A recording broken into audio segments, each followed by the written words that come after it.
Hello and welcome. I'm Leigh Ann Gerrans and you're watching W News, broadcasting live from the Al Arabiya studios.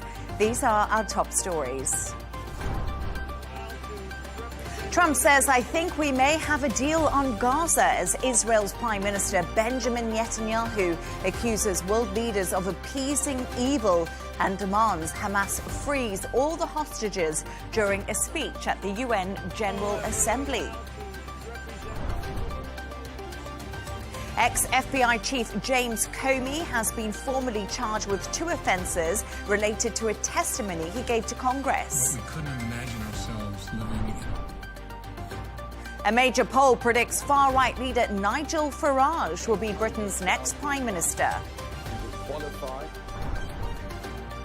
And the world's largest comedy festival kicks off in Riyadh with international stars Kevin Hart and also Dave Chappelle set to perform.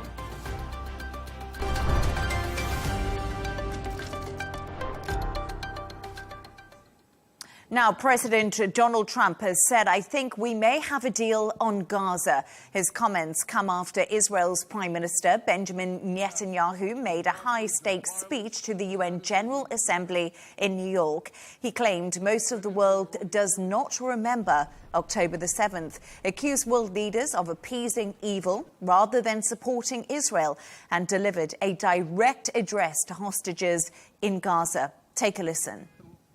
Our brave heroes. This is Prime Minister Netanyahu speaking to you live from the United Nations. We have not forgotten you, not even for a second. The people of Israel are with you. We will not falter and we will not rest until we bring all of you home. We're not done yet. The final elements, the final remnants of Hamas are holed up in Gaza City. They vow to repeat the atrocities of October 7th again and again and again, no matter how diminished their forces. That is why Israel must finish the job. That is why we want to do so as fast as possible. You know what message the leaders who recognize the Palestinian state this week sent to the Palestinians? It's a very clear message. Murdering Jews pays off. For more on this, I'm joined by Leigh Ann Polak-David, co-founder of the Israeli Coalition for Regional Security, who is in Tel Aviv. Leigh Ann, a pleasure to have you on the show. Good evening. Dozens of delegates walked out ahead of Netanyahu's speech, in which he spoke directly to the hostages and said, we will not rest until we bring all of you home. Did he hit the right tone with his speech to the UN General Assembly? Well, of course, these pictures are not pictures that Israelis like to see. We are currently facing some troubling isolation around the world, and this is partially justified due to the fact that Netanyahu's steer hasn't been aligned, not with the Western leaders and not with the Arab world, but also not with the Israeli public.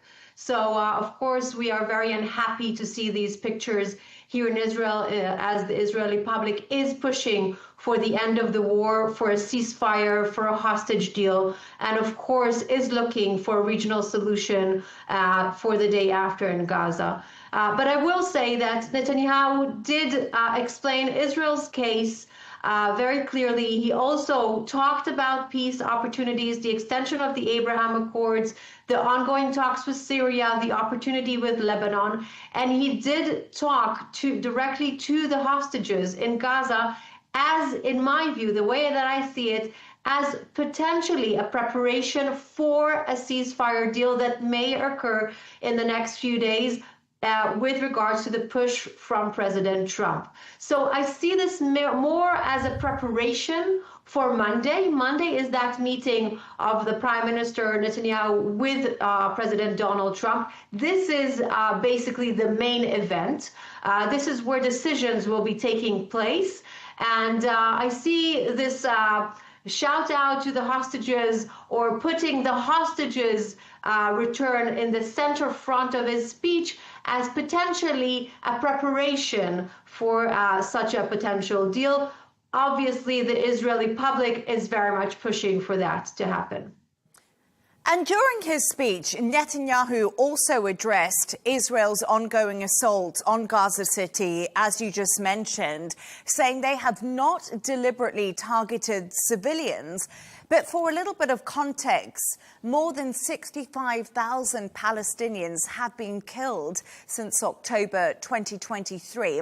And you did mention there that Israel, when they look at those pictures of delegates leaving the UN General Assembly as Netanyahu about to speak, it's very isolating. Is the Prime Minister now trying to control the narrative and win back some public support? Well, I believe the only thing that will win back public support is not really the words, but actually the actions.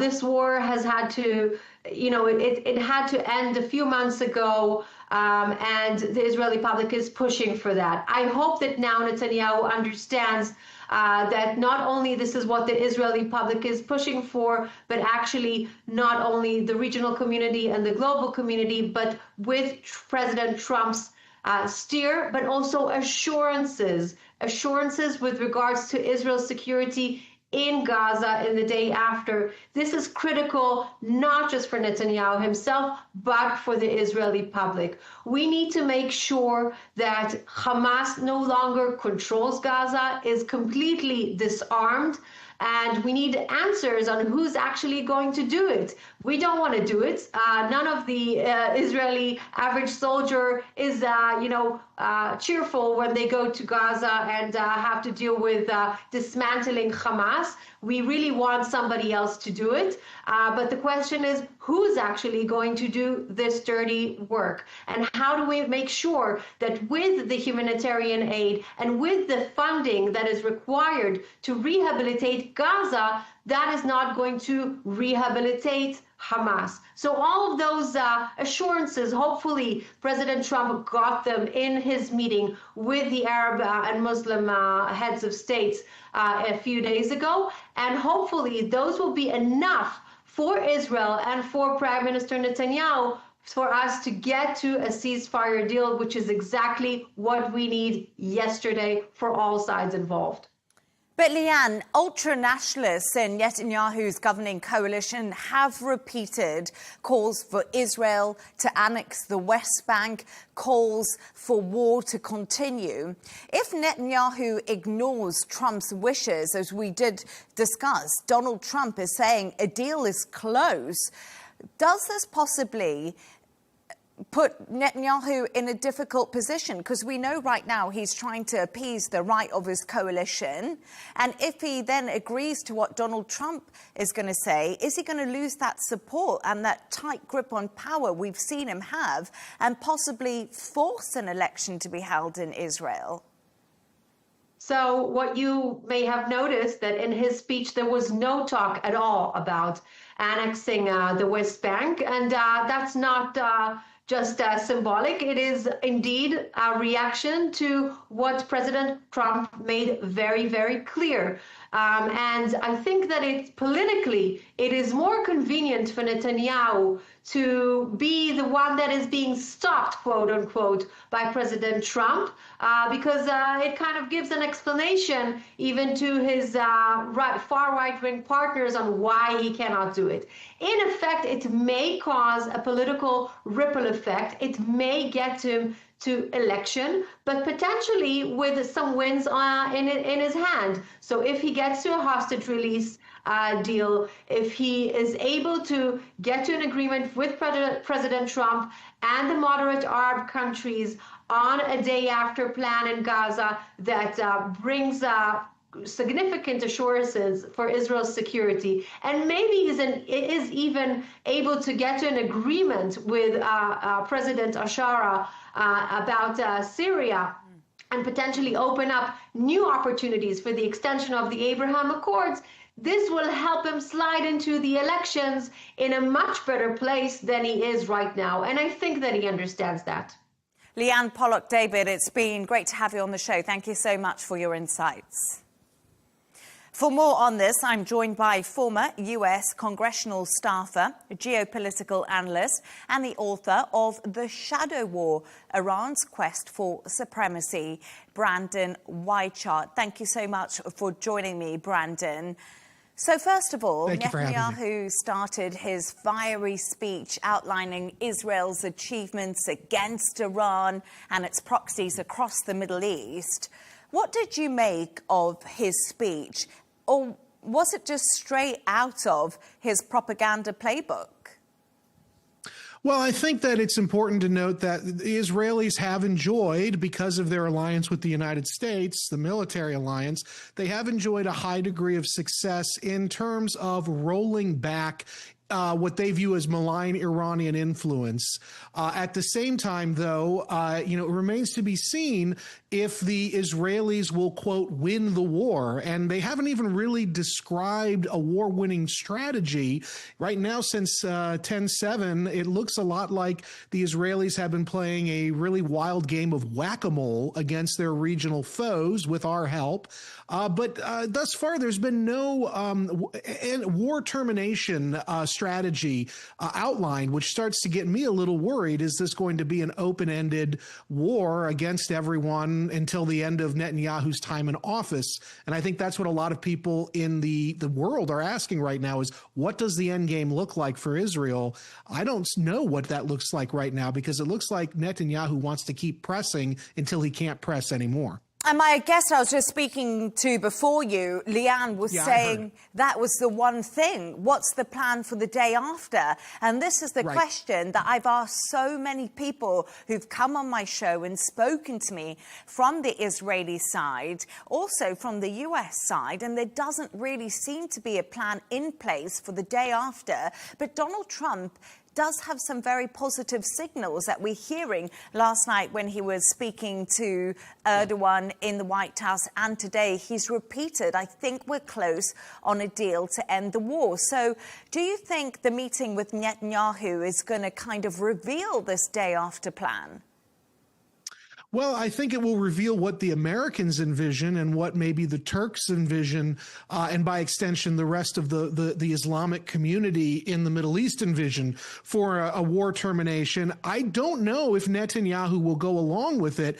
At the same time, I think it's very important to remember, yes, Trump and Netanyahu have a very simpatico relationship right now, but they didn't always have that. And it's very transactional, it seems, to me at least, the relationship between Trump and Netanyahu. And Trump might be positioning himself to be able to say, kind of like what he did with Ukraine and Europe, to say to the region, it's your mess, you take the lead, you clean it up, we're just going to step back now. And I think that might force Netanyahu to become a little bit more compliant, because again, right now, it doesn't make sense what Israel is trying to do in terms of the war-winning side. They can fight, no doubt, but what does the end look like? And your previous guest was talking about Hamas. Hamas is a terrorist organization. There's no doubt about that. But also Hamas enjoys a lot of support in Gaza right now still. And so how is Israel going to rectify that? Because if their goal is to invade, reinvade, and occupy indefinitely Gaza, that's going to be in the long term harmful to Israel, even more so than what they've already done has been. And I think these are all the big questions that people want the answers to. And his 40-minute speech actually today included a variety of visual elements, and there was even a pop quiz. But dozens of diplomats walked out. We saw those pictures. Yeah. And do you think that Netanyahu realizes right now just how isolated he is on the global stage, and that really the only person supporting him is the US? And if he loses that support, how is he going to keep on funding this war machine? Because it's mainly American money. That's right. American money and weapons. Absolutely. I think Netanyahu does. He's a very smart guy. He's a very savvy operator. This is why he's stayed in power for as long as he's been. He understands this. But in his worldview, you have to remember, in his Likudnik worldview, Israel has always been isolated. Israel has always been, it's them versus the world. And some of that is because of the experience in the Holocaust and all of that. But ultimately, this has always been something Netanyahu Netanyahu has believed. So I don't know if personally Netanyahu much cares whether he and his country are isolated as long as they're seen as winning the tactical and strategic military side. But then you throw in the added problem for him of how far will America go along with him? And I think that's a big question now, because it does seem like Trump is starting to create boundaries. He said, don't you dare do West Bank. He's looping Erdogan in, and he's basically sort of, it seems, trying to kind of put as many players on the board with Trump to kind of force Netanyahu into a more compliant stance. So it's really a question now of, does Netanyahu think he has enough to keep going? And he might have to reassess, because up until now he has. But if Trump is starting to bring Erdogan and some of these other players into the mix, they're not going to want to see Israel keep doing what they're doing. And Trump might be sending a strong signal to Netanyahu, stand down, or we will start pulling back like we're doing with NATO in the Ukraine war, handing it over to the Europeans and saying, tag, you're it. And you know what? I actually find it quite interesting, because many analysts have been saying the same thing. They've seen President Trump is finally putting on some pressure on Israel because the international community is demanding this right now. But just before we get to that topic, I wanted to ask you a little bit about Hamas. And we always hear from Israel about the eradication of Hamas. And we obviously seen this occupation of Gaza City, 65,000 people dead within Palestine over this war time. My big question is, Hamas is also an ideology. Yes. Yes. Is there any way of eradicating something like that completely? No, no. And actually, it's very interesting. So you remember right after 10/7, the IDF went in and they did do a significant amount of damage in terms of killing large numbers of Hamas. But Hamas was able to replenish very rapidly those lost people. Now, whether those lost people are as good of fighters as the people who were killed before them is another matter. But Hamas has been able, and Mossad even says this behind the scenes. I talked to many Israelis. They will tell you behind the scenes that, yeah, Hamas has reconstituted itself.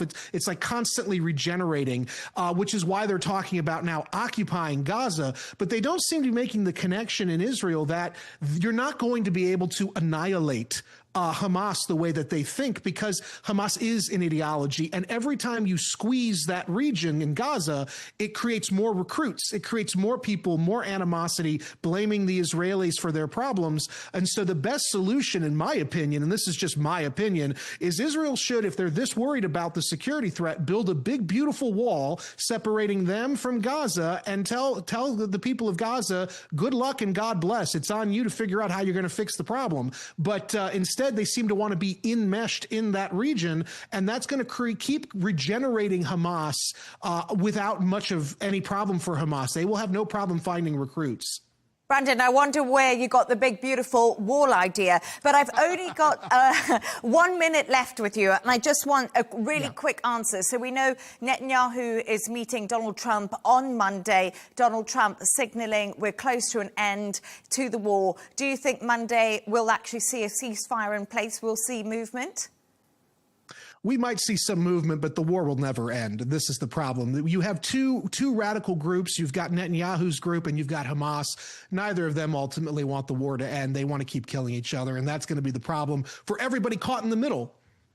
Brandon, it was a pleasure to have you on. Thank you so much for your thoughts.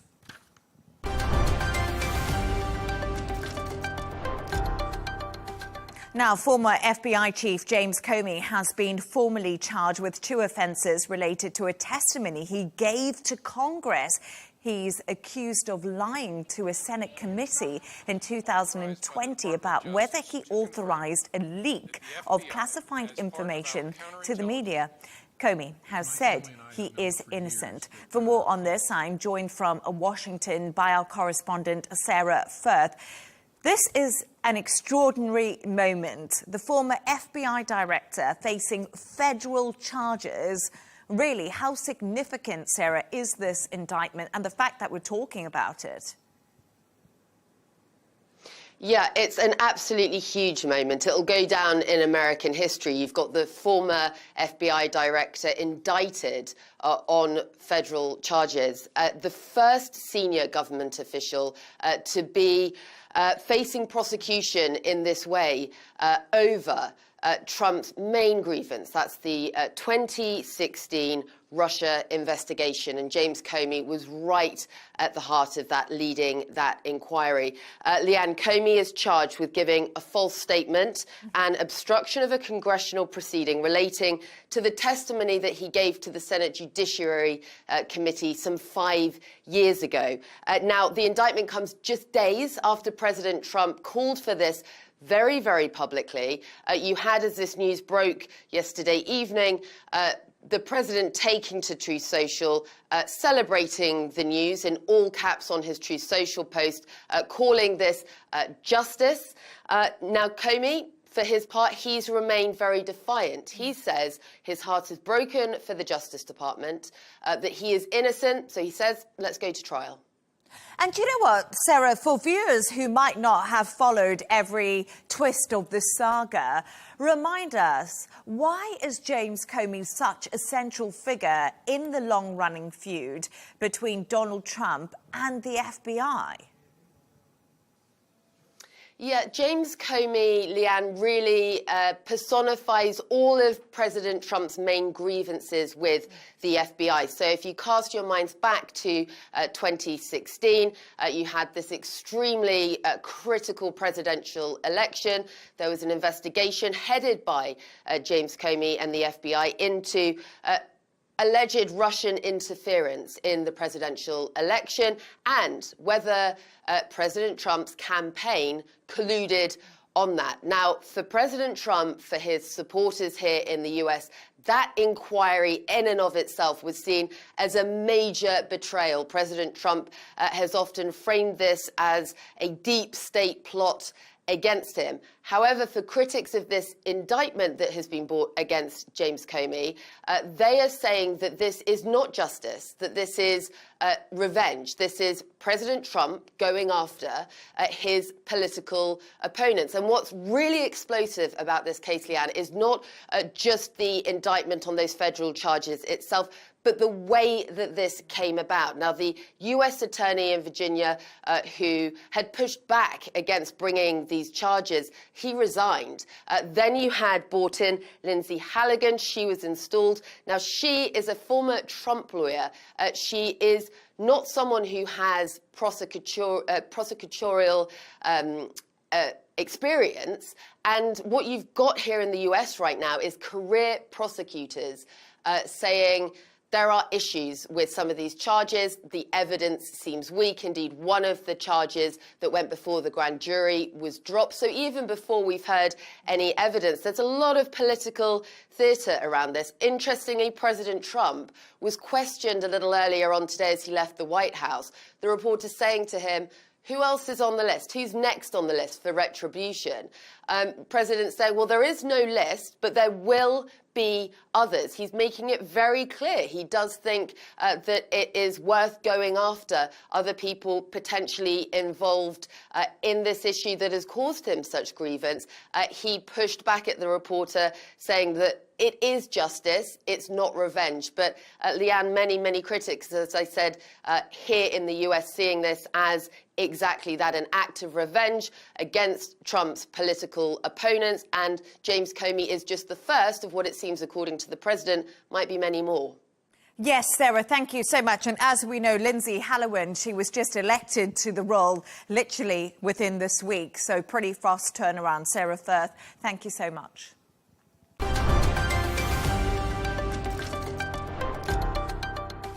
Now, a major new poll has predicted that far-right leader Nigel Farage is on track to become Britain's next Prime Minister. The seat-by-seat YouGov poll suggests his party, Reform UK, has extended its lead over Labour, significantly increasing Farage's chances of entering Downing Street in 2029. Earlier today, the current Prime Minister, Sir Keir Starmer, admitted Labour faces a battle with Reform UK, and for the soul of the country, that's at a crossroads. For more on this, I'm joined by Reform Party member and former Conservative MP, Sir Jake Berry. Jake, it's a pleasure to have you on the show. Thank you so much for joining me this evening.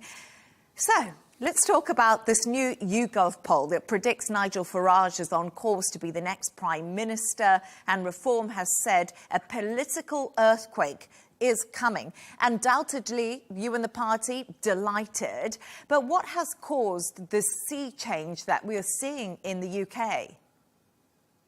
Well, first of all, let me pick up on your introduction. There is no world in which Nigel Farage should ever be described as a far-right leader or a far-right politician. I think that's deeply offensive.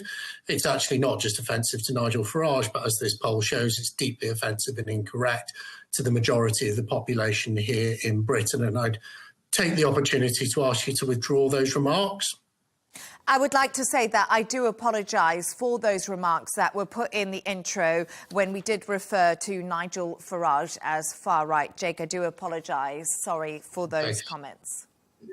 So in relation to these opinion polls, it is the latest of a series of opinion polls that have shown how the British people are uniting behind an alternative vision for Britain, one that puts British interests at its heart and ensures that, we prioritise what the British people want in a way that we haven't seen from other political parties. And that's why I think Reform is consistently leading British opinion. And the next general election is actually expected in 2019, unless the Prime Minister, Keir Starmer, calls an early election. Jake, do you think it's dangerous to start obsessing about the next election when we've only just had one? We've seen it in the past. It's so easy to make promises when you aren't actually in power. Well, there's a long way to go to the next election. What I'd say to my colleagues in the Reform Party is opinion polls and leads go up and down. But there clearly has been a sea change here in British politics. And it appears to me that there are now two political movements in the UK. There is Reform, led by Nigel Farage, campaigning for real change here in Britain, driven by the people's priorities. And then there is all the other political parties, if you like, the political establishment, who are united by one thing, and that is their desire to attack Reform. It isn't working. The British public have seen through it. And while there may be a long way to go, 4 or 5 years until the next general election, I do believe that the Reform Party has caught the views, the opinions, the zeitgeist of the British people, however you may put it, and is well placed to maybe have the privilege of forming the next government. And Darren Jones, Keir Starmer's right-hand man, told a summit in London today, I don't understand why Reform hates Britain so much. They hate the BBC. They hate the NHS. Are we seeing the political divide between the right and the left becoming more polarised in the UK like we are seeing in America at the moment? Or do you think that's not quite it? No, I think it is clear that Britain is becoming a more left-right society. Those political parties who believe they've traditionally occupied the middle ground seem to be falling back. If you look at the sort of data behind this opinion poll, whatever Darren Jones may say, it is absolutely clear that the British people, the majority of the people or the lead of the people polled by this survey, think that Nigel Farage and the Reform Party better know, understand and represent Britain and all of her people than Labour ever can. And one of the things we've seen this summer is this campaign called Hoist the Colours, which is about people celebrating British national culture, taking pride in their flag, taking pride in their country. And I do think that that has demonstrated how people are ready to back Reform and want to really speak up and be proud of Britain in a way that even Keir Starmer said in his speech to a group of left-wing leaders today in London, the left has traditionally run away from. And I think it's really interesting that Keir Starmer did address Reform directly today in that speech in London. Does it really show that Labour are now completely aware that Reform is leading the political agenda in the UK and they've got a lot of catching up to do? Well, it goes back to my earlier comment about, there appearing to be two political movements, the establishment and Reform that stands for change. And Labour has attacked Reform, the Liberals have attacked Reform, the Conservative Party is attacking Reform. there is a status quo in this country, a status quo that people in Britain are not happy with, a feeling of decline in our country. There is an alternative. That alternative is reform, and it's not represented by Labour or any of the traditional mainstream parties, which is why I chose to leave one of those mainstream parties and join this new political movement. And I would just add, Reform today have signed up as of today, have over 250,000 members. That makes it the second largest political party in the United Kingdom in terms of membership, just behind the Labour Party. Soon, I believe it will be the biggest political party in the United Kingdom. And that reflects the grassroots groundswell of support we've seen behind Nigel Farage's alternative vision for Britain. And I actually have seen that email, and it did say we have now 250,000 paid-up members of Reform UK. This is a huge moment for our party. Only 15 months ago, we had 30,000 members, and that was what Nigel Farage wrote to his members today. But I just want to touch on the Prime Minister's plans to introduce digital ID cards. Is it not time to bring the UK out of the analogue world and into the digital age? Well, I oppose the Prime Minister's plan to bring in digital ID cards. This is supposedly to tackle illegal migration here in the UK. I mean, the first thing I would say is, why should people in Britain change the way they live their lives because the government can't control its borders? It's much better for the government just to try and control the borders. We have a long tradition here in the United Kingdom of the government government or any arms of the state not being able to demand ID from you. This seems to me to be a step down the road of reversing that tradition. What other countries do around the world is a matter for them, but in my view, this is deeply un-British if we go down this route. Sir Jake Berry, I wanted to apologise for the intro there and just once again thank you for your time.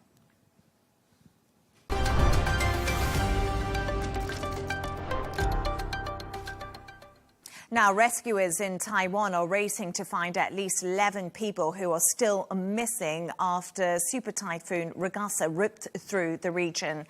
At least 14 people have been confirmed dead after the storm, and the devastation is still hindering efforts to find survivors, as Patrick Falk does report. Emotions are running high among family and friends of those still missing following the storm. Rescue efforts are ongoing, but the weight is too much to bear for this woman named Yuan. My friends are buried inside over there, she says. How will we find them? Their bodies have been washed over in the floods. Much of Guangfu town and Hualien County has been blanketed in thick mud. Heavy rains caused what's called a barrier lake in the mountains to overflow and release a thick sludge of water and mud over the region. Rescuers wading in the deluge up to their waists have been cutting holes in the roofs of houses to find people. For some, it's already too late. This man says his elder sister was trapped in her home and died. He just hopes he can retrieve her body. So she was inside her home when the floods happened. Her son-in-law took a risk, and when the flood receded, my sister didn't try to leave until the water reached her waist. So she died in the house because it was completely filled with mud and there was no way to get her out. Satellite images show how a body of water formed along an ever-growing channel near Guangfu Township, turning into a barrier lake. They occur when rocks, landslides or other blockages make a dam across a river, hindering natural drainage. Taiwan is typically well honed for typhoon evacuations, but the death toll and missing people have prompted questions about precautions and systems to ensure safety. Patrick Falk, Al Arabiya English.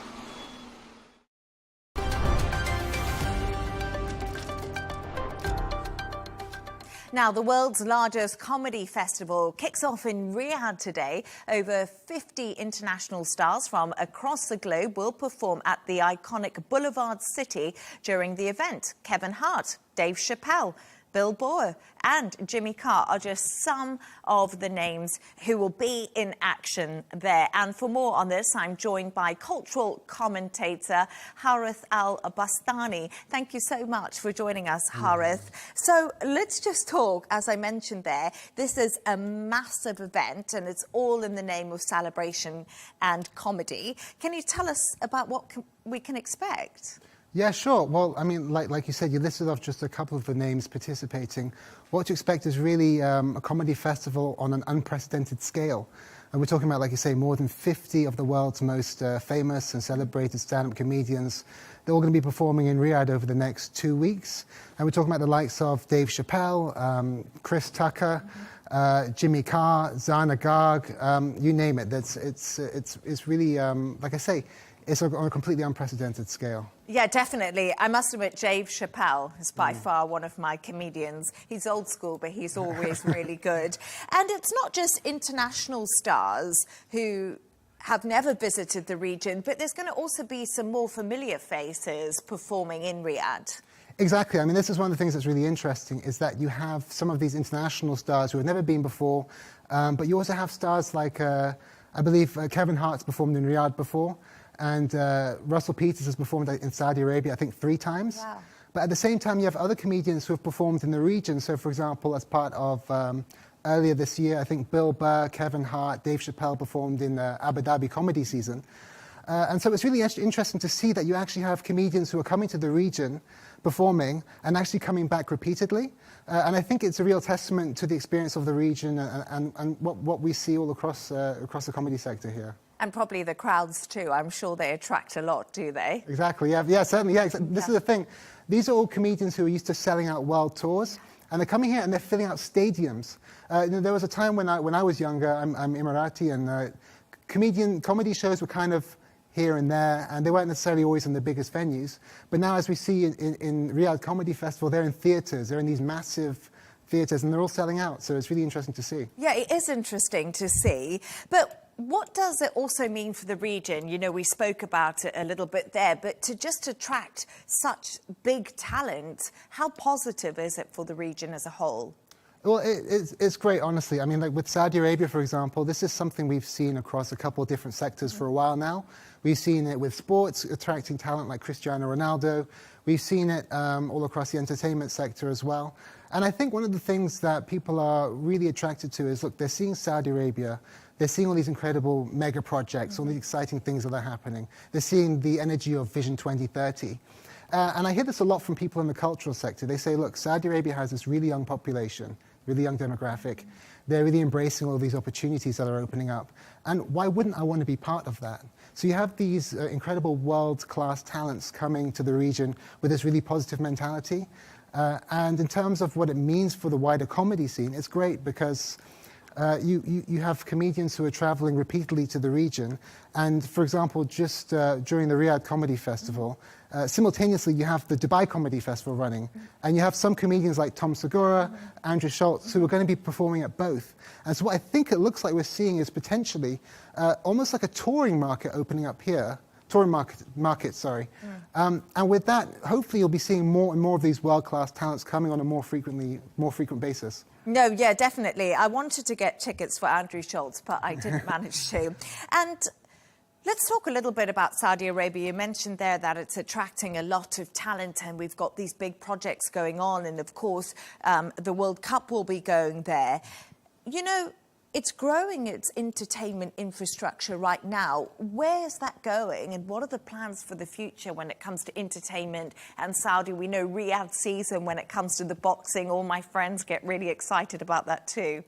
That's exactly it. I think, well, this is it. We're kind of, in a sense, looking at the future of it because Saudi comedy, I mean, comedy has been popular in Saudi Arabia for a long time. There have been comedy clubs like in Jeddah and Riyadh for a while. And it's not the first comedy event that they've ever had, but there's never been anything anywhere near this scale before. And really, I think it's a testament to all of the investments that they've been making in the entertainment sector, like we say, aligned with part of the Vision 2030 objectives of creating new opportunities, enriching people's lives, diversifying the economy. Well, for a long time now, we've been seeing Saudi Arabia invest in the entertainment sector as a whole. So we've seen it in the music sector with events like Middle Beast, Soundstorm, attracting some of the biggest musicians in the world and huge crowds. We've seen it with esports, with the Esports World Cup, again, attracting the biggest names in esports. We've seen it, as you mentioned, with boxing. Just recently, the Canelo and Crawford fight was massive. I woke up for that. Oh, really? Yeah. Yeah, this is one of the, okay, nice. Yeah, it was very good.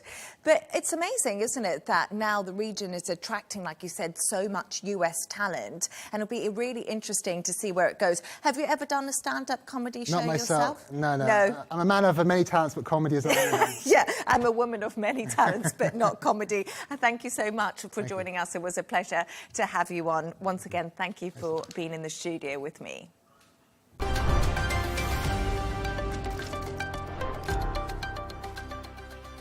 A reminder of our top stories.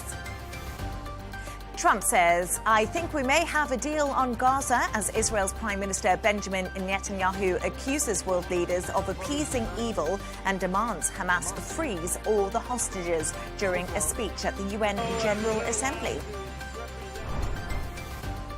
Ex-FBI Chief James Comey has been formally charged with 2 offences related to the testimony he gave to Congress. And a major poll predicts Reform UK leader Nigel Farage will be Britain's next Prime Minister.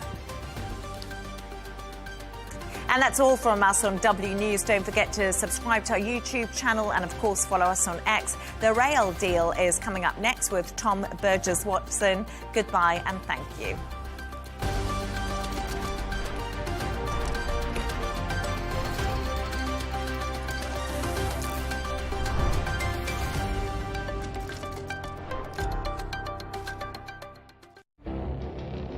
It feels like decades are passing by in a matter of weeks.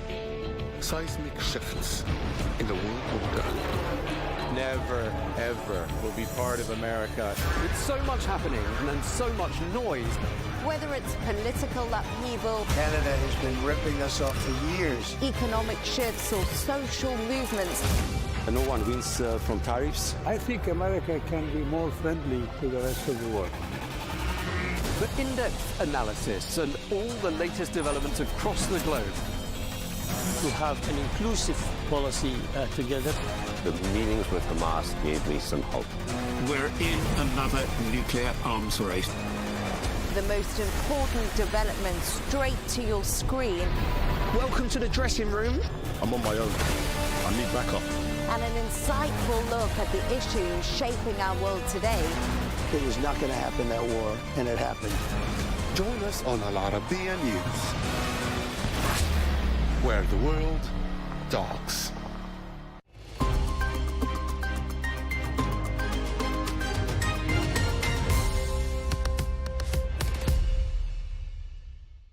Hello and welcome. I'm Rawiya Alami and this is The Dailies, where we take a look at important news stories, reports, analyses and articles published in newspapers and media outlets across the world.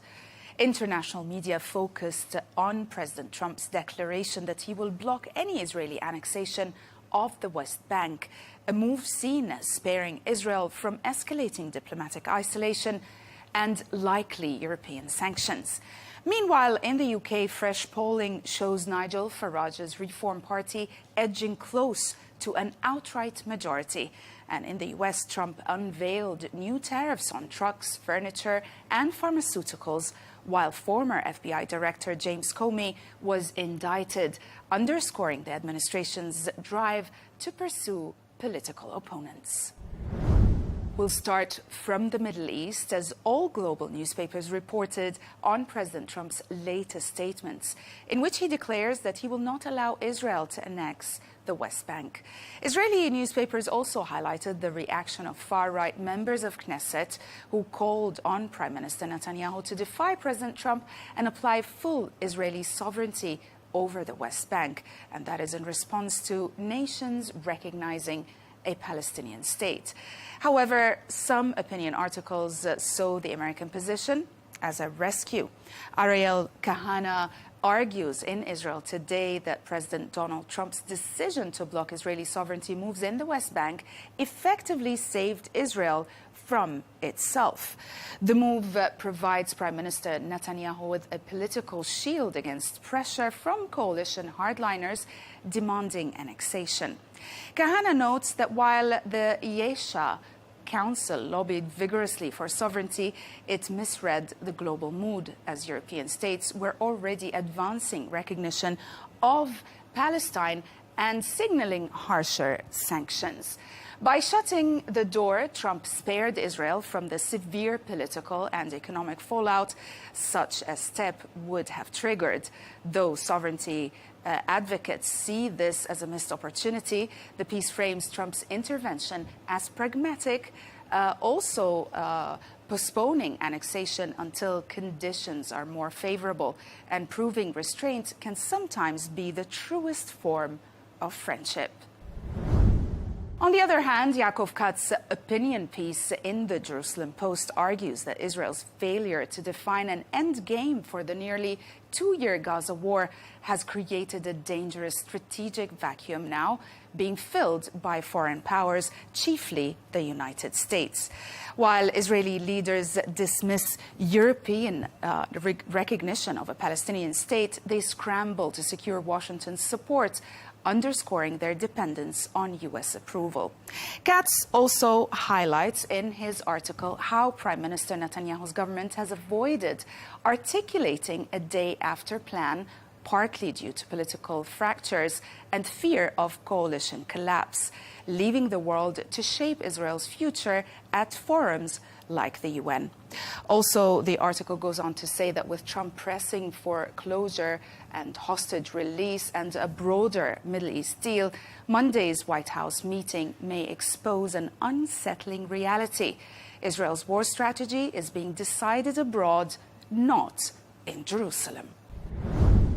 Along those lines, Washington announced backing a plan for Tony Blair to head Transitional Gaza Authority, in a move deemed by The Telegraph as Gaza's best chance for peace. The paper's editorial contends that Tony Blair may unexpectedly represent the best candidate, despite his controversial legacy from the Iraq and Afghanistan wars.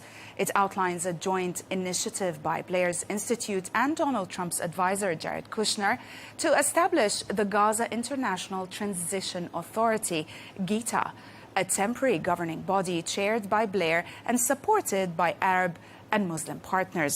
It is also funded by Gulf states. GITA would oversee reconstruction, strengthen governance, and prevent Hamas from regaining power. The article also highlights Blair's deep regional knowledge, credibility with leaders on both sides, and commitment to coexistence through security, markets, and de-radicalization.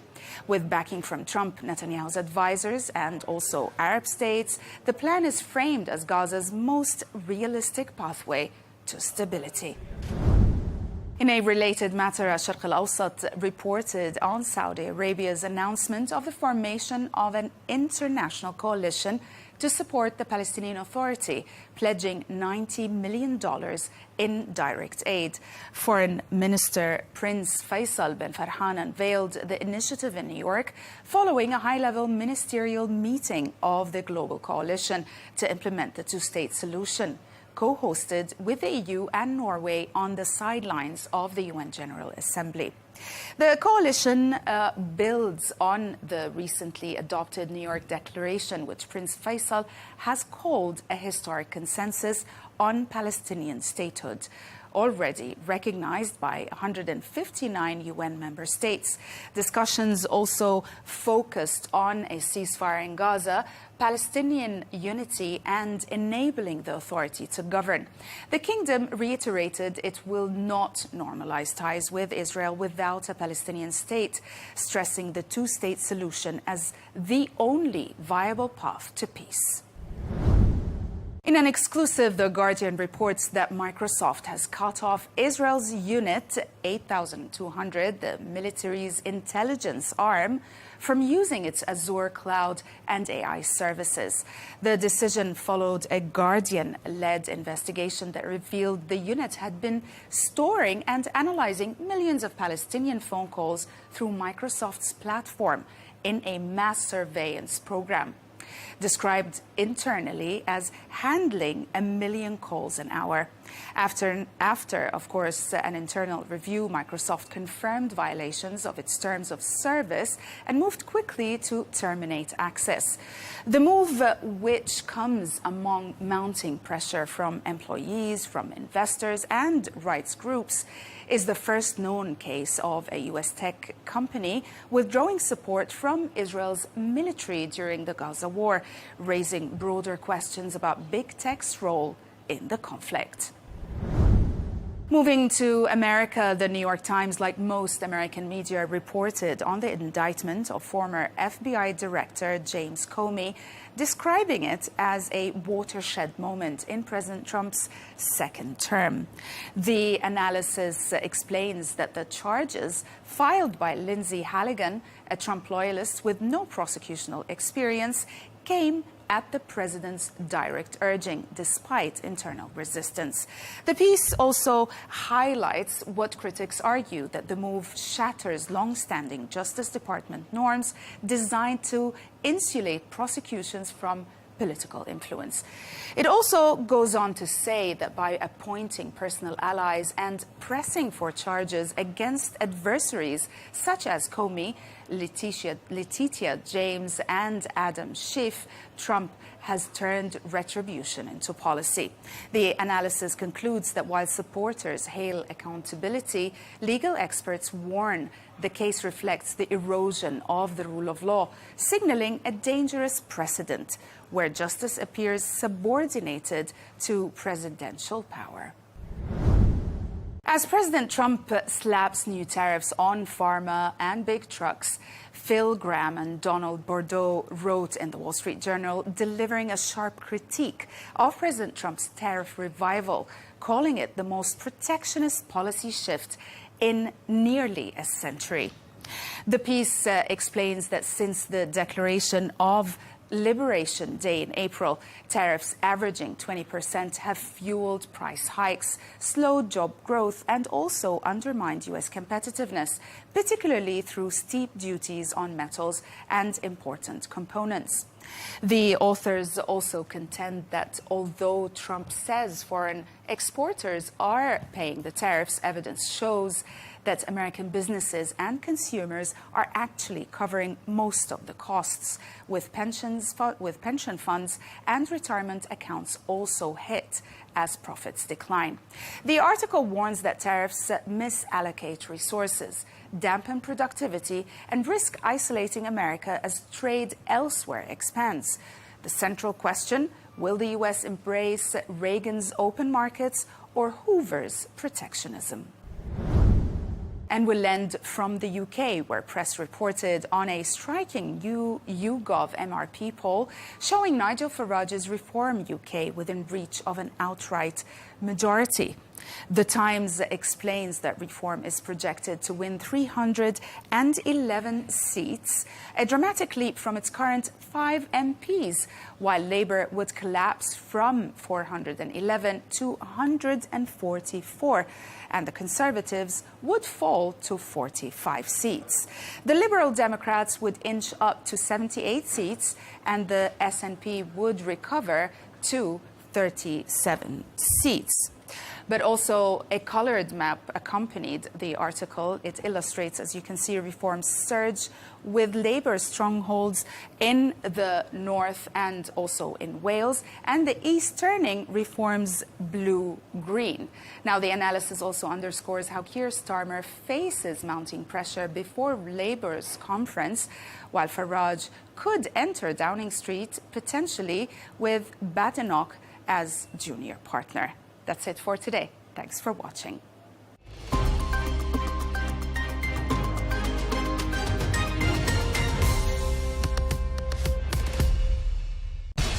We have to take care of our people, and we're going to take care of our people first.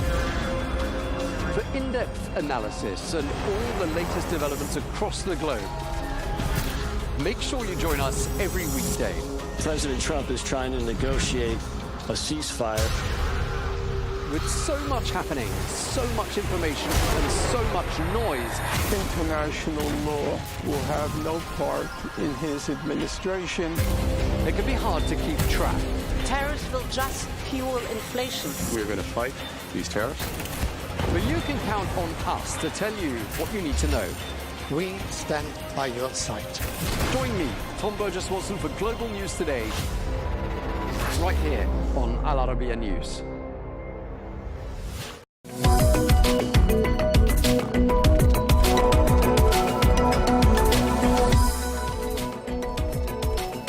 Hello and welcome to The Real Deal, coming to you from the Al Arabiya English studios. This is your weekly bulletin, bringing you all the latest business news headlines and analysis from Saudi Arabia. Coming up, the Saudi Central Bank cuts its repo rate by 25 basis points to 4.75% following the Federal Reserve's quarter-point rate reduction. We ask, what does this Fed decision mean for the kingdom's economy? And as Saudi Arabia's renewable energy market continues to undergo major transformation, we'll be speaking to the regional VP of ENGIE. We'll be asking him what role the French energy giant is playing in that transition. And Saudi Arabia and Pakistan sign a defense pact pledging that an attack on either nation would be considered an attack on both. We'll find out more from a Pakistani government spokesperson who accompanied the Prime Minister on that visit to Riyadh. Plus, Riyadh hosts the Money 2020 Middle East Conference, billed as one of the world's most important fintech gatherings. We'll have more for you on that. Straight to our top story, the decision by the US Federal Reserve to cut interest rates for the first time this year. Well, this cut was a cut to the tune of 25 basis points. The immediate impact of a Fed cut is lower borrowing costs across the public and private sectors and potentially a softer dollar, which can be associated with Fed easing, something that could support oil prices. Well, the Saudi Riyal is, of course, pegged to the US dollar, and the Saudi Central Bank has announced a cut to its repurchase agreement rate by a corresponding quarter of a percentage point. Well, let's find out more now about the possible impact of this Fed decision on the Saudi economy. I'm here in the studio with Jamil Ahmed, who is a global markets commentator and chief analyst at GTC. Thank you very much indeed for joining us, Jamil. Not the first time we've spoken. Great to have you back. So we've seen the US Central Bank finally making that decision after a lot of pressure, a lot of speculation, and calls from the Trump administration as well to cut interest rates. What's taken them so long to do this, do you think? And what impact is this going to have on Saudi Arabia? Let's start with Saudi Arabia first. If we're looking at the 2030 strategic vision, obviously now we're in the final 5 years of that path. Low interest rates are beneficial for investment. We have so many companies and international expatriates and so forth who are relocating to Riyadh and Saudi Arabia, so lower interest rates are a benefit there. We also have the Saudi stock market. As emerging markets and the Saudi Arabian economy and market is opening up, we're seeing tremendous increases in sentiment for the Tadawul and the Saudi Arabian stock market as a whole. That trend's likely to continue now that the US Central Bank has indicated that it will continue to lower interest rates over the upcoming period. In terms of why the central bank waited so long in 2025, we have to remember they were very active in 2024 with multiple interest rate cuts. But actually, it comes down to the Trump administration and the tariff uncertainty. The Fed were always on course to lower interest rates this year. But what's actually put a pause on that button is the tariff uncertainty, which, of course, we had those tariffs that were introduced in April in terms of what the tariff rates would be. But we had so many renegotiations, changing deadlines, and actually the line in the sand in terms of the final figures on what those tariff rates will be didn't come out and be official until August. So the Fed were waiting to see what impact it would have on the US economy, the uncertainty that this would bring on for businesses, and basically the US Central Bank were none of the wiser in terms of knowing what the Trump administration would agree on, like everybody else, all businesses, industries, economies, and so forth. That's essentially why they waited, but it's put some pressure on the central bank. A lot of expectations now that maybe they've moved too late because you've got some softening with US economic data. You've also got some weakness when it comes to US economic industries and so forth. But at the same time, there was nothing the Fed could do but wait to see what the impact would be. OK, so we've had a weaker US dollar, I think it's fair to say, throughout the course of 2025. And I'm just wondering to myself, and listening to what you're saying there, does that, do you think, bring opportunities to Saudi Arabia? It does. If you look at the hub now of Saudi Arabia, international events, expos and so forth that are taking place, if you're an international traveller going into Saudi Arabia, you're having tremendous discounts. For example, the euro has strengthened by around 10% and above against the US dollar this year. This means if you're travelling from Europe now to Saudi Arabia, you're basically getting a discount on your visit. At the same time, if you're looking at it from our perspectives of those who actually reside in the Middle East and the GCC, clearly we're not able to send as much money back home as perhaps we were used to, but there's an opportunity here to help the domestic economy grow. If you're looking at the non-GDP government revenues have increased by around they're up 49% above a year ago, where it was 40%.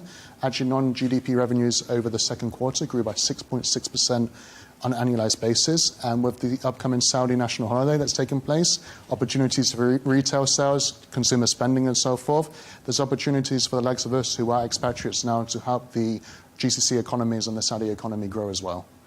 OK, so if supposing the Saudi riyal continues to weaken, and the probability that the dollar is going to continue that trend of weakening as well, what other benefits could we see that translate into for the Saudi economy?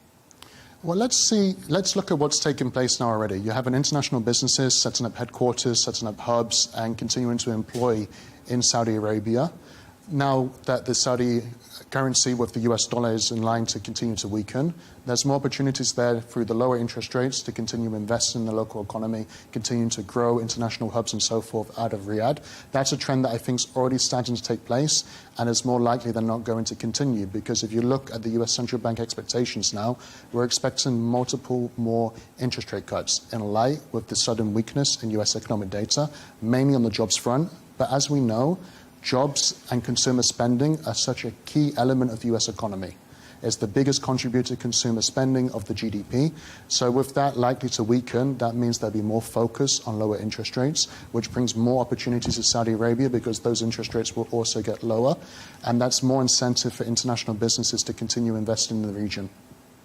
OK, and obviously the world is deeply interconnected. Just talk us through some of the themes that Saudi investors should watch out for during the remainder of 2025 and what this could all mean for the Saudi economy. Well, we've already mentioned the interest rate expectations. That's going to remain an ongoing theme. What we're looking out for now, though, is we mentioned the uncertainty that the tariffs have brought to the world economy. Now that we actually have those tariff rates being finalized and some key negotiations are taking place with certain economies, we're going to start to see how this is impacting economic data. Because at the moment, all we've had over the past 6 months is uncertainty. Naturally, for the world economy, uncertainty is never a benefit.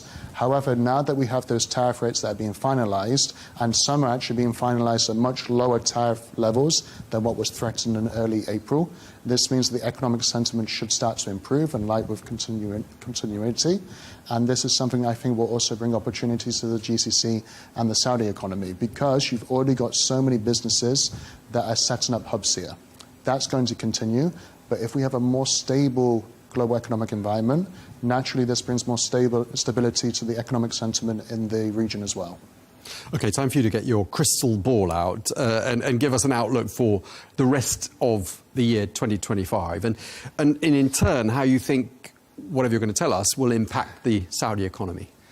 Essentially, what we're looking for now is more continuity, because 2025 has been very much up in the air, and it's been like watching a TV drama and so forth, seeing so many plot twists, we're seeing so many narratives change. Now we're going to start to get more of a steady ship. This steady ship is therefore going to be more about promoting economic continuity for everybody. But for the region too, this is going to be a benefit, because businesses can now begin to, I would say, anticipate what 2026 and the final 5 years of the 2020s are going to bring.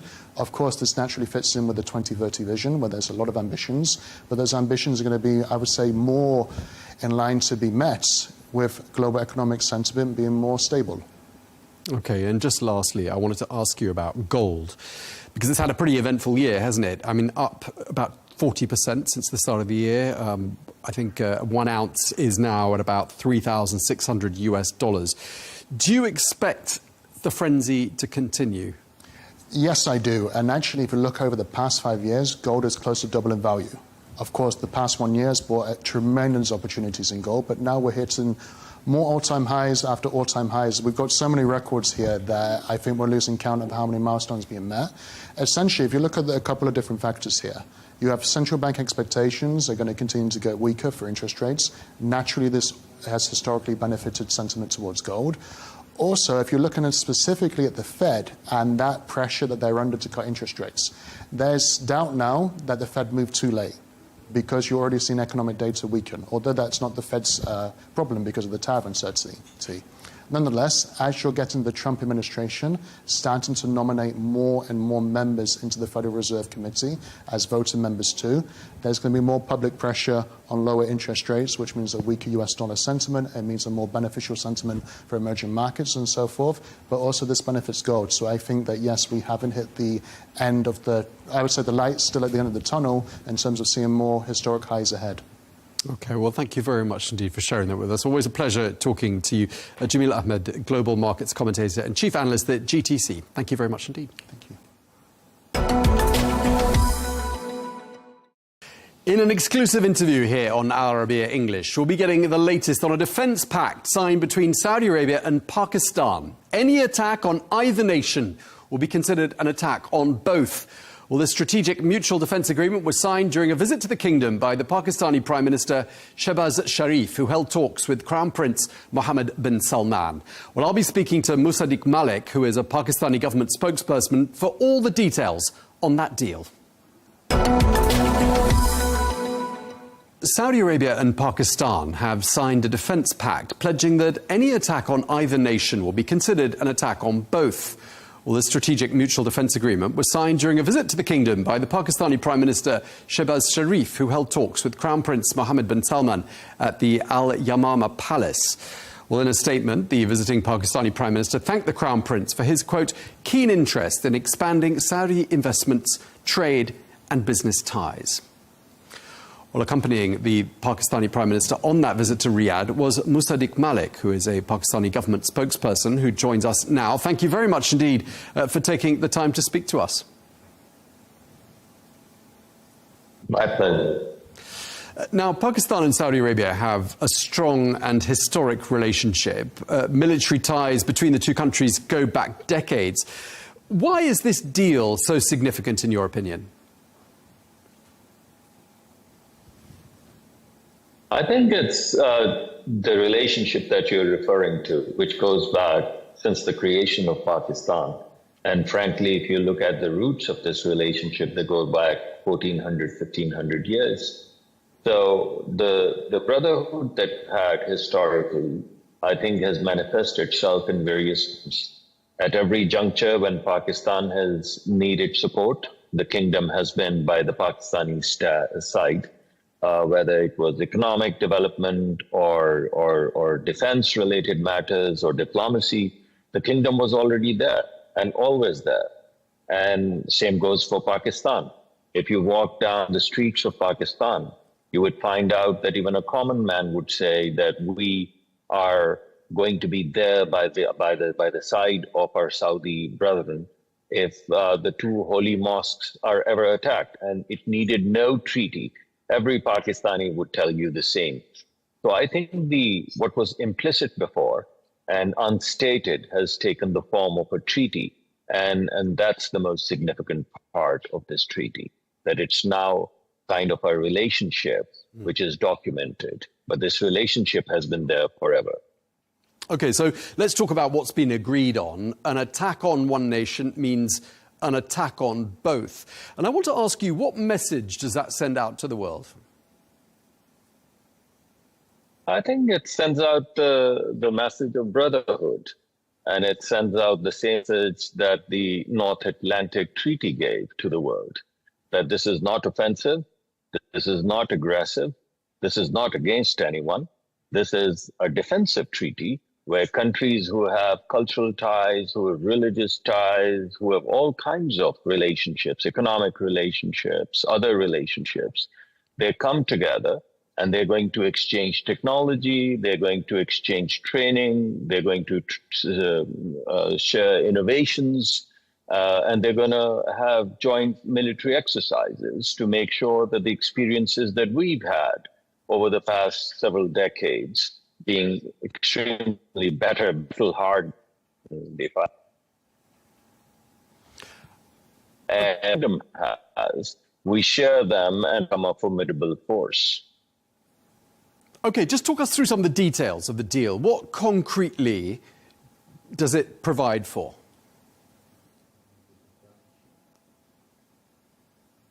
I mean, it's kind of like many other defensive. I think the best way of looking at it is to look at NATO.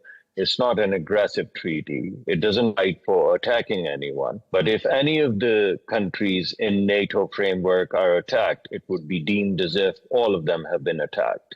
So we've had this relationship or tacit understanding for several decades, or frankly, forever. It's just that we've now articulated it in the form of a treaty. Okay, and do you think this deal is going to make the region safer? And as an extension of that question, do you think the deal could be extended to other countries in the Gulf? I think very good relationships, very deep relationships with other countries. But the kind of relationship that we have with the Kingdom of Saudi Arabia is unprecedented. So I'm not terribly sure how our relationship with other countries would pan out. But if there was a larger work, and I'm not committing to anything, but I would like to believe that if there was a larger framework which created more stability and more peace, Pakistan is always open to discuss that lead to peace and stability. So we would take into account anything that comes our way, but only in the way of something that creates peace and stability in the region and doesn't create any, we don't want to be part of anything that destabilizes the region. Okay, and of course, you've just come back from Riyadh, and I saw all the flags there welcoming the Pakistani delegation to the Saudi capital in the last few days, as well as strengthening defence cooperation with the kingdom. Just tell us what else was agreed during that state visit. I think this round was exclusively about our defence agreement. And we spoke about a lot of different elements of that, including, as I mentioned to you earlier, exercises, technologies, and sharing, intelligence sharing, technology sharing, and so on and so forth. So this visit was primarily focused on that. Okay, well, thank you very much indeed. We really appreciate you taking the time to speak to us. Sadiq Malik, Pakistani government spokesperson, thank you very much for your time, sir. Well, you can see that exclusive interview in full on our Saudi business show, The Real Deal, which airs as ever on Monday.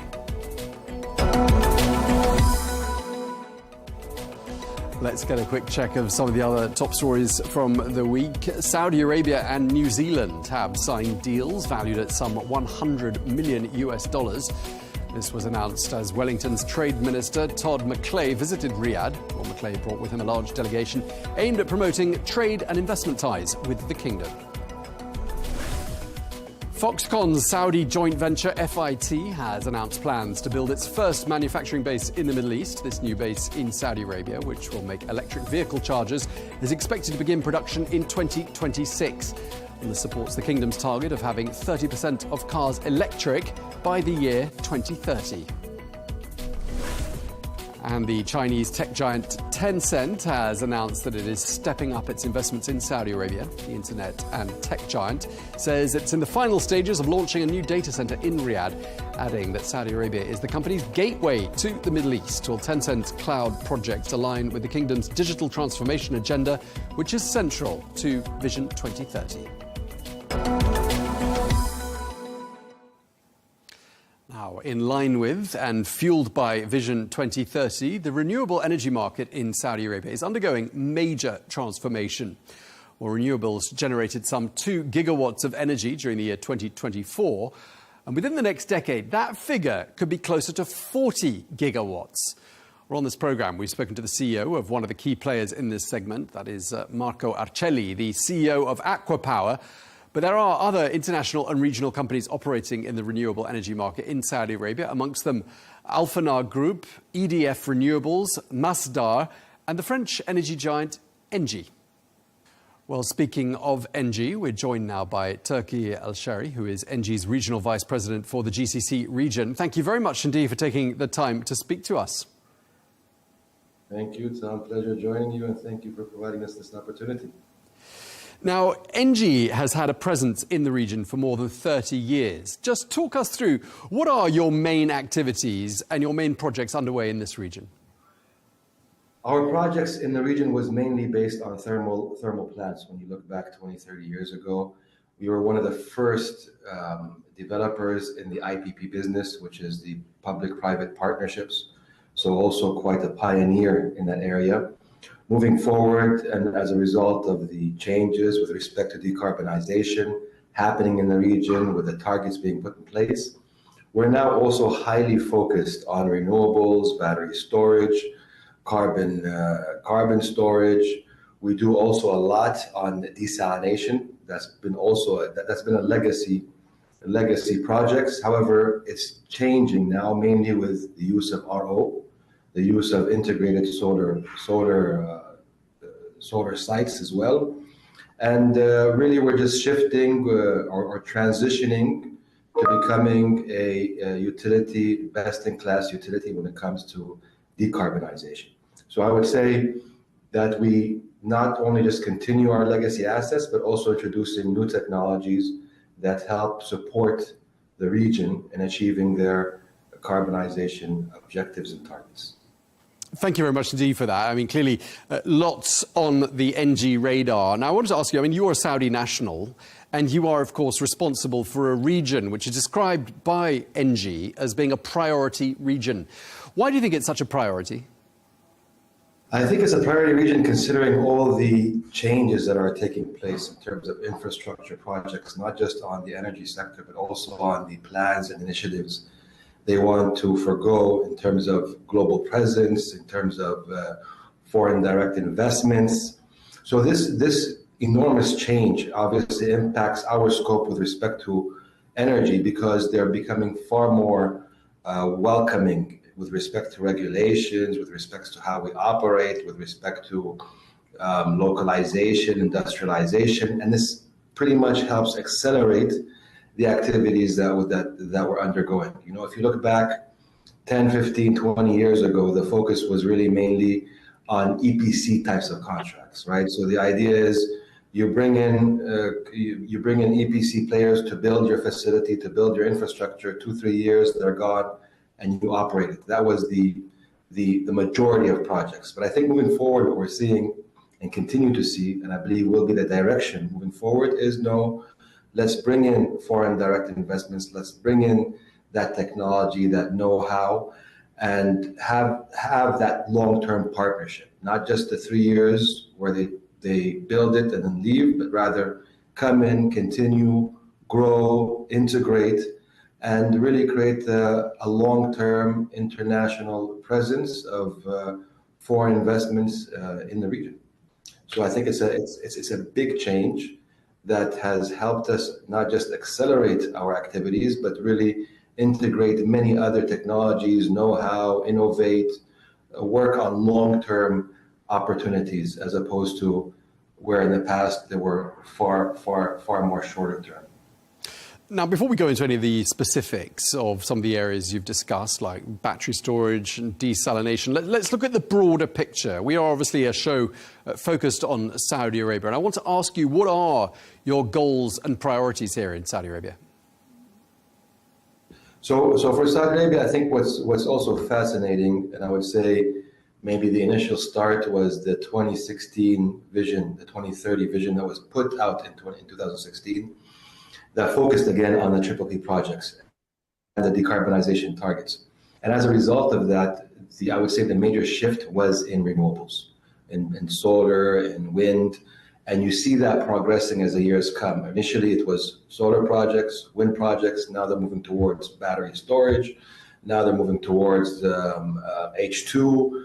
We're now beginning discussions on carbon storage as well. We're looking into how to look at the value of valorizing the brine that comes from desalination projects, integrating desalination with solar. So it's really quite a big change and an aggressive growth when it comes to meeting the targets that they have put in place in the vision for Saudi Arabia. And I think it aligns perfectly with NG's objectives. Wanting as NG, wanting to become the #1 utility when it comes to the transition of decarbonization, and aligning with Saudi's 2060 targets for net zero, I think is a good alignment with respect to achieving not just our objectives, but also ensuring that we achieve the country's objectives. So from that perspective, I would say the growth continues to be on desalination, cleaner desalination, using reverse osmosis and solar integration, as well as continuing to grow in renewables, continuing to grow in battery storage, and looking at the long-term outlook of how to actually valorize all of this with the industry as well. So the growth, I believe, will continue to happen. It's pretty much exponential growth as we see taking place. You're seeing far more players coming into the game, and I think this is what we can expect to see for the years to come. Okay, and obviously, Mr. Al-Shari, the geopolitical situation across the globe changing pretty fast, isn't it? And I'm just wondering whether the return of a second Trump presidency has changed anything, in particular for renewables, and as far as NG is concerned. What do you think? I think I wouldn't say it changed anything for NG, because NG has continued to consider the region and Saudi Arabia in specific to be a core country for growth. I do see changes for other companies as well, because I think it also shows the importance of diversifying where you grow for these international developers. And it's not to say that there's a perfect country out there where every country and every region has their own challenges. The U.S. is obviously going through their current challenges, and I would say maybe the biggest understanding of that is the importance to diversify. It doesn't put or give away anything in terms of the growth. The U.S. is still obviously growing at crazy rates, right? 60 gigawatts a year of renewables. But I think with the current policies in place, it does show that companies that have diversified their portfolio are obviously in a much stronger position. So for NG, no change. We continue to value the growth and the relationship in Saudi, and that has always been and will continue to be.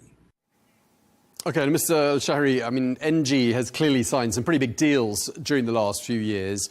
Some of the big infrastructure projects in Saudi Arabia are very much projects you're involved with. The ones that spring to mind are Riyadh Airport, NEOM, the PIF hydrogen project. Have you got any updates on any of those deals for us? So with respect to the energy efficiency projects, we're still working, every year it's roughly 3-4 projects that we're working on in the public sector when it comes to energy efficiency.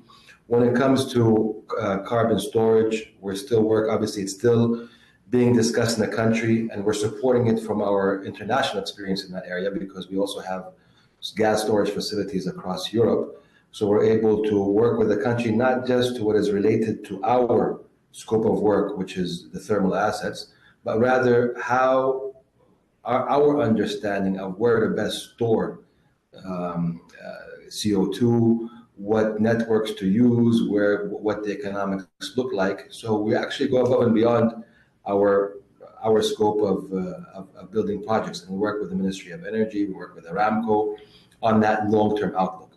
So with respect to that, I would say there's nothing as of today in terms of specific infrastructure that we're investing in.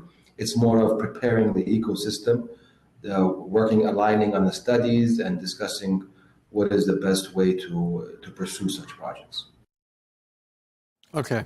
And obviously, I mean, water security, a key issue right across the region. And you've talked a bit about desalination and what NG brings to the table in that respect. It was reported earlier on in the year that NG had divested from desalination projects in Kuwait and Bahrain. And I was just wondering why you're here, if you could tell us what the rationale for that was. So when it comes to certain divestments we make, I think it's common amongst many companies, right? Because you try to regenerate capital, in addition to identifying areas where you can decarbonize and meet your decarbonization targets. So some of these assets that we divested was solely for the purpose to obviously ensure that the portfolio that we have meets our 2040 targets of net zero in scope 1, 2, 3. And some of these assets are obviously outdated, and as a result, would not support our projections of meeting that net zero target. So I think that's something that's common. It does not change at all our interest in the region and our growth, but clearly sends the signal that the growth of NG would be focused towards decarbonization objectives. So we do not, I know that, for example, in many countries around the world, there's still a lot of push on keeping coal assets, extending certain older gas plants because of security of supply.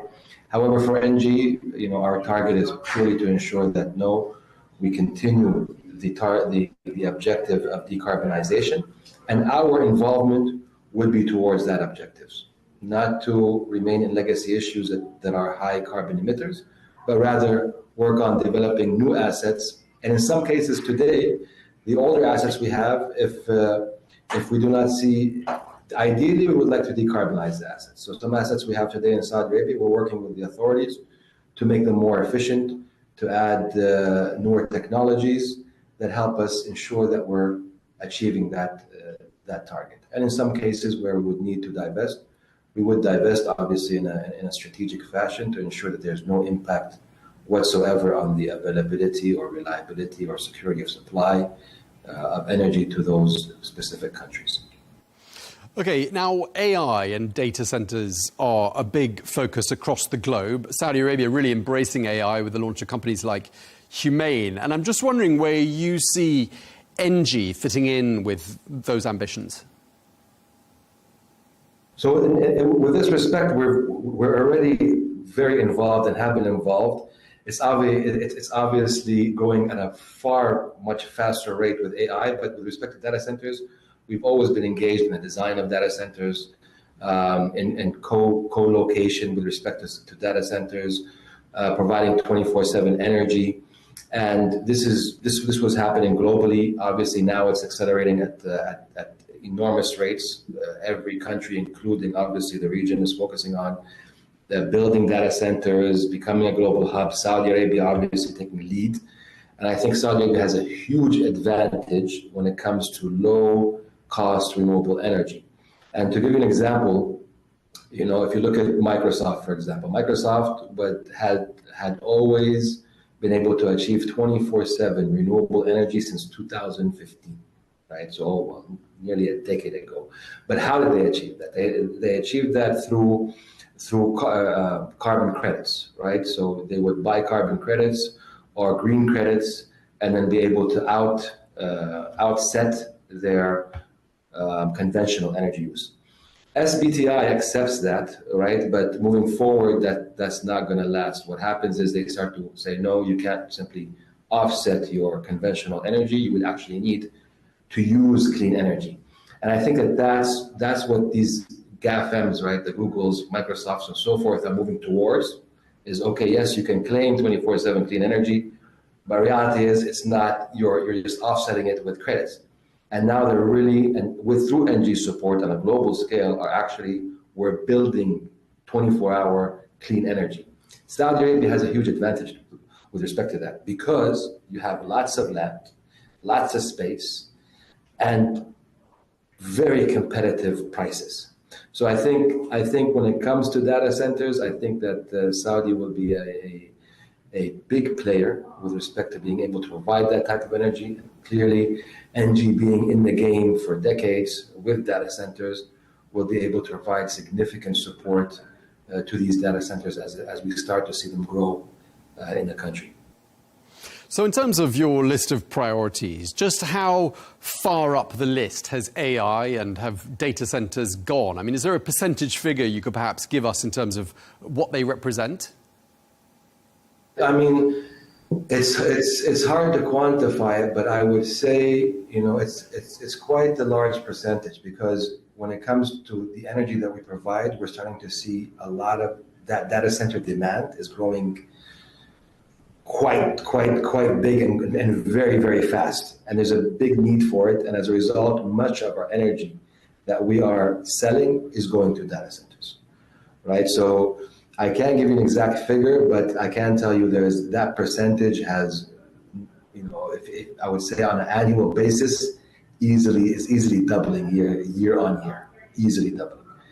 I'm talking about on a global scale, right? And we expect to see that it's slowly starting to grow in the region, but I would see no difference in what we're seeing globally as well, that will start to become an enormous energy need that would have energy companies involved in and ensuring that their portfolio is supporting those data centers as they grow. Okay, let's talk a bit about people. And I want to ask you whether you'd had any challenges when it comes to finding the right people for some of what sound like extremely specialized roles. Are you tending to recruit locally, specifically in Saudi Arabia, or are you having to import your talent? So for Saudi, I think we're doing very good when it comes to local content. In some of our assets, the local content is 90%, 80%. Our overall outlook of in Saudi, in specific with respect to HR or human resources, is we're 60% locals. Talent is definitely a challenge, specifically in this region, because the projects, every year you have new projects. Every year there's several projects taking place in the country and the region. And obviously you have to source that type of talent. And it's quite unique talent. You know, if you're talking about project managers, you're talking about technical individuals in renewables, different technology, business development, finance, M&As. So I think it's an enormous pool of different types of talent with respect to the energy infrastructure that's required. And with the addition of all these new facilities coming on year, it's quite challenging. So I think as an international developer, you really have to differentiate yourself from others as to why an individual would want to come work for you instead of the next developer in place. But the talent is always required. There's always a need, and it's usually talent that has expertise in the areas I mentioned, whether it's project management, whether it's renewable technical experts, solar, wind, battery storage, carbon storage, financial experts in those fields. But the talent need is continuously growing, and it is challenging. So we do rely on, obviously, local talent, but we also look at international expertise to bring in as well. And just lastly, I mean, clearly, as we look forward, the clock's ticking towards Vision 2030's due date, which is less than 5 years away from now. Where do you see ENGIE in the region in 4 or 5 years from now? I mean, I think, you know, we've been growing quite big in the past 3-4 years. We nearly doubled our investments in the region, and I continue to see that growth. I think what we'll end up seeing is obviously a lot of regulations, policies improving towards facilitating more for developers such as ENGIE to work in the area more effectively, more efficiently. And I do see a lot of progress with respect to battery storage, that becoming a need, because they have been building renewables for quite some time now, nearly 10 years. And that portfolio of high renewables in the power system will need battery storage to accommodate. I do see that even though there's a little global delays with respect to decarbonization, but still the infrastructure required to meet decarbonization targets needs to start now, and they've started, they're working on it. So I do think that we will also start to see carbon capture in thermal plants. I think we'll start to see a lot of older assets being decommissioned and the newer assets taking place. That's already happening today, but I think that will happen far more faster. You'll start to see as well a lot of simple cycle gas turbines, which are happening now to, again, compensate for the high penetration of renewables and to make sure you have a flexible system.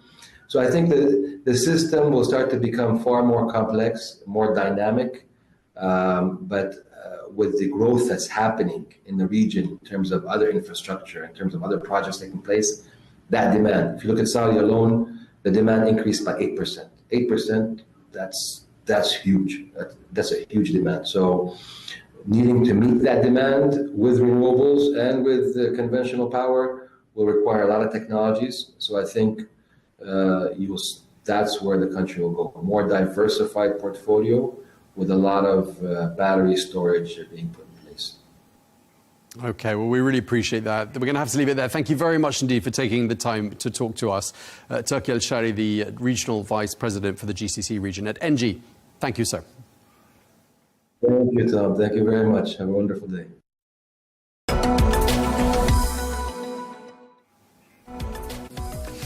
Okay, let's have a look at some of the other stories we're keeping an eye on for you here. The Saudi energy company Aramco has finalized a $3 billion international Sukuk offering, which was split into two tranches. The securities are now listed on the London Stock Exchange. Well, analysts say this highlights global investor confidence, and it also reinforces the kingdom's standing in its international Islamic finance.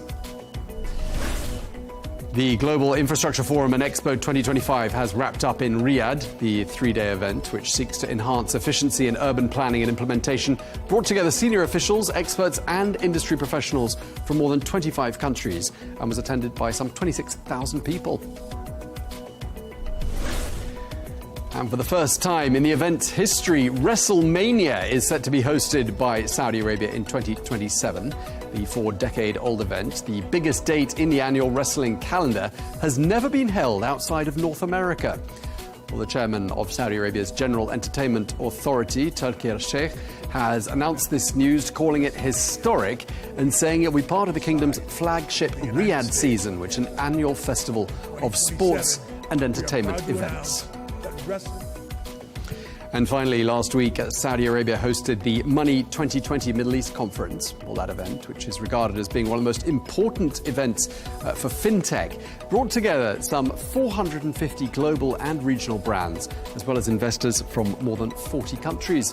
Well, under discussion there in Riyadh, amongst other topics, the future of the financial sector, AI, and open banking. Well, that event galvanizes Riyadh's position as a regional hub for business and financial innovation, very much in line with the goals of Vision 2030. And that is all we have time for today. Thank you very much indeed for watching The Real Deal here on Al Arabiya English. Look forward to seeing you again next week. Until then, bye-bye.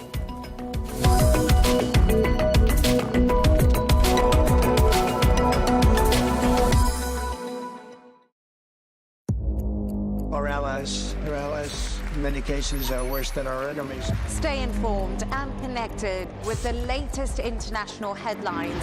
There obviously is a risk. From breaking news to in-depth analysis, it would appear that this war is coming to an end. Who buys this stuff? Investors, pension funds. We deliver the most important developments straight to your screen. Iran always wanted to deal with militia. Join us for compelling, expert-driven conversations. A curfew order has been established. And an insightful look at the issues shaping our world today. There are a lot of proposals about European architecture for security. I'm Leigh Ann Gerrans, and this is W News. We dealt with this when I was Chief of Staff in the first term. Where you don't just hear the headlines, you get the full story. Saudi Arabia and Syria have announced a new chapter in regional healthcare cooperation by launching the Virtual Health Bridge. The initiative connects Syria's health system directly to Saudi Arabia's Saha Virtual Hospital. That's the largest of its kind in the world. And it already delivers more than 51 million consultations every year using AI and telemedicine. To mark the launch, ministers from both countries gathered at the Saudi Ministry of Health, where the very first Syrian patient received remote treatment live through the Saha Virtual Hospital system. And speaking to Arabiya English, Saudi Health Minister Fahd Abdulrahman Al-Jalajal explained that this link gives Syrian patients access to rare specialties and cutting-edge digital services, improving care in ways that weren't possible before. We're glad today to really announce the start of the virtual hospital between Dimashq and Riyadh. We were glad today to see between Dimashq and Riyadh multiple consultants really consulting around one case, and we're happy that the virtual hospital will extend the cooperation in multiple disciplines. I was really happy to see His Excellency and the Minister of ICT in Syria both joining forces in establishing a better services and really linking the digital link between the two hospitals. This link will open multiple consultation between workforce in Syria and workforce in Saudi around different cases. All the subspecialty in Saudi is in the hands of our health minister in Syria. Any subspecialty requested from King Faisal, King Fahd, King Abdulaziz will be available through that link. So we'll be adding more disciplines into this care, and we're extending from a single hospital currently in Dimashq to multiple hospitals, inshallah. The two sides also signed a memorandum of understanding to strengthen Syria's healthcare system. The agreement focuses on digital health, AI-driven treatment, and crisis management, aiming to make services more resilient and sustainable. Looking ahead, the minister said this partnership is only the beginning as Saudi Arabia plans to expand digital health cooperation, build technical capacity, and share expertise, with Syria now seen as a key partner in this vision for regional healthcare resilience. For now, this digital link is seen as the foundation of a long-term collaboration. Joanne Soria, Arabiya English.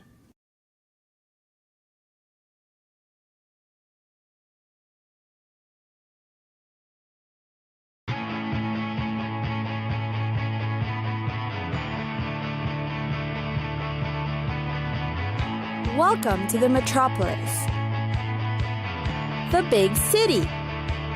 This is where tech, trends, and culture meet. Meet the people. See the sights. Walk the city streets. And experience the lifestyle.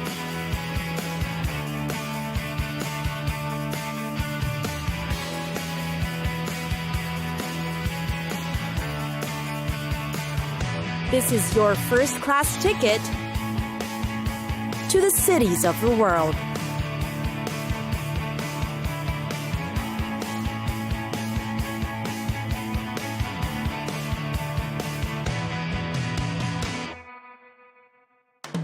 Tunis,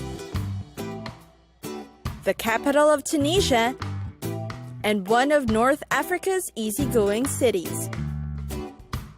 Yet, behind its laid-back approach is an exotic appeal.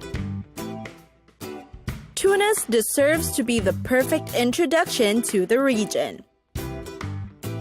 You'll find most of the main sightseeing in the Medina or Old Town, which is already an attraction in itself.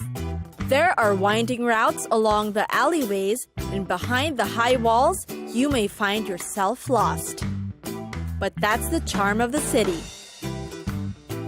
There's a fabulous mosaic collection of the world-famous Bardo Museum. And then there's the remnants of the once glorious Carthage that's a tourist highlight. Carthage, the fabled wealthy seafaring city of the Phoenicians, lies scattered across the Bay of Tunis. Its columns and pile of marble rubble are bordered by a panorama of the Mediterranean Sea. And who could resist such a view? The sea is actually vital to Tunis's prosperity. The Carthage was completely destroyed in the Third Punic War in 146 BC. And the surviving ruins is worth the visit. The view is yet amazing, especially with its seafront setting. Meanwhile, there's also the Medina district or Old Town. It is considered Tunis's historic heart and known as the Port de France during the colonial period. Because while the Old Town walls of the Hafsid period may have long ago disappeared, when you get inside the mosques, mausoleums, and the madrasas, or the Islamic schools for learning, you'll see opulent tile art and splendid Fatimid and Ottoman architecture decorating the streets. Get lost in the beauty of the district's monumental relics. Last but not least is, of course, the shopping. In Tunis, the Souk des Chechis is the place to be. Makers of Tunisia's traditional woolen hats will be found here and are even conducting workshops. Looking for furniture to bring home? You'll find them between Rue Gemma Ez Zaytouna and Rue Kasbah.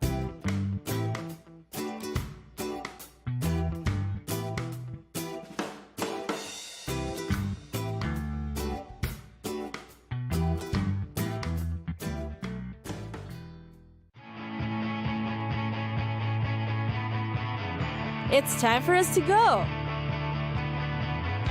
Pack your bags and get your tickets ready. And we'll see you on the next destination. Catch us again next time on Cities of the World.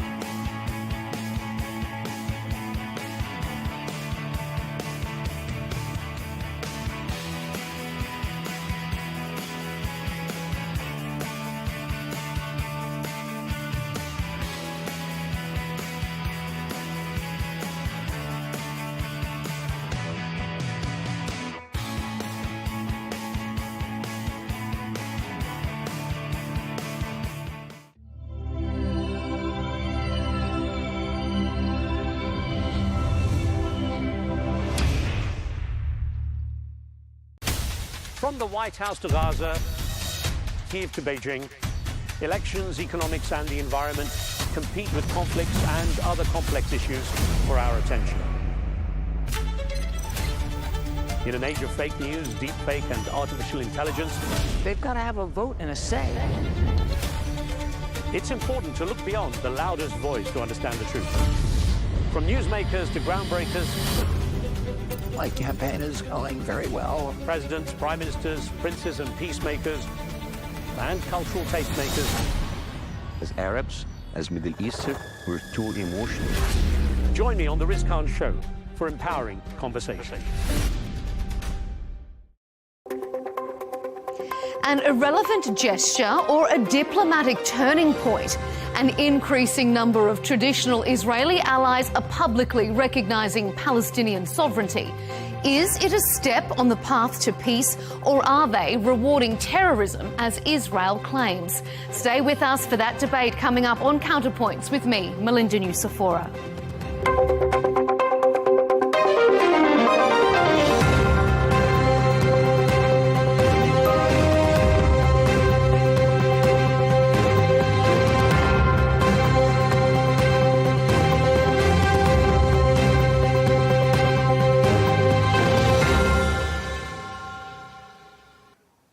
The UN General Assembly has been, as promised, a platform for more world leaders to formally recognise Palestine. The time has come. I declare that France today recognises the state of Palestine. That the United Kingdom formally recognises the state of Palestine. The Commonwealth of Australia recognises the state of Palestine. Those leaders argue recognition is a necessary tool to pressure both sides to reach a ceasefire and eventually a lasting peace. Currently, about 80% of UN member states recognise Palestine, and yet that's had little to no impact on the ground. So is it an empty gesture? And could it, in fact, make the situation worse? Hardline Israeli ministers are calling on the Prime Minister to annex the West Bank in retaliation. You are giving a huge reward to terrorism. The response to the latest attempt to impose a terrorist state in the heart of our land will be given after my return from the United States. Wait for it. Coming up on the show, we'll ask, is recognition by Western powers a significant move or just lip service to appease voters? Is Israel becoming diplomatically isolated? And what would a Palestinian state actually look like?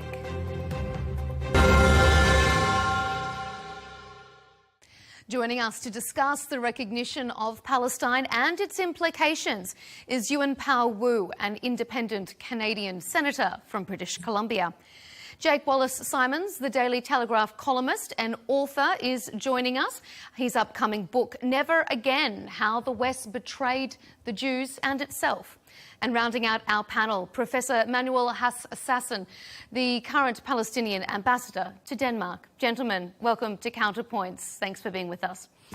Now, the move by several Western powers to formally recognise the state of Palestine hasn't come as a surprise. It's been signposted for weeks, if not months even, by some countries. But still, it's unleashed diplomatic shockwaves. Outside the UN General Assembly, though, is anything likely to change? Ambassador, let's start with you. Is this a significant moment, or are these leaders just trying to appease their voters? Well, actually, you know, it took so long for the international community to recognize the state of Palestine. And I must say this is the crescendo of the Palestinian diplomatic efforts in trying on bilateral, yet alone in the international organizations, to extract this kind of recognition, which is long overdue. However, I would say that symbolically, this means a lot to the Palestinian people because it will allow the state of Palestine to become part and parcel of the international community, let alone it will have the interest in having certain bilateral relations with several countries.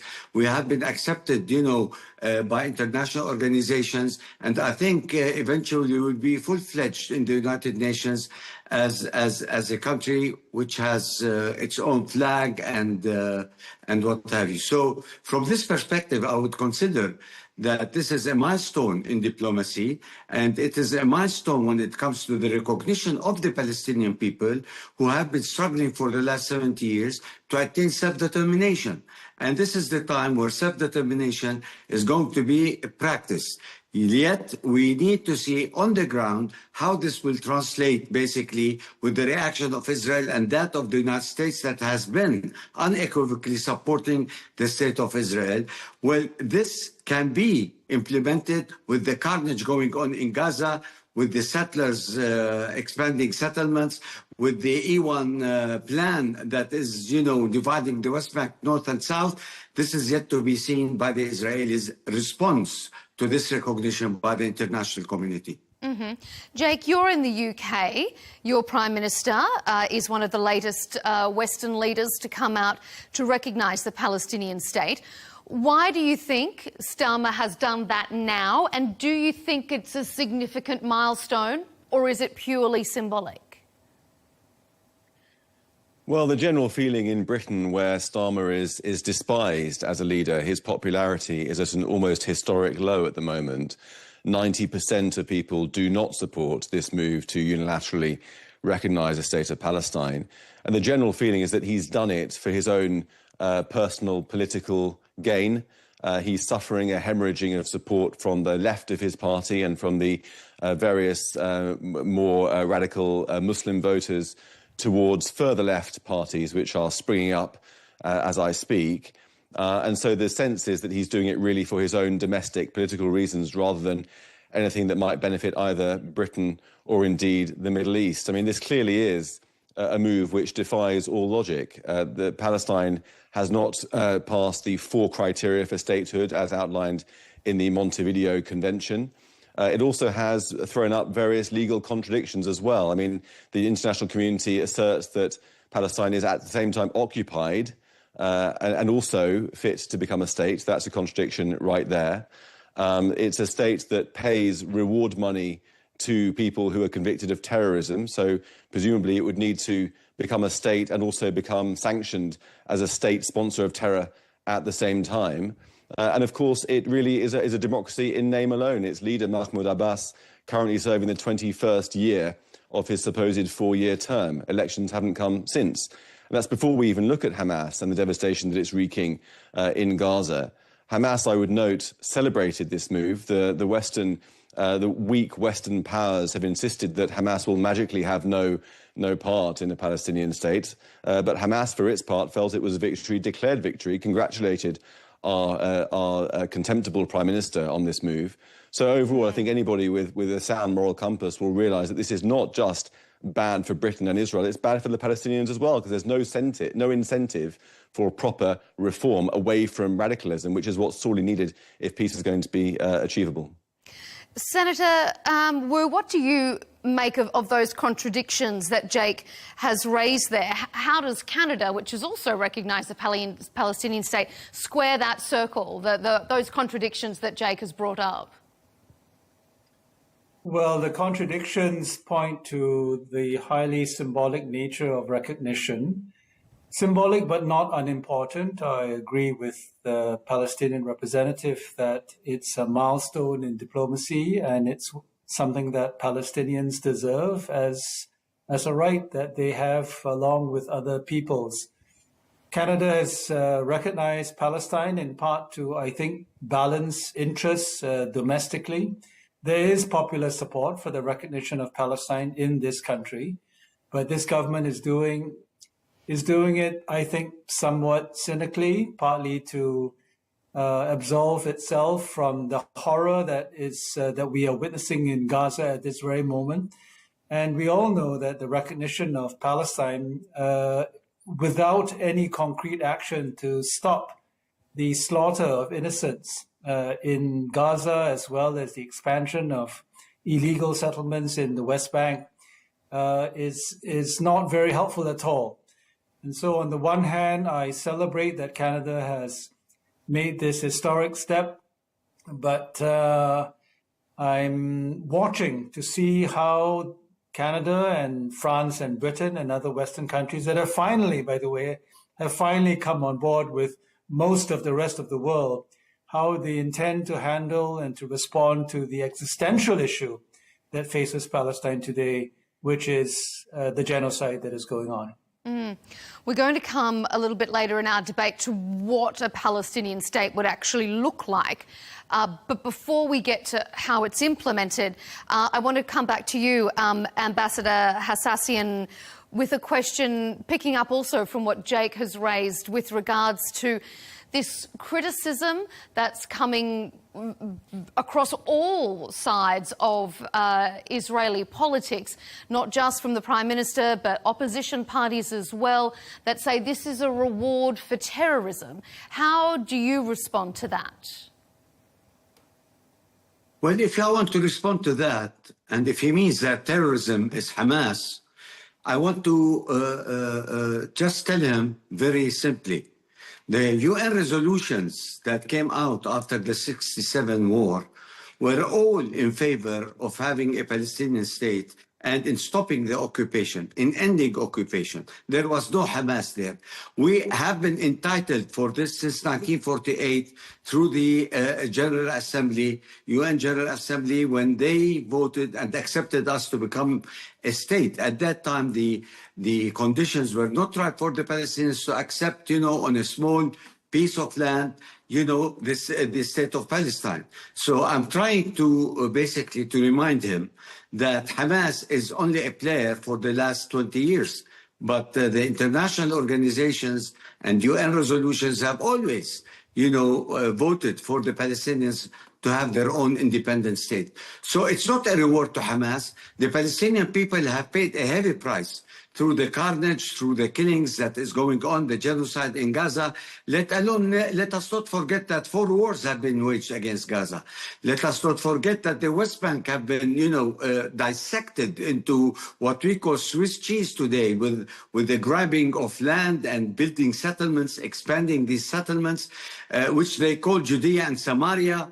And that in itself, if it reflects something, that this country is a colonial settler state that is stealing our land, our water, our right to self-determination by claiming that this is Eretz Israel, this is Judea, Samaria. It was given to them by the biblical prophecy. I mean, that rhetoric is becoming absurd. It's not being accepted by the international community.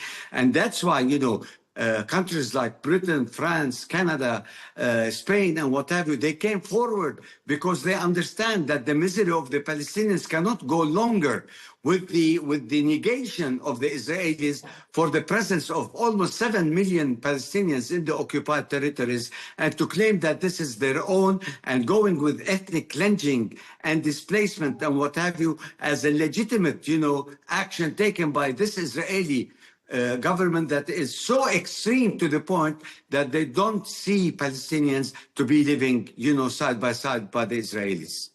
Jake, I see you shaking your head there. What's your reaction? Well, frankly, I'm not really sure where to start. I mean, he's right that the Palestinian Arabs rejected an offer of a state for the first time in 1947, 1948. That was not the only time, however, that they turned down the offer of a two-state solution, as it were. Of course, the Oslo Accords were well on the way to offering them a state, but that collapsed because of the Second Intifada, 140 suicide bombs launched by Hamas on Israeli cities, turning them into a butcher's shop. Then Ariel Sharon tried to give them a state by withdrawing from Gaza. That, of course, was rewarded only with October the 7th. But there have been other times as well. Camp David in 2000, President Clinton, Bill Clinton, said just last year that he looked back at 25 years ago at Camp David and couldn't believe that the Palestinians walked away from a state, and said that they can't complain 25 years later when that offer is no longer there. Ehud Olmert in 2008 offered them 100% of their demands. Again, they snubbed that offer. So it seems very odd now that the Palestinians are saying that they have been deprived a state when they've been offered it on many occasions and have turned it down because they don't simply want to have a state alongside Israel. They wish to have a state instead of Israel. And as for Hamas, I mean, of course, Hamas is deplorable. The international community pays lip service to wanting it not to form a part of the future Palestinian state. But we return to the fact that Hamas has been celebrating this move of international recognition for a state of Palestine. The reason it's been celebrating is because it advances its agenda. Its agenda is not a two-state solution. Its agenda is to take over Israel. Israel faces some very, very serious security risks, from not just from Gaza, but also from the West Bank, where terrorism is glorified. And we have no concern coming from the other side for Israeli security at all. Senator Wu, I'm going to bring you in just a moment, but Ambassador, I'll give you a chance to respond to that. I could see you vehemently shaking your head there. Yes. Yes. First of all, I want to remind your guest that in 1988, the Palestinian National Council made a historic decision, which I consider to be a painful concession, in accepting the state of Israel on 78% of historic Palestine, and in accepting Israel as a state next to the Palestinians. In the Oslo Accords, we almost danced cheek to cheek in achieving that, but the ultimate failure was Camp David, where you are telling us now you put the onus on the Palestinians. How could the Palestinians accept the negligence or the negation of the right of return at Camp David, let alone when Barak was negotiating on behalf of Israel? He wanted to have total sovereignty over Jerusalem with the control over Haram al-Sharif. So Arafat had no choice but to decline that. You don't remember who caused what in Camp David that led to that failure, which of course ignited a second intifada. Now, I'm not going to talk about the intifada and the repercussions of the intifada, but I want to remind you, for the last 13 years, we haven't had any direct negotiations with the Israelis.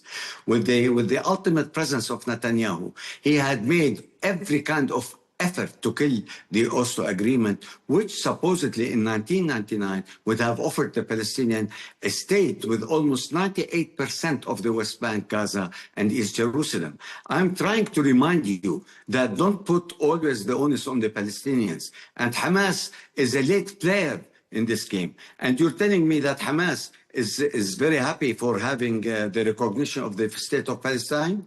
Hamas wanted the entire historic Palestine. They're not, for the 1967 borders, so as they could celebrate, as you are saying, the recognition of the state of Palestine.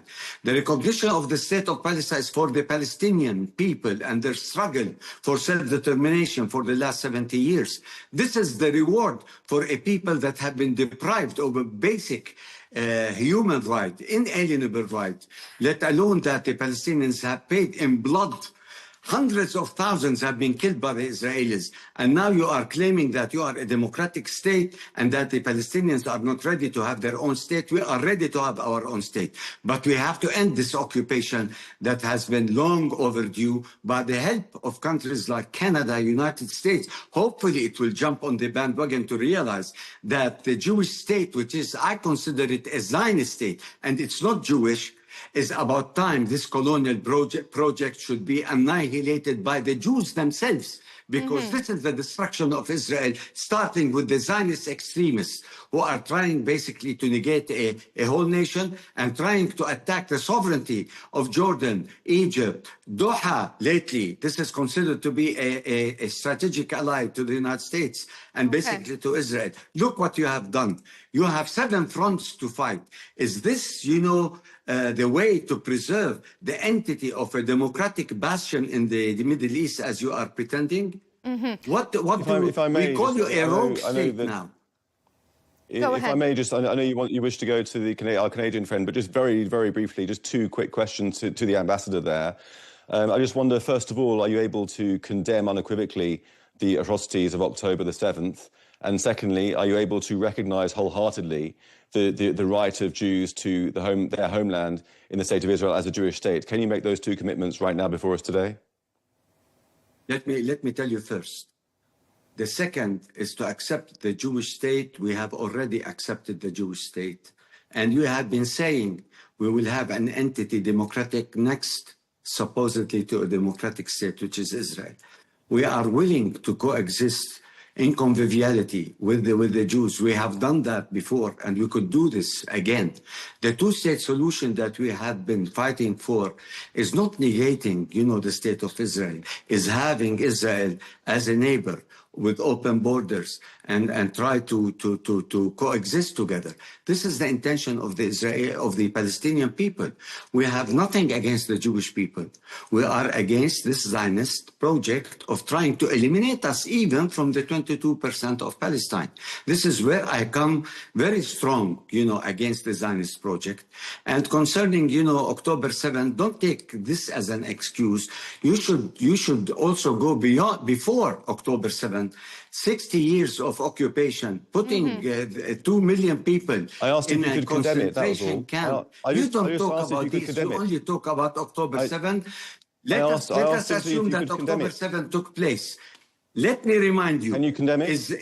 Can you condemn it? The end result of killing 65,000 yes or no question. Palestinians, in yes Gaza, is not enough for you to say that October 7th has been avenged by the Zionist project. Can you condemn it? Yes or no? You don't talk about yes or no. the aftermath of October 7th. I'll take that as a no. It is a shame that you're going to the.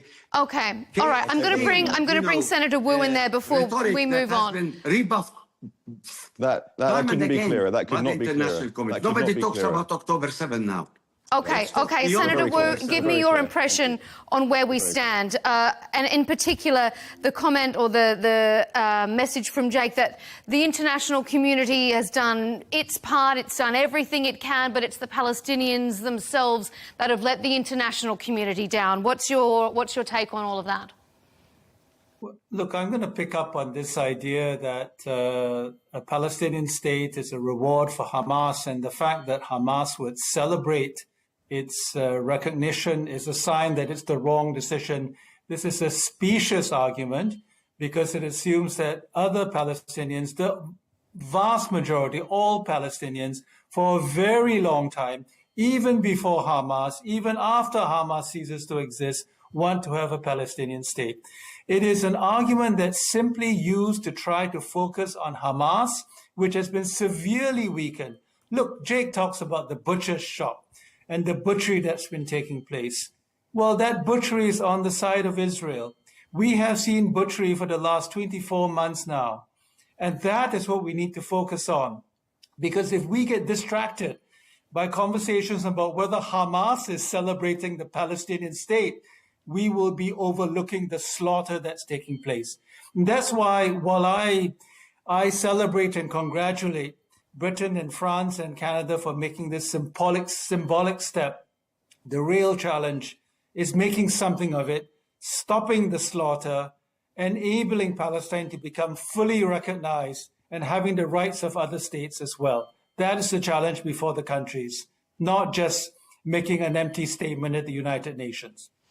So let's move on to our second segment here, where we look at the implications of this. Some of the criticism around the recognition of a Palestinian state is that it simply won't change anything on the ground. It's purely symbolic.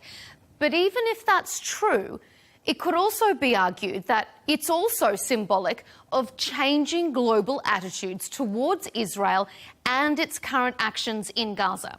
Jake, is this a turning point in international support for Israel? Netanyahu himself has referred to Israel as Super Sparta of the Middle East, referencing its isolation. Yeah, it's deeply regretful. And as the previous speaker just illustrated, there is a worldwide drive to draw an equivalence between a war in Gaza, which is one that Israel did not choose, did not start, did not want, but was compelled to wage because Hamas destroyed, killed, murdered, mutilated 1,200 of its citizens and took hostages who are still there today. Israel couldn't avoid that war. There's an attempt to conflate that with terrorism on Israeli civilians. Our Canadian friend just did that explicitly, equivocating or drawing an equivalence between the Second Intifada and the war in Gaza. One is a terror organization attacking innocent people while they're going to school, while they're going about their day jobs in suicide bombs. And the other is an attempt to destroy Hamas and release the hostages. It couldn't be clearer. So I'm afraid that while the world increasingly falls under this total delusion, mistaking war for genocide willfully and falling for the propaganda, then international isolation is growing on Israel. And I'm afraid to say that the result of this wall of hostility towards Israel at the United Nations is going to be to evoke an even stronger backlash from Israel, which will also be counterproductive. We can see the Israeli right wing, the far right, who regrettably have positions in the government at the moment, becoming emboldened by this, and a response from Israel saying, look, if you're going to do a unilateral declaration of independence or recognition for Palestine, we're going to take unilateral actions as well on the West Bank. That is only going to lead to more conflict, more bloodshed, and more unrest in the years to come. It's an absolute tragedy that people have forgotten which side is democracy and which side is the jihadis. Senator Wu? Here's another specious argument where you're trying to say that you're trying to give justification for the actions of the far-right government, which Netanyahu supports. I should clarify, I'm not justifying it. Which has been in the cards for 2 years already. What we have seen from the West is a lack of action, is an indulging of the Netanyahu government, is a complacency, a willingness to look away from the atrocities that Israel has committed in Gaza. And what has that yielded? More extreme actions. To suggest that recognition of Palestine is going to be the trigger for even more right-wing action is simply a fallacy and something that cannot be tolerated. So, Senator, I assume that you would unequivocally condemn October the 7th, because you haven't mentioned it so far, all the hostages. I do. But why do I have to have a litmus test of that sort? I condemn all the I condemn the bombings of innocent civilians. That's why. Just because you haven't mentioned it, it seems like you're editing something out. How about you? It seems like you're missing an important piece of the puzzle here. How about you? Are you unequivocal? No. How about the killing of children in hospitals? Jake? Of course. Any killing of children in hospitals that's in... Then we're on the same page. We're not on the same page because you, I'm afraid, are mistaking a war for a genocide and mistaking a democracy for a fascist state. And you're on the side of a non-democracy at best and a jihadi state at worst. How could Israel be a democracy and an occupier at the same time? Let me ask you, I'm afraid you have lost your moral... Let me ask you one question. Can you... Would you consider West Bank, Gaza, and East Jerusalem an occupying land? I'm asking you this question. I'm afraid, sir, in my mind, you've lost your moral authority by failing to condemn October the 7th. Okay, we're not going to descend into who has defended what. Ambassador, I want to ask you specifically. Recognition has prompted almost unanimous condemnation across the political spectrum in Israel. And after a period of so much internal division, could this move not backfire? Instead of pressuring Israel, could Netanyahu use this to galvanise his grip on power? Could things just turn out worse? Well, that's Jake's argument, isn't it? But look, what has been the record of the last 24 months? The West has been coddling Netanyahu, has been indulging his actions, and he has rewarded the world with more atrocities. We have given warnings, let humanitarian aid go in. We're going to ramp up sanctions if you don't do so. We didn't ramp up sanctions. And what did he do? He continued to block humanitarian aid going in. So the carrot, if that's what you're asking about, the carrot has not worked. And I'm not saying recognition of Palestine is a stick, but it's what Palestinians deserve. What comes after is what counts. You're absolutely right. It's only symbolic if we don't stop the slaughter. Ambassador, what do you think? I mean, Jake raised the point that this could lead to unilateral support from Israel annexing the West Bank, as some of the far-right ministers are calling for. I mean, could this whole conversation around recognition backfire? No, I don't think so, because Israel should understand that the time is right now to believe that there is no military solution to this conflict. They have to understand using power is not going to make the Palestinians succumb. Palestinians will continue their struggle for self-determination, and the international community now is on the side of the Palestinians because we deserve to have our own independent state. And we are talking about only 22% of historic Palestine, where our independent state have been recognized by major countries, by almost 147 countries in the world. So there are also some Jewish people, Israelis, who are for the two-state solution. Many of them want to end this hostage ordeal. They are begging Netanyahu to stop this carnage and get the hostages home, where we want to see them also safe, as our people will be safe from the bombardment that is taking place on every day, killing children, mosques, churches, and what have you. Everybody wants this war to end because this is crazy. When is Netanyahu going to understand that this is against humanity, what he is doing, and that there is no way out of this quagmire is to accept the recognition of the state of Palestine and to stop this war? Because Israel, the public opinion in Israel is shifting, and the opposition is shifting towards, reconciliation basically with the Palestinian people. They see children are dying. They see the weaponization of humanitarian aid and food, in trying to make the children suffer. What can we do more than this?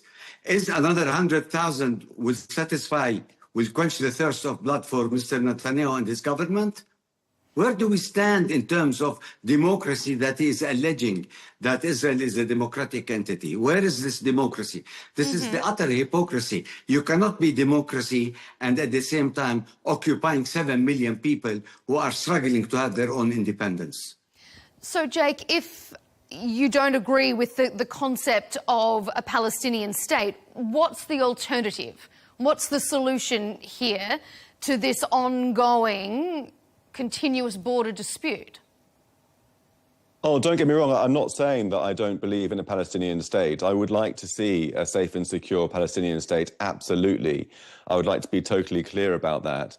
Unfortunately, however, it would need to be a state that renounces terrorism, renounces support for terrorism, recognises Israel not just by paying lip service, but properly and genuinely, and wishes to extend the hand of peace to Israel. And those things are not forthcoming.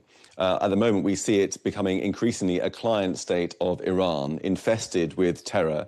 Of course, in Gaza, it's explicitly run by terrorists. It's a terrorist enclave.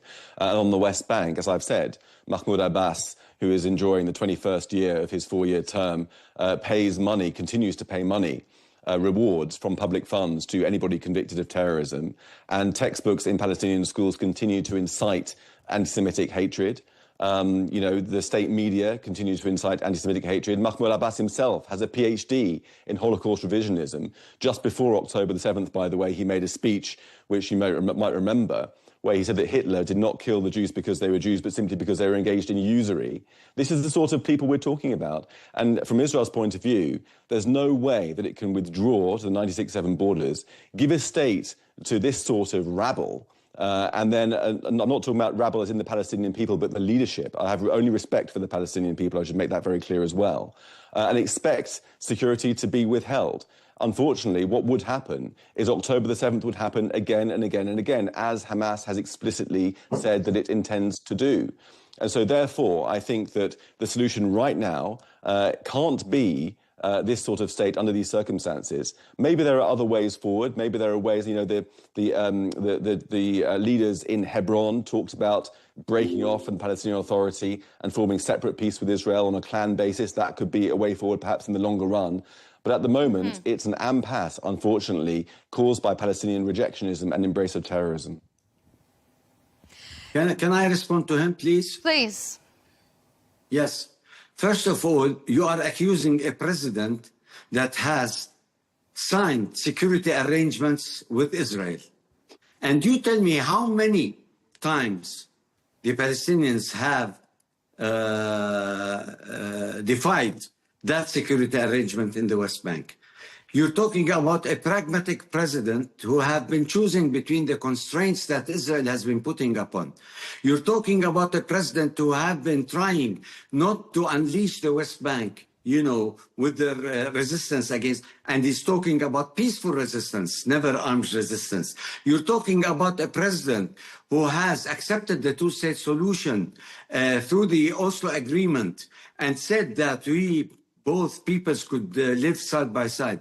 You're talking about a president who believed in democracy. We're trying to hold elections in the occupied territories. Israel has been circumventing that because they don't want our people in Jerusalem, to go and vote. We're talking about reforms. We have done the reforms in our books. We have been funded by the Europeans because they checked our books and they have seen that there are no incitements there, and still you are using the old rhetoric of incitements, terrorism, and what have you. What do we have with Iran? How dare you consider, the West Bank, being a puppet to Iran and what have you? We are Sunni Muslims. We have nothing to do with Iran. Iran has its own agenda in the Middle East. President Abbas has never, ever accepted to be part and parcel of what is going on in southern Lebanon. So don't try to smear the image of our president as being a terrorist. He has extended his hand so many times to Netanyahu and to others. We almost had an arrangement in 2008, with Olmert at that time, when he was prime minister. So you negate all these activities. And now you dub even President Abbas and the leadership in the West Bank as terrorists, while we are controlling all kinds of security arrangements so as to make sure the soldiers that are lost in the West Bank, we take them and give them to the Israelis. We don't take them hostages, as you are claiming that we are terrorists. I mean, you know, this rhetoric is absurd and rubbish, sir. I don't respect what you talk about my president, neither about, you know, the Palestinian people in general. And don't be a hypocrite by saying that, yes, you want a state of Palestine. No, people like you want Eretz Israel that will extend beyond the West Bank, go to Jordan, Saudi Arabia, Egypt, Syria, and Lebanon.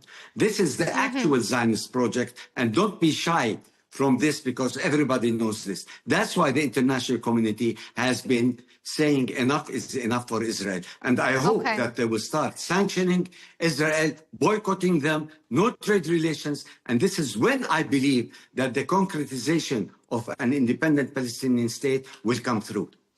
We're sort of opening up onto what we want to talk about in our third and final segment, which is how does this actually be implemented? How does it look? Who governs a Palestinian state? How do we make it from words to reality? Simply saying that a country recognises Palestine is one thing, but to put those words into action is something entirely different. Because for many countries, there are caveats included in their recognition, and that also includes the removal of Hamas from Gaza and potentially the installation, in some cases, of peacekeeping forces, two things that Hamas has previously said it would not accept. So, Senator Wu, let's bring you in on this, because I know there are caveats to Canada's recognition as well. Can a Palestinian state be implemented without Hamas agreeing to disarm and move out of Gaza? Well, that's not the condition under which Canada, anyway, has recognized Palestine. Canada has imposed the condition that Hamas not be part of the leadership, that it disarm entirely, and that the Palestinian Authority have some sort of a governance reform and elections. But if Hamas is saying it's not willing to relinquish its control, how do you see a Palestinian state going forward? Well, to work with the Palestinian Authority, I mean, that is the only way that can be done. And this is why I say the approach that the Canadian government and the British and the French are taking seem very unrealistic to me. And I would rather see them take action to stop the slaughter immediately. But recognition of the Palestinian state, I think, adds ammunition for more concrete actions, such as the sort the ambassador has talked about. Full sanctions, for example, embargoes on trade, sanctions on cabinet ministers, all of the cabinet, rather than just the extremists. These are the new tools, I think, that recognition of the Palestinian state has given to Canada, at least, maybe not for Britain and France. Ambassador, I mean, Jake has raised some concerns about the legitimacy of the Palestinian government at this current point in time. I mean, if Hamas says it will continue to have a presence in Gaza, the PA doesn't want it to. I mean, how does this actually go from words in the UN General Assembly to actual reality on the ground? First of all, the international community and the United States should empower the Palestinian leadership in the occupied territories, which means that they should empower President Abbas to come forward and give him the opportunity to come to Gaza and try basically to start from there after the dust settles. Now, we have conditions for Hamas to be part and parcel of this political system. The quartet has conditions. First of all, the recognition of the state of Israel. If Hamas meets the four conditions and that there should be no military kind of action, violence should be stopped aside. These are conditions that even the Palestinian leadership has adopted when they became part and parcel, of the global recognition of the PLO. So we are putting the same conditions on Hamas. If Hamas does not want to recognize the state of Israel as a faction, that's fine. But if they want to be part and parcel of a future government, a democratic government based on elections, they should accept the 4 conditions. They should accept that the Palestinian state should be on the borders of 1967. So we have put also our conditions on Hamas. And if Hamas does not want to deal with that, then we will see what the outcome will be. But first of all, our interest is to stop this war. And then politics come later, negotiations come later, concessions come later, reconciliation comes later. But we don't just take an excuse of what Hamas believes or doesn't believe. Even if Hamas gives up its arms, Hamas is not going to be obliterated, because Hamas is an ideology. It says Islamic fundamentalism. It will never reconcile with secularism as the PLO has been for the last, 40 years. So let us not put the cart before the horse and assume that, if Hamas does this, Hamas does that. Also, Hamas is tired of the war. Hamas also have been targeted, have been killed, have been assassinated, have no control over Gaza anymore. So, why do you talk on one side of the and not the other? Who has the power to stop the war? Hamas or the state terrorism of Israel? I will ask this question. Jake? Well, I'll answer it if you like. Hamas has the power to end the war by releasing the hostages. Do you have any other questions?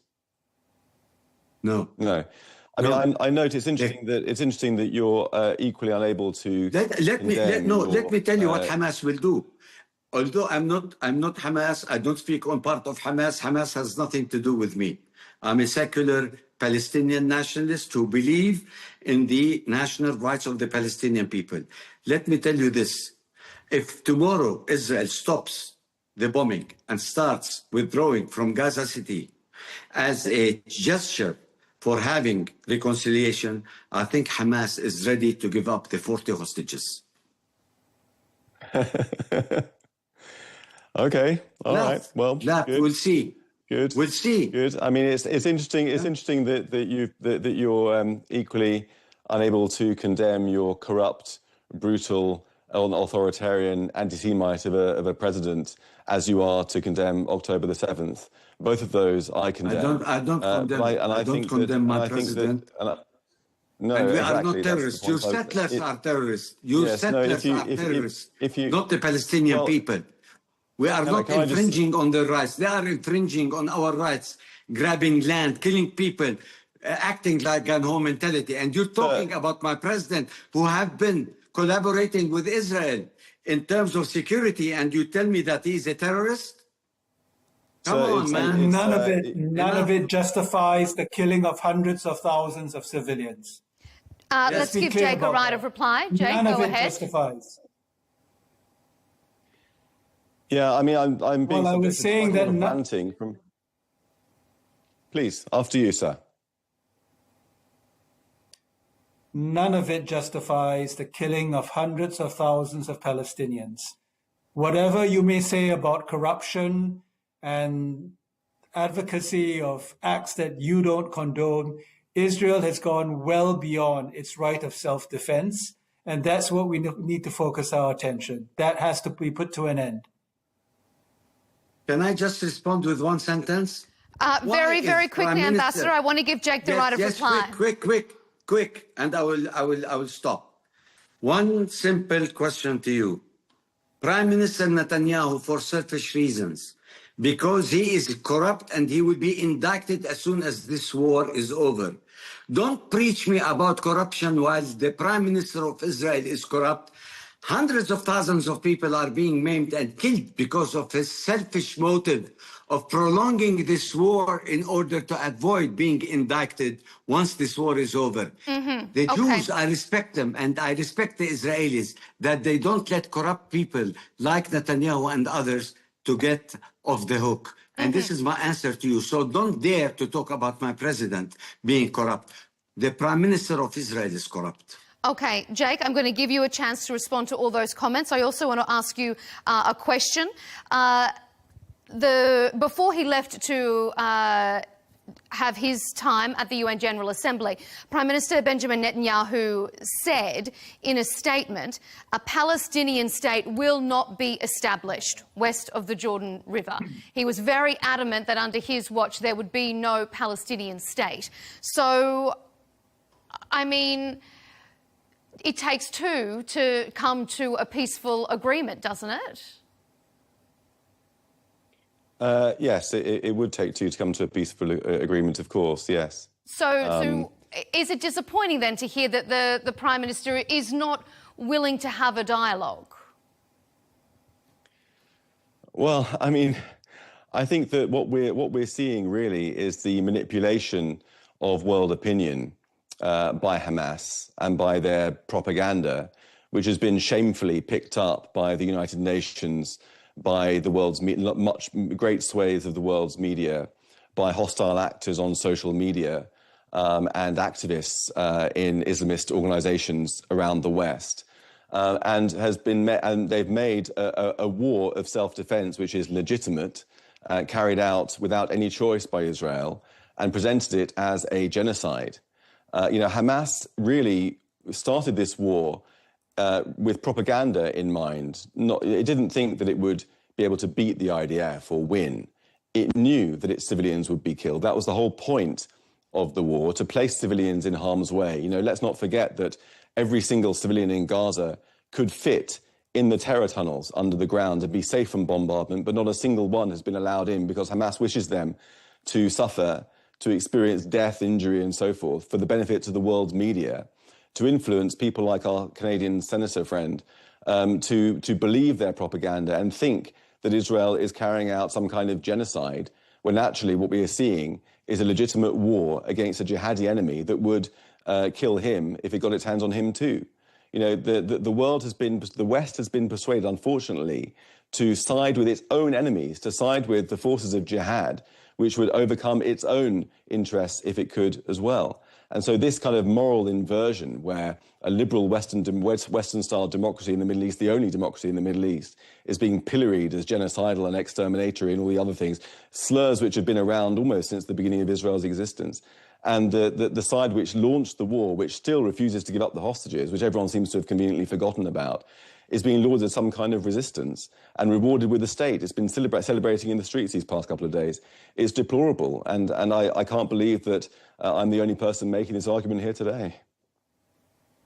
Can I respond very quickly, please? Very briefly, and then we'll wrap up, Ambassador. Yes. I want to ask Jake. Millions, hundreds of millions have been on the streets of Europe, America, Canada, Australia. Every single human being there had been raising the Palestinian flag and saying, "Free Palestine." Have you seen a green flag or any kind of chanting for the support of Hamas? Yes. Why do you just take Hamas and you are neglecting the entire Palestinian people that have been thirsty to have their own independence? Listen, as I said before, I'm completely a supporter of a Palestinian state, but under conditions which are reasonable for Israel's security. I'll give you a final word, Senator Wu, before we wrap up.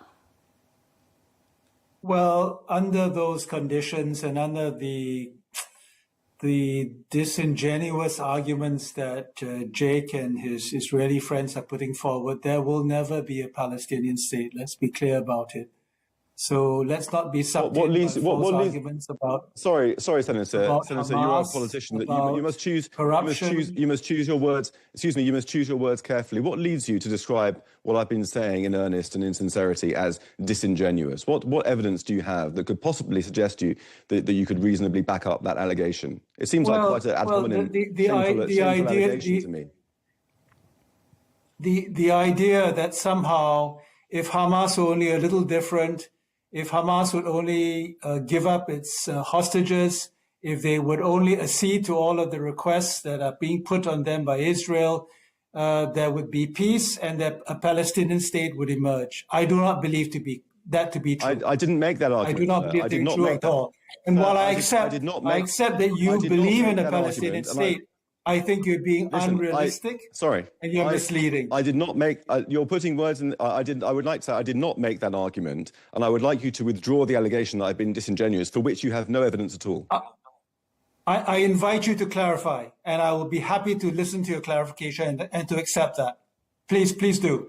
Well, the ambassador asked me if I thought that there was a way that Hamas could end the war, and I said yes, it could end the war by releasing the hostages. That's a perfectly legitimate position, which I think you would probably agree with. But I would like you to withdraw the allegation that I've been. But I would like you to withdraw the allegation that I've been disingenuous, for which you have no evidence whatsoever. As a politician, you should be ashamed of making such an ad hominem attack on me. What I would say is that the belief that the war would end and Israel would stop its atrocities and its expansionism only because Hamas would release the hostages, I believe to be untrue. Whether that's disingenuous or not, I'm happy to take it back. But I believe that assertion, which I think accurately reflects your view, that assertion is false. And that's my opinion. We can disagree. So we have a difference of opinion, which you have framed as... We do have a difference of opinion. So you've taken it back, and thank you for that. Gentlemen, I wish we had more time, because I feel like there is so much more we can discuss, but unfortunately we are going to have to leave it there. But I appreciate all of your diverse perspectives and points of view. Your time is valuable to us here on Counterpoints, and we always enjoy having a robust discussion. Thank you to our guests. Yuen Pao Wu, independent Canadian senator from British Columbia, Jake Wallace-Simons, author and Daily Telegraph columnist, and Professor Manuel Hassassian, the Palestinian ambassador to Denmark. Thank you to all of you for being on Counterpoints. Thank you.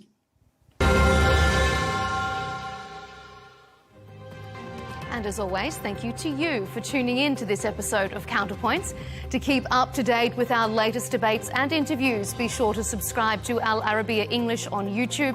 And don't forget to follow us on X and TikTok to catch more spicy debates like that one. We'll see you next time.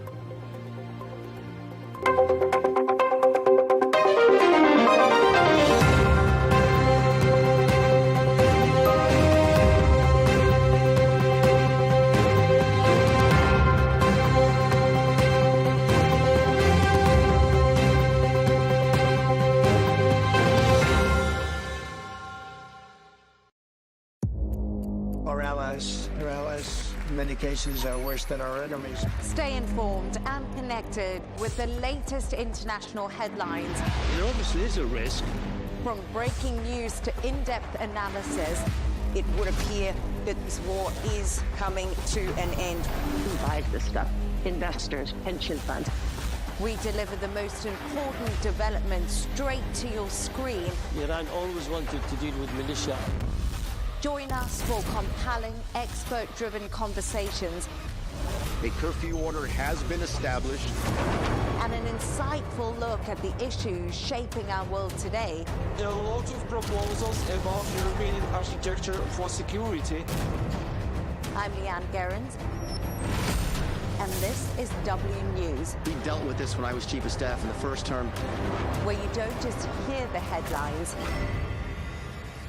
you get the full story.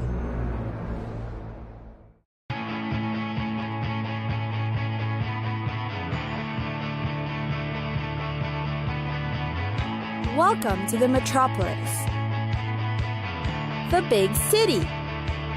This is where tech, trends, and culture meet. Meet the people. See the sights. Walk the city streets.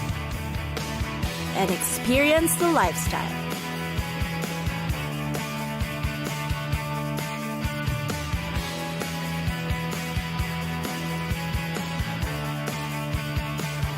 This is your first-class ticket to the cities of the world.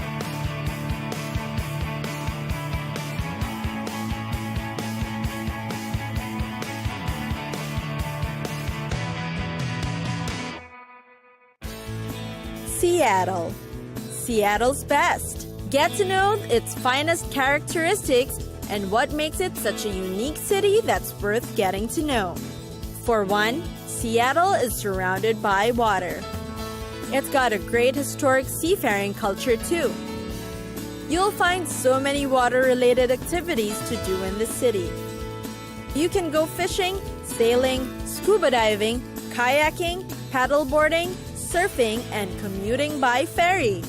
Next is its coffee. After all, this is where Starbucks was founded in 1971. The city has earned its nickname as Fueled by Coffee. Here, you'll also find Seattle's best, Tully's, Top Pot, Cherry Street, Pete's, Cafe Ladro, Victrola, and Espresso Vivace. Its coffee scene is thriving with commercial, independent, and artisanal espresso roasters and cafes. There can never be too many places to grab a cup of coffee. Here in Seattle, the more coffee places, the merrier. Seattle is also known for its nature parks. Did you know that it's surrounded by about 30 national parks? This means more opportunity for outdoor activity. Seattle is a city where you can find beaches, glaciers, waterfalls, and rainforests. Imagine all that in one place. Meanwhile, it is also known to have a reputation for being a culinary destination. Seattle is home to many critically acclaimed world-class chefs. The city can in fact be considered a farmer's market, locavore, and seafood culture. The people in Seattle usually like to buy food products that's within their area of residence as a way of supporting their neighbors and the natural resources. And last but not least is its culture. Seattle is known to be a place friendly to any race, gender preference, families, you name it. It has in fact gained the title of being one of America's best cities for families. The city has also a remarkable LGBT population. Many of its residents also hold a commendable bachelor's degree or higher. Family-friendly fairs, festivals, markets, restaurants, and activities make it a well-loved city for families to settle in. It's a pet-friendly place too, and you can expect a playground anywhere nearby.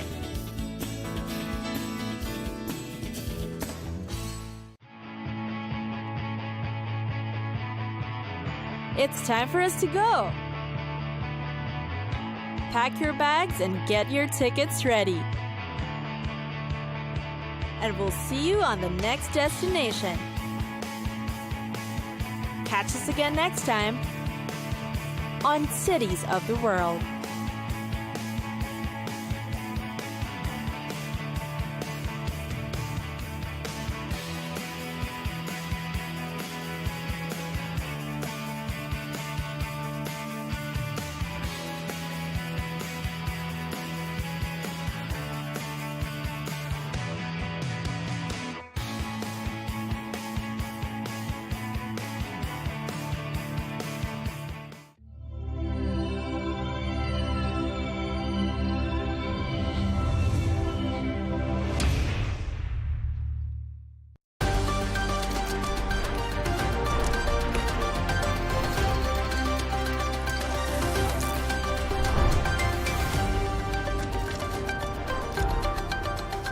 Hello, I'm Leigh Ann Gerrans and welcome to a special edition of W News Extra. Coming up on today's show, we'll be taking a look back at some of the highlights of the week, all broadcast from the Al Arabiya headquarters.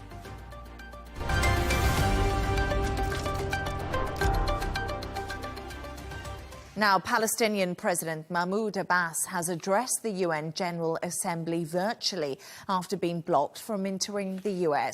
He called for an end to the war in Gaza, urged humanitarian aid access, and thanked countries including the UK and France for recognizing Palestinian statehood. Abbas also stressed Palestinians will remain on their land whilst rejecting any future role for Hamas in Gaza. Take a listen to what he had to say.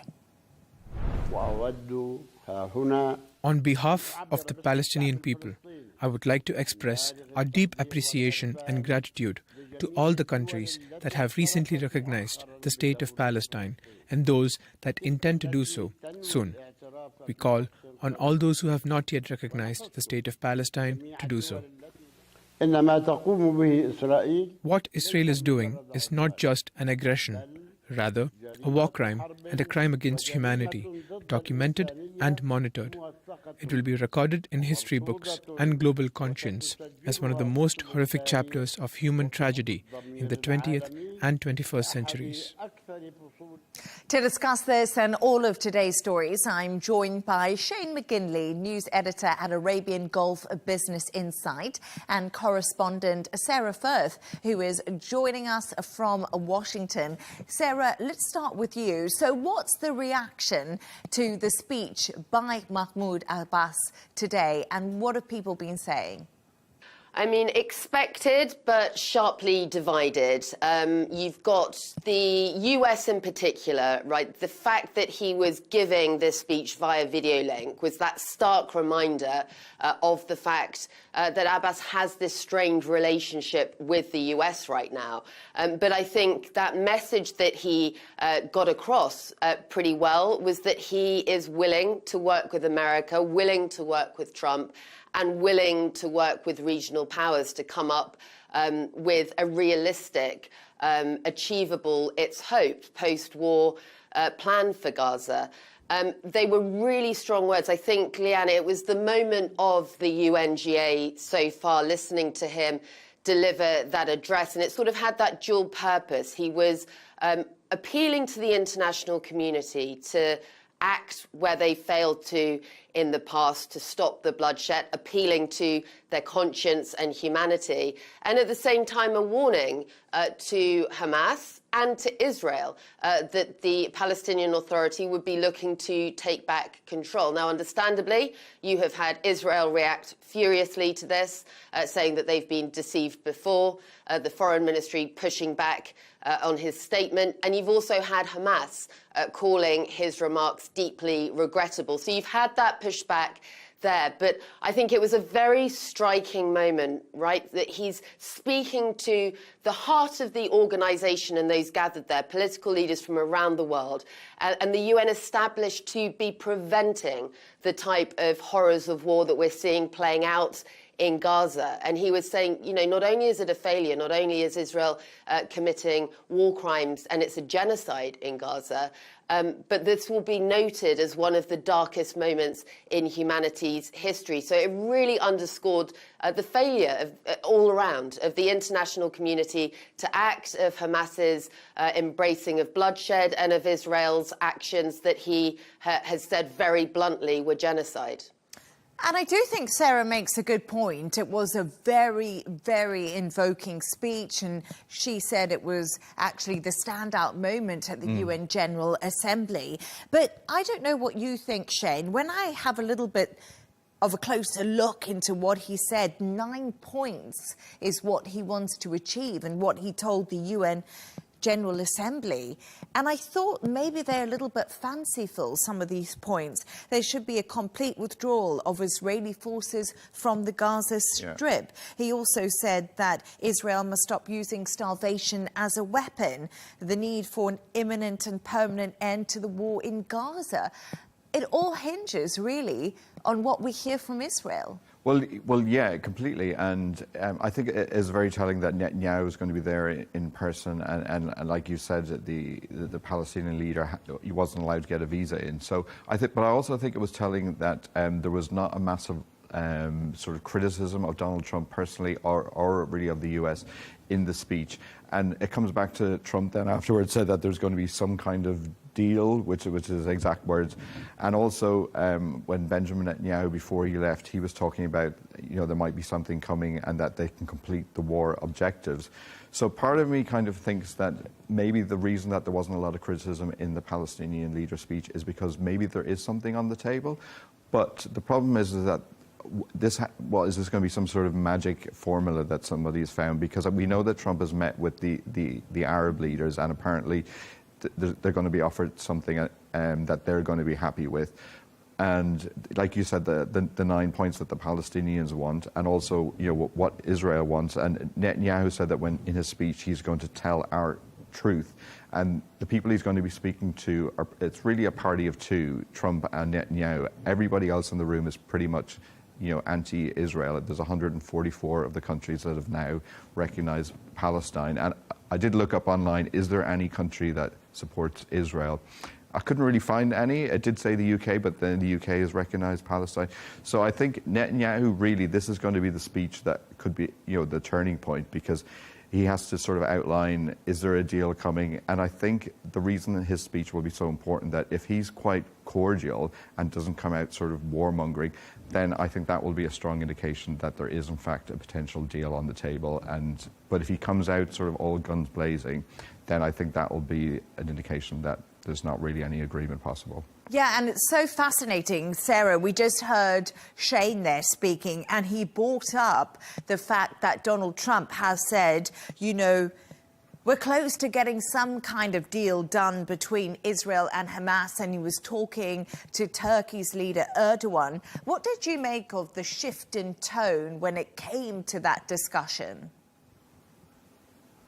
Yeah, it's been very interesting watching some of those sideline meetings happen at the UNGA, and today, of course, Turkey's President Erdogan being hosted at the White House. Very warm words and body language exchanged between the two. And it seems like the shift of tone to a more positive prospect of some kind of plan that it seems certainly the Muslim majority countries on board with. President Erdogan has been very, very outspoken about Israel's actions in Gaza, about protecting the Palestinian people. The question is going to be now, when Netanyahu is in the US, whether he goes along with the new proposal or whether he faces off President Trump, and what President Trump's response to that will be, Leigh Ann. We know that Netanyahu has really tested some of the red lines that the US has tried to set. He's taken actions that it's not clear the level of US prior approval. I'm thinking of the strikes on Iran. There is a sense in the White House amongst President Trump's administration of a growing frustration. You had the world standing in solidarity, really, at the UN, with leader after leader recognizing Palestinian statehood. You've already had Israel come out and, very strongly worded. They've called this a shameful capitulation. But there is no doubt that Israel is looking extremely isolated on the world stage now as a direct result of its ongoing actions in Gaza. Abbas could not have been clearer. He said Palestinian people will not leave their land. You've had countries like Turkey really pushing for action and protection for the Palestinian people. And now it seems, with the meetings that have been had at the UNGA, that there is a more positive outlook. The mood music here in the US and amongst some of those gathered is hinting at some kind of possible progress here when it comes to a peace plan. It will be whether or not Trump is able to convince Netanyahu, stand up to Netanyahu, and get this moving forward. In so many times so far, we've seen this fail. Will this time be different? Do you not think, though, I thought it was interesting what the French President Emmanuel Macron said. He was saying that the stumbling block is going to be the annexation of the West Bank. And he claimed that in his discussions with Donald Trump, that Trump agreed with him and that there would be no annexation of the West Bank. But that seems to be a fundamental criteria that Benjamin Netanyahu's cabinet are insisting on. So I don't see how they're going to get over that point. And that's a fundamental contradictory from both sides.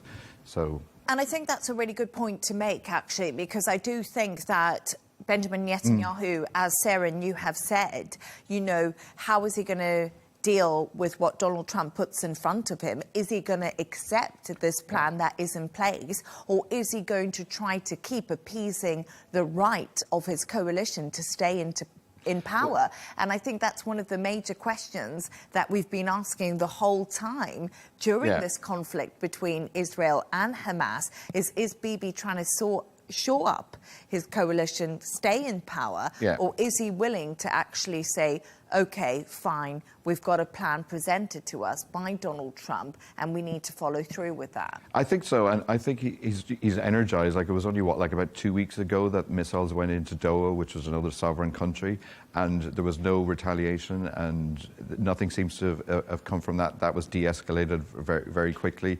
And, Steve Witkoff said that, they've met with Muslim-majority neighbours, which I presume includes Qatar. And Qatar, if I remember right, went to the White House, and nothing came of that. So that makes me think maybe there was something that the Qataris were told to sort of back off, and the Arab leaders were told to back off. And do you remember there was a lot of talk of the UAE saying that was a red line in terms of the Abraham Accord, and the anniversary of the Abraham Accord came and went. So I'd kind of like to be optimistic that there is a deal that is kind of imminent, and we're coming up to the anniversary of the Hamas attacks in October, so that would be a nice sort of anniversary to get in before that. But I think if there's a fundamental disagreement on what happens with the West Bank, how are you going to agree on anything?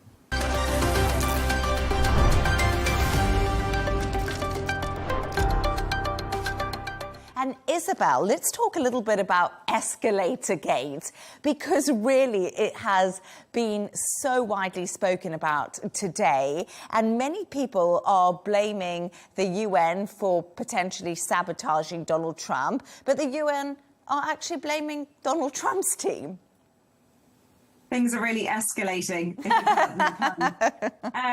Do you know what? I was reading all about how disgruntled the United Nations are with the Trump administration yesterday morning, not least because they've been withholding funds since he came to office in January.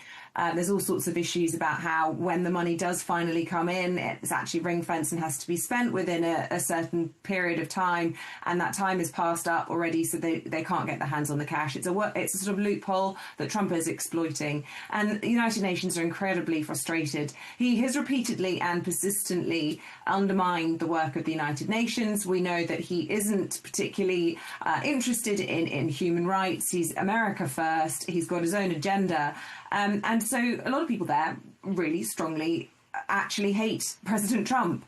And there was talk that there might be something like this take place. I even read the exact scenario yesterday morning, that there was talk that they might say, well, because there have been so many cuts, we can't afford the electricity, we'll turn off the escalator. And sure enough, we saw the First Lady and President Trump taking a step onto the escalator yesterday, and it went completely still, whilst the others were still moving.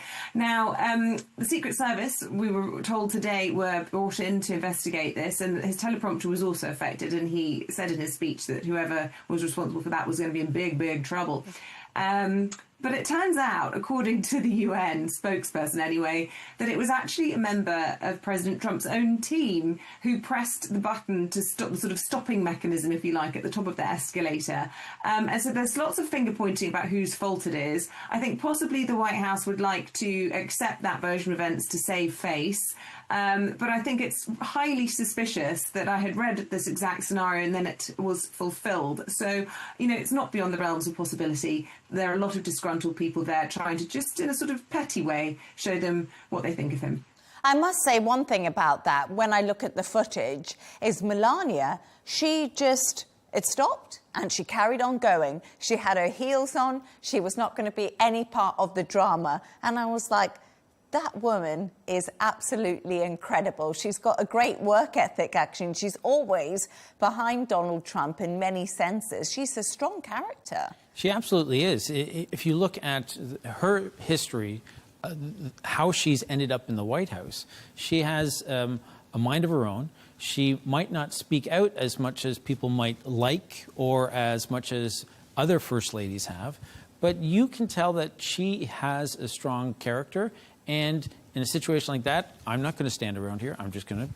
We have to go to the top. I'm walking myself. Yeah, absolutely formidable. But I also want to talk a little bit about Michael.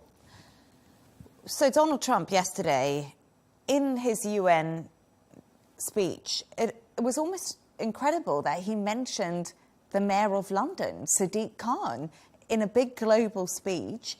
And now Sadiq Khan has hit back at Donald Trump. You know, what's been going on between these two? So I think it goes back to when Donald Trump came to London about a decade ago, where Sadiq Khan was the mayor at the time, and he allowed for an inflatable of Donald Trump, depicted as a baby, to be flown while Donald Trump was in town. He took great offense to that, as somebody with an ego might. And as a result of the speech yesterday by Donald Trump at the UN, Sadiq Khan came out and he said that, Donald Trump, he called him a racist, a sexist, a misogynist, and Islamophobic. And it's interesting when you have a political leader who does not have to pay fealty to the President of the United States. It seems as though that person can get away with speaking his or her mind. And that's exactly what Sadiq Khan said. In fact, he went one step further and he said that I seem to be living rent-free in Donald Trump's head. And Isabel, you were in London yesterday, and obviously Sadiq Khan, the mayor of London. What happened? What was the feeling on the ground, as they say?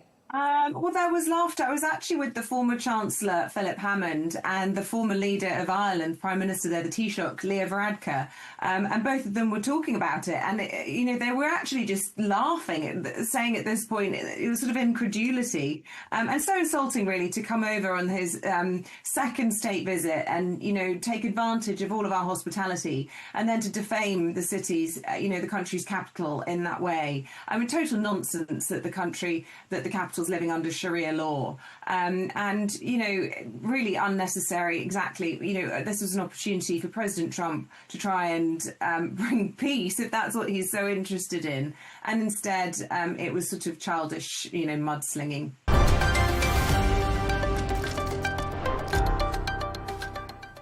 Now, the Duchess of York's spokesperson has claimed she was trying to protect her daughters when she sent an email apologising to paedophile Jeffrey Epstein. Michael, what is the latest on the story? Because it's been rumbling for the last couple of days, really. So the latest is that the Duchess of York has been dropped by 7 charities. Okay. That's the news line. Now, beyond that, we have a spokesperson, James Henderson, who has come out trying to give a little bit more of the backstory as to why the Duchess would have reacted the way that she did and why she said what she said. Of course, to me, it kind of feels as though there's a little bit of events have unfolded. You bring in the experts to talk about how you can present those facts to the public so that everybody seems to be believing what's been happening. And that's, I think, where we are now. The spokesperson has come out and he has said that the Duchess has been acting the way that she acted all those years ago was to protect her children and to protect her family, the 2 most important things to her.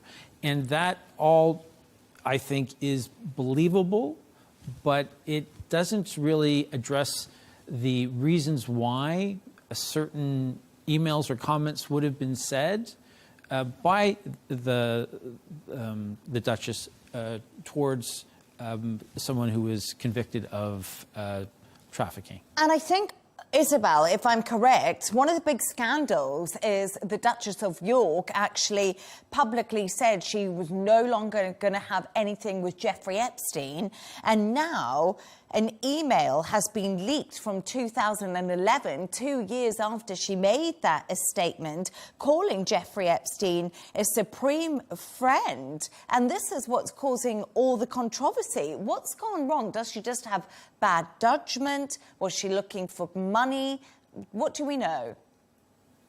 Well, it's impossible to know what was going on in her head when she sent that email, but we know she does have a history of, where it comes to financial decisions, getting herself into hot water. Let's not forget she was involved in a cash for access scandal, for example. The author Andrew Lowney's recently brought out a book called Entitled, and he described her as getting into a loop of debt, excessive spending, and then risky attempts to try and raise that money. Now, she was lent £15,000 by Epstein.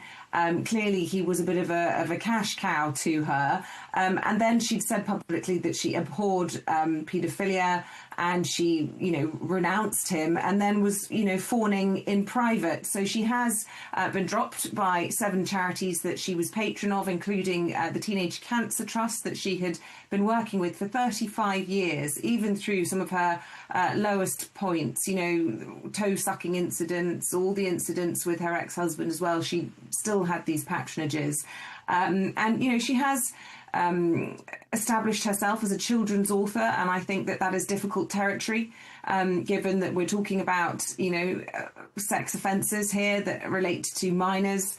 Certainly here in the UK, it will be very difficult, I think, for her reputation to recover from this. Having said that, she has been gaffe-prone in the past, and she has bounced back because she has this very bubbly personality. She's very likeable.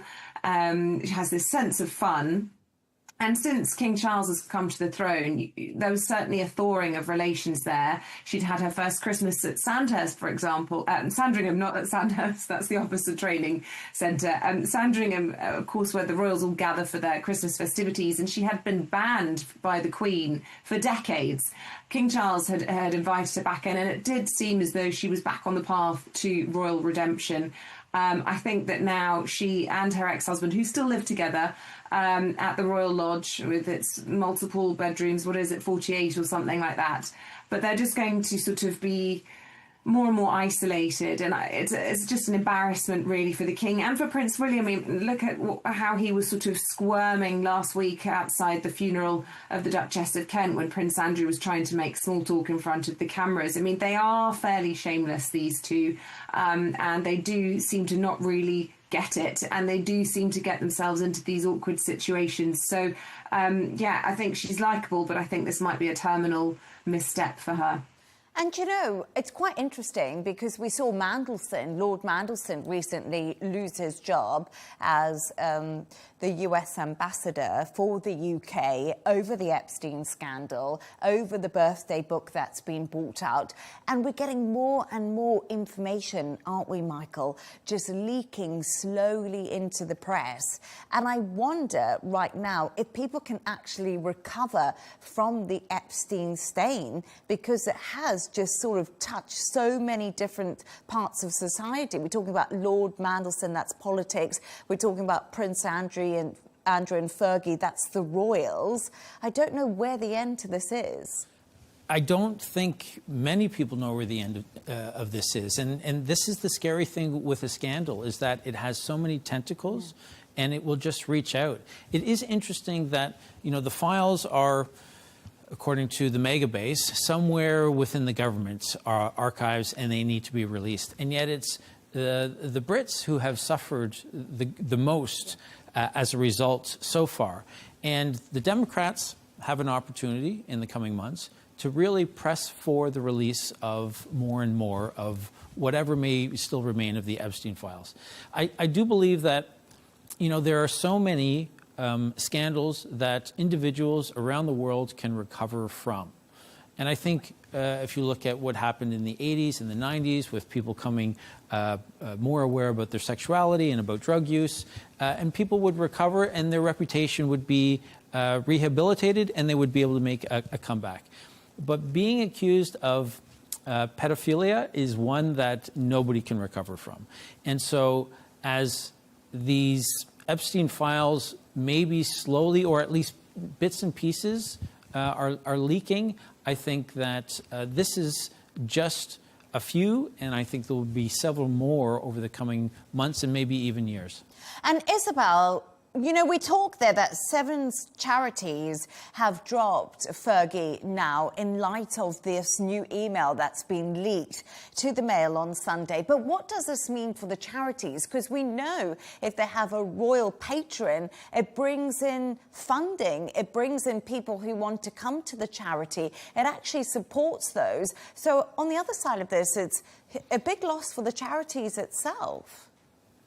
Yes, I mean, she wasn't a member of sort of the working royal family, if you like. You know, she's long divorced from Prince Andrew and hasn't got a title, but she is still working to her credit and has been all this time with several charities. And, you know, in the way I described before, she has a very warm, gregarious, likeable way about her. And, you know, she will have been a huge asset to these organisations, and they will be sad to part ways with her. There's no doubt about it. And, you know, whether they'll be able to find anyone from within the royal family, her daughters, for example, I don't know. But, you know, the whole thing is really unfortunate. And not least, I suppose, the victims of the Epstein families, they're urging charities in America that are linked to her to break association as well. But it's sad for those charities and all the people that benefit from them if it actually impacts their ability to fundraise. You know, she was a great asset for them, and the whole thing's, you know, just a tragedy, really. And like Isabel did say there, we can't forget the victims when it comes to Jeffrey Epstein. Yes, we talk about the big figures losing their jobs, but there's a lot more to the story and to the victims, and a lot of them came out in court. And they have stood, you know, at the steps of Congress in the U.S., where they have stood behind their lawyer, who's represented so many of them. And I wonder if, because they're not getting the reaction and the action from politicians that they want, I wonder, and they can't publicly stand up and say, I was on an island with so-and-so, but they can leak it to the press. And I think that the British press has a little bit of a different take on the way that they practice journalism than the U.S. And I think that might be an indication that as emails are quote unquote leaked, maybe more and more information is leaked over the coming months.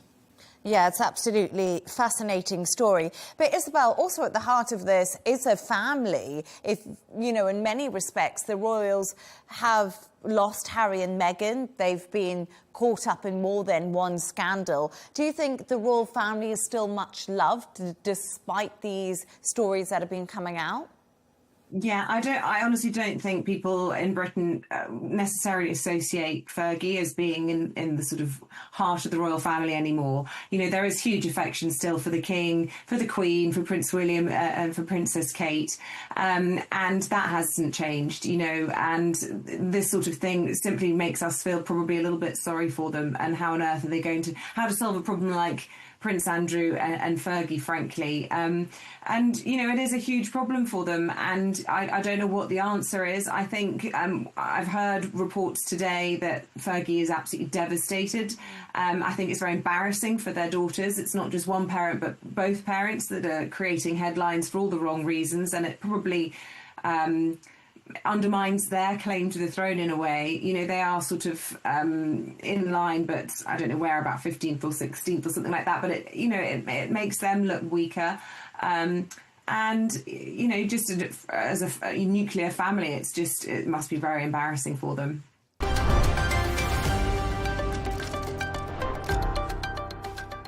Now we're turning our attention to comedian Jimmy Kimmel, whose show is set to return tonight after a 6-day suspension over comments he made about conservative activist Charlie Kirk's assassination.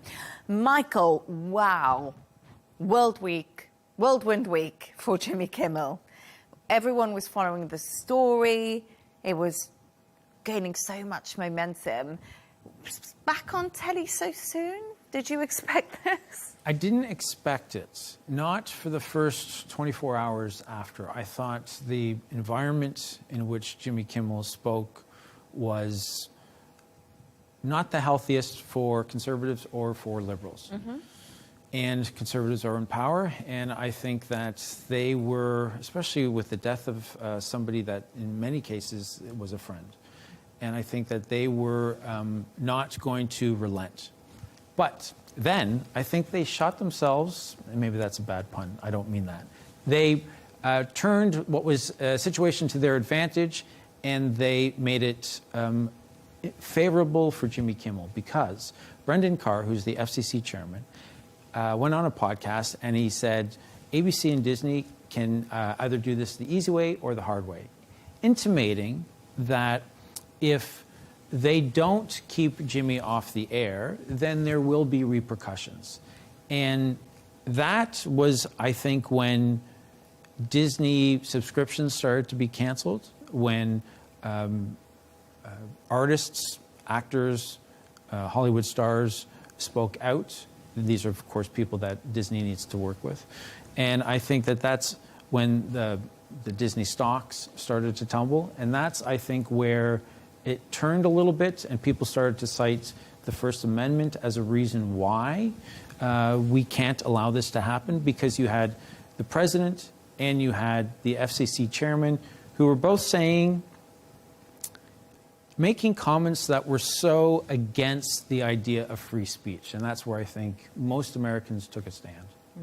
What I find quite interesting is I spoke to Republicans on the show about this exact topic, about Jimmy Kimmel, and they said to me it was actually nothing to do with the president, nothing to do with the Trump administration. It was solely ABC who made this decision on their own because they felt that the remarks by Kimmel were ill-timed and he didn't want to come onto the show and apologize and tone down his rhetoric against MAGA, and they were worried about how the country was feeling at that time. After the murder of Charlie Kirk, a lot of people felt like we were on a little bit of a precipice. I'm not sure what you guys think. So I just want to say, but this is also the same ABC that paid Donald Trump $16 million to settle the George Stephanopoulos lawsuit. You don't need everything to be overt to know that there's trouble if you don't agree with the boss. But I'm just saying, that's what Donald Trump and the Republicans will say. And I say that that's BS. Okay.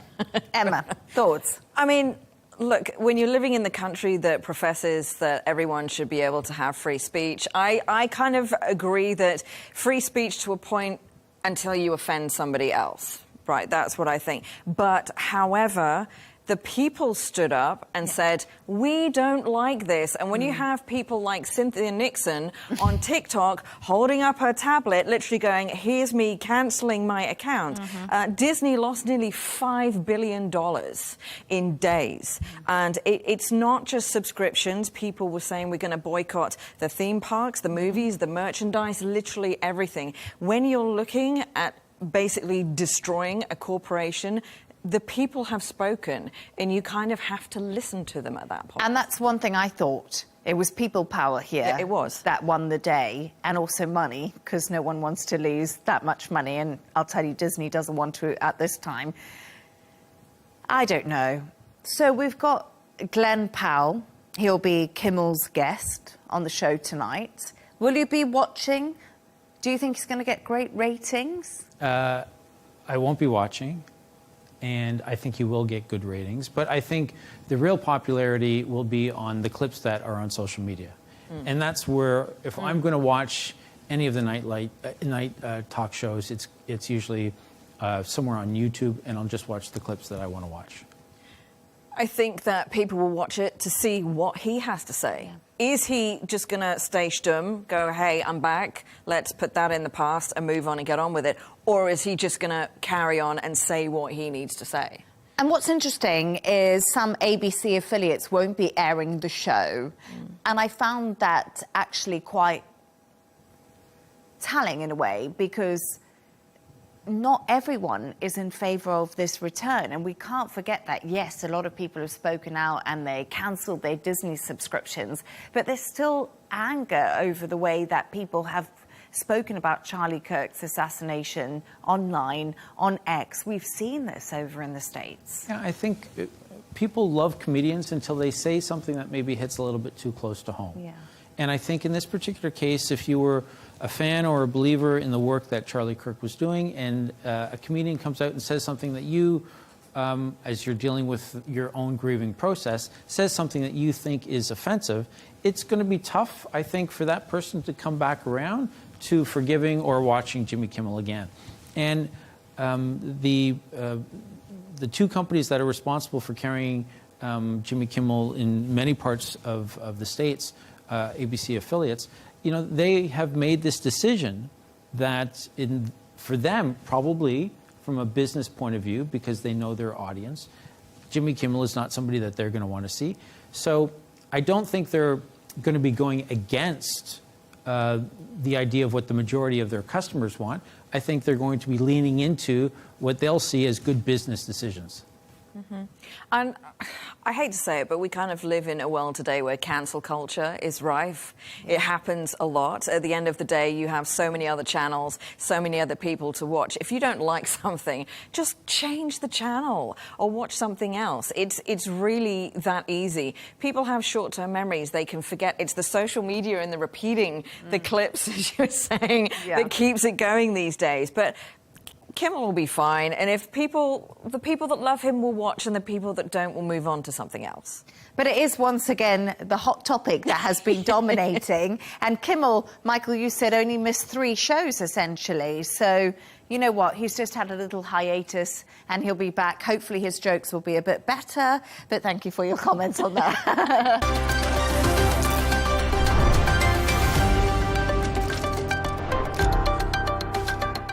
And a wave of panic hit Indian tech communities after US President Donald Trump announced a $100,000 fee for H-1B visas, sparking confusion among skilled workers and companies reliant on the program. India slammed the move, warning of humanitarian consequences and saying Washington is afraid of our talent. Jono, really, this decision did send absolute shockwaves around the world. It actually sent panic. It did, and there's videos that have emerged of people who have disembarked flights and had their luggage taken off flights because they were so concerned about their re-entry to the US that they didn't want to leave. And I guess when something is rushed and it's a bullet point format, it's difficult to take away any real knowledge from it. So all that people were getting, bits and drips and drabs of information, was that this was changing. Now it will be $100,000 US. Maybe if you left the country, you couldn't get back in again. I think it was a knee-jerk reaction that was probably unnecessary. IT firms, as a result, and Indian IT firms, as you so rightly pointed out, saw a tumble in the stock market as well. So there was a mix of that. India's government had then come to the fore, just on the information that they've seen, which is very, very limited info about the change to the H-1B visas. They've said this is a humanitarian issue. You know, there's families who may be in concern of that. And now that we have slightly more information, but still not an entire picture, we know that that may not be the case, and it's visas going forward from this moment forward that it will affect. So immigration lawyers are looking into it, and it will take a bit of time, just like anything this administration does, to dissect it. It tends to be laws in tweets is what we're seeing. If it's 160 characters, let's get it out there and let everybody see what it is, and then we'll dissect it afterwards and see what the ins and outs of it are. And what we're now finding out is that, yes, there's an increase in the amount that it's going to cost to obtain one of these H-1B visas, of which I think 70% plus are Indian nationals. And we now know the amount is realistically probably in the figure of 80 times more than what it was, 60 to 80 times more than what it was previously. And these visas were there for skilled workers. With this administration, it's kind of keeping true to what they said. This is an immigration issue of sorts, and it's jobs for Americans in America. That's what Trump said, right? That's what we had in the pre-election. Yes, and it's interesting because it's basically exactly what he said. But earlier I spoke to Danielle Di Martino, who's a fellow at the Manhattan Institute. I asked them about the impact it will have on US workers. Take a listen to what he said. My concern with the limitations on H-1B visas is that the evidence is very clear that they help companies innovate, that they help companies grow. We wouldn't have Silicon Valley today if we didn't have an H-1B visa since the 90s, because so many people, including Elon Musk, including Jensen Huang, the CEO of NVIDIA, even Melania Trump, the First Lady of the United States, came to America on H-1B visas. America will be a much different, poorer, and probably worse country without this immigration pathway, which is not perfect, as I mentioned, but the consequences would be dire for innovation in the long run if this program were to stop existing. Esther, really interesting what he said. And I know you've recently moved to America, but what Daniel was saying to me there is if it wasn't for the H-1B visa, Silicon Valley wouldn't have existed. The likes of Jensen Huang, the likes of Elon Musk would have never entered the US.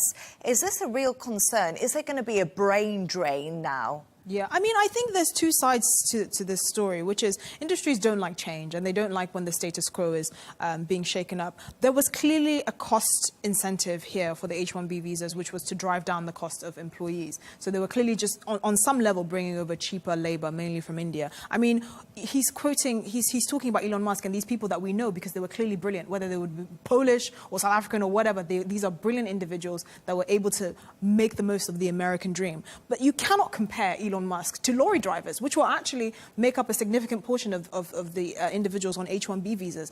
To make the case to American workers that actually we need these talented lorry drivers for the sake of the economy, it's really hard to make. And this legislation didn't come out of nowhere. I mean, this has been in discussion for a long time. Now, of course, it was quite shoddily done, I think, which is not uncharacteristic of the Trump administration. But really, they've taken an approach with most of their policies, which is punch first and ask questions later. Because really what the Trump administration is doing, which is different from the last administration, is they are setting the agenda. Congress can water it down and figure out the minutiae. If there are small rural towns in Midwestern America, for example, that need to import Indian doctors because, you know, the average American medic doesn't want to move there, that's fine, but that's something that can be figured out on a local level. You can have local governments that come together and sponsor the H-1B visas of a bunch of talented medics and actually fill a gap in the economy. But what many people realized was a lot of these H-1B visas weren't filling the gap. They were actually undercutting American workers. And the way you can see that is actually training or funding for training and development for young American graduates has steadily declined, because why would you do that when you can hire an Indian worker with 5 years of experience that's probably not going to haggle you on a salary because he basically depends on you to remain in the US with his family. So I think that there are two sides to every story, but, you know, as I would say, keep calm and carry on. Ultimately, this will be watered down and the minutiae will be figured out in Congress, which is their job. And Trump is just setting the agenda, which is actually quite popular with a lot of his base.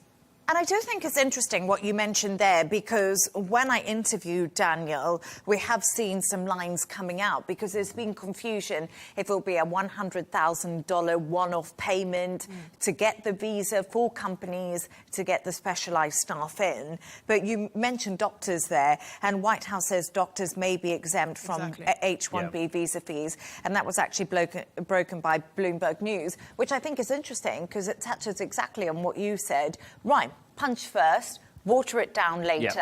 People just need to think, OK, right, this has actually been in the pipeline for a while. We'll see what happens, and maybe the end result won't be as bad. And I think there's a lot, there's an opinion piece in The Guardian today that says America's built, the American dream may be dead, it's now a nightmare, let's bring the dream back again. And I think that's a very MAGA thing to say, you know, the American dream is a nightmare, let's make it a dream again. Let's give American jobs to American people. I don't think it's impossible that we'll see something new coming out of the Trump administration whereby they say, OK, if you are a semi-skilled or a skilled worker that we require, let's get you into the country, much akin to what Australia will do. And they'll open it up and say, right, we need 10,000 engineers, we need 10,000 block layers. And then you will be hiring, which is, to be fair, a realistic Well, this could actually benefit India. This is another thing that I'm surprised by the reaction of the Narendra Modi government, because you're having this knee-jerk reaction of this is a humanitarian crisis. Well, if they don't have to pay $100,000 to actually get them into the country, they could hire them offshore, which is what has been happening with telecommunication industries across the world. They've all offshored to India, for example. Absolutely. And you can just see that the work that can be offshored by these skilled workers that don't necessarily need to be in the US because remote working and all of that will be the case. And it will just be the potential of an influx in foreign investment. So again, we just have to see, but this is the agenda. And I think, to be perfectly honest, it's not dissimilar to the immigration stance that many other countries take. Look at South Africa and Cuban doctors, for example. Cuban doctors don't speak English, but they saw a gap and they hired them. Yeah, and they're very good doctors across Africa, and they are used. But you're right, it could actually benefit India, keep the talent in the country. And the money, more importantly.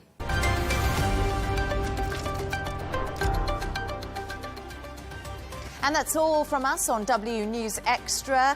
Don't forget to subscribe to our YouTube channel and, of course, also follow us on X. We'll be back on Monday. Goodbye.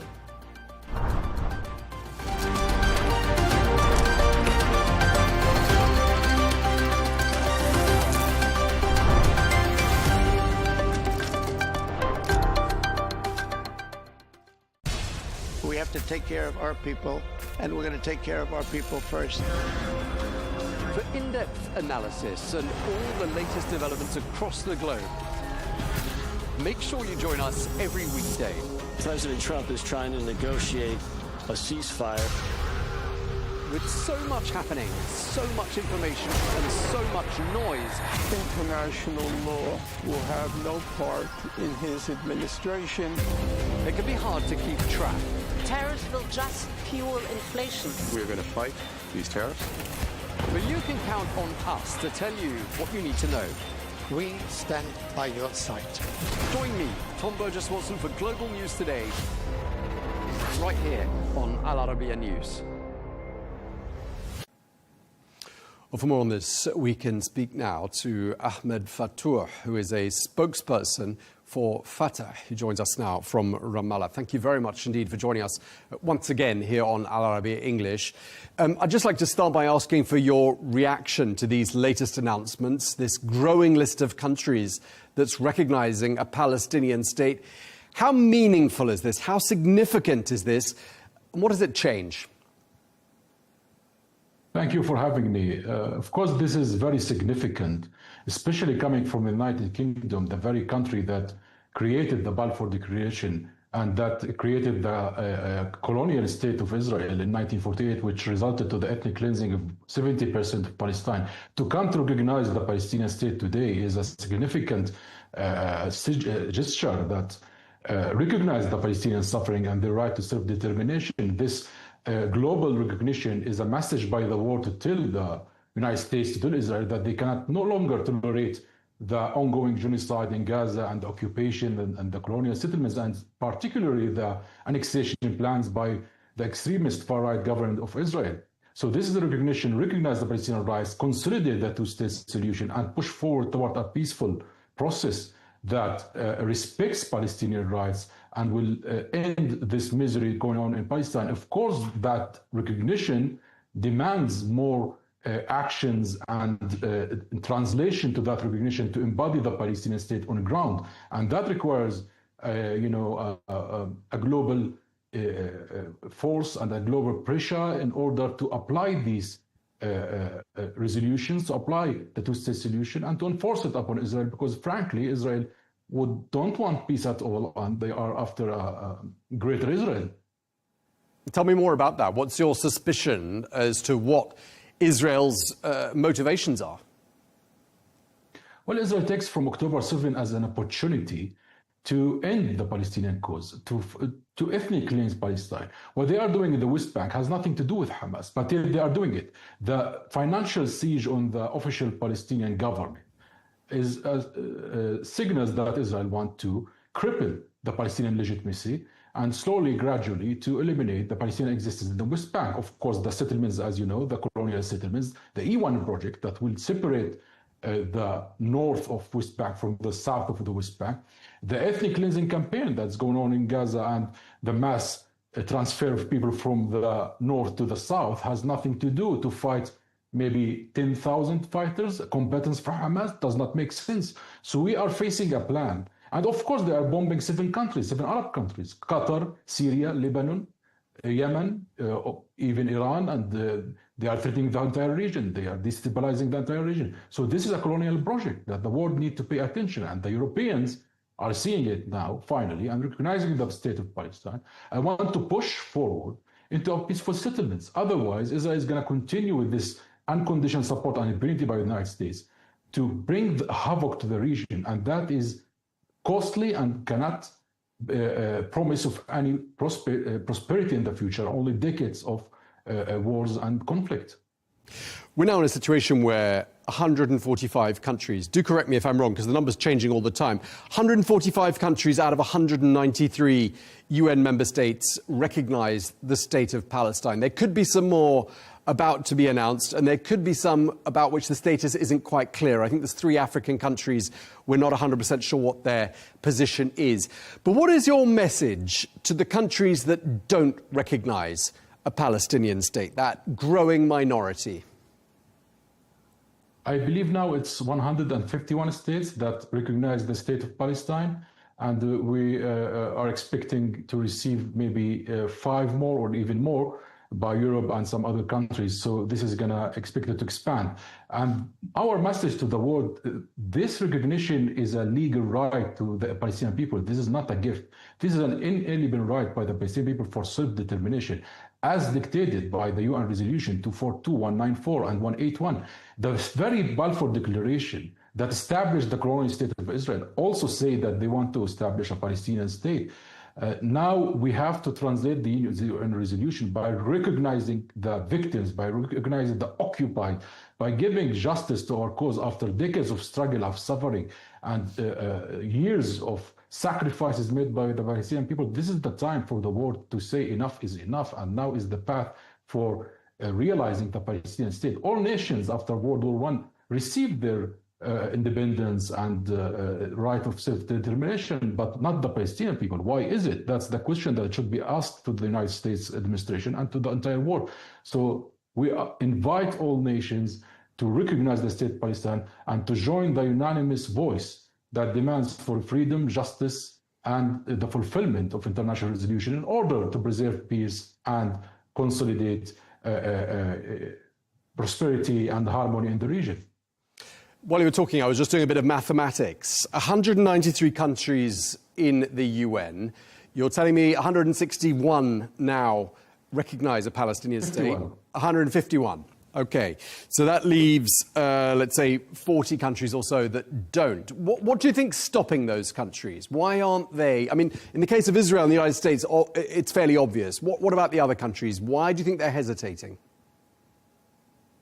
Well, we have some countries that under the influence of the Israeli Zionist lobby, we know about that, and they are, need to step up and to recognize, because this is an actual legitimate legal right. This is not a matter of diplomacy or alliance or any of that. This is a natural right.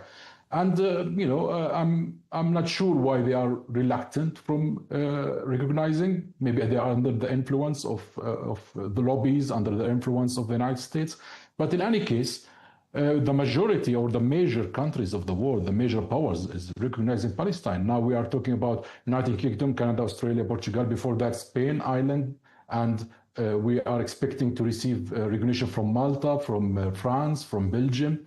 So that leaves no one, actually, no one significant, to be frank. And therefore, the world needs to step up and to follow these steps in order to consolidate peace. Because if we think about it, actually preserving the two-state solution is for the benefit of Palestinians and Israelis at the same time. Because this consolidates the camp of peace rather than consolidating the camp of war and genocide, the camp of violence that Netanyahu would love to go for indefinitely. But that does not harm, it does harm the Israelis as much as it harms the Palestinians. Today, Israel is a pariah state. They are receiving sanctions. There is growing uproar by the world demanding for more sanctions, and they are more and more isolated from the region and from the world. If Israel wants to integrate and to live in peace and harmony, and their economy is, receiving a lot of losses, so they need to think about a peaceful resolution. And no peace can take place without accepting and recognizing the Palestinian right to self-determination. This needs to end, and this occupation has to end. It cannot continue. And I hope the wise voices inside Israel would realize that and tell Netanyahu to stop his madness. Well, clearly, Prime Minister Netanyahu is angry, and his reaction to these announcements of countries recognizing Palestine as a state has been pretty fierce. He says there won't be a two-state solution, and there's also this fear that Israel is going to annex swathes of the West Bank. What's your reaction to that? Netanyahu's position is from the very beginning, since the very appearance in political arena, Netanyahu was clear in his ambition and goals to end the Palestinian state and end the Palestinian existence since 1996. He said it again in 2019. We said there will be no Palestinian state. And he said that I am sending funds to Hamas in order to cripple the two-state solution and the Palestinian state and to weaken the Palestinian Authority in the West Bank. So this position of Netanyahu is nothing new. And the far right that's resembled in Smotrich and Ben Gvir, and unfortunately even the opposition is weak. They are not brave enough to speak clearly that they are with the two-state solution. The opposition did not welcome this recognition, they should welcome it, because if they, as they say, they support the two-state solution, then they should defend it and to be courageous about it. So Netanyahu position represent this far-right ideology, this Zionist ideology that the world need to address. That Zionist ideology of supremacy and colonialism must be faced, and enough. It has no place in our future. It has no place in this modern history, and certainly it has no place in our region.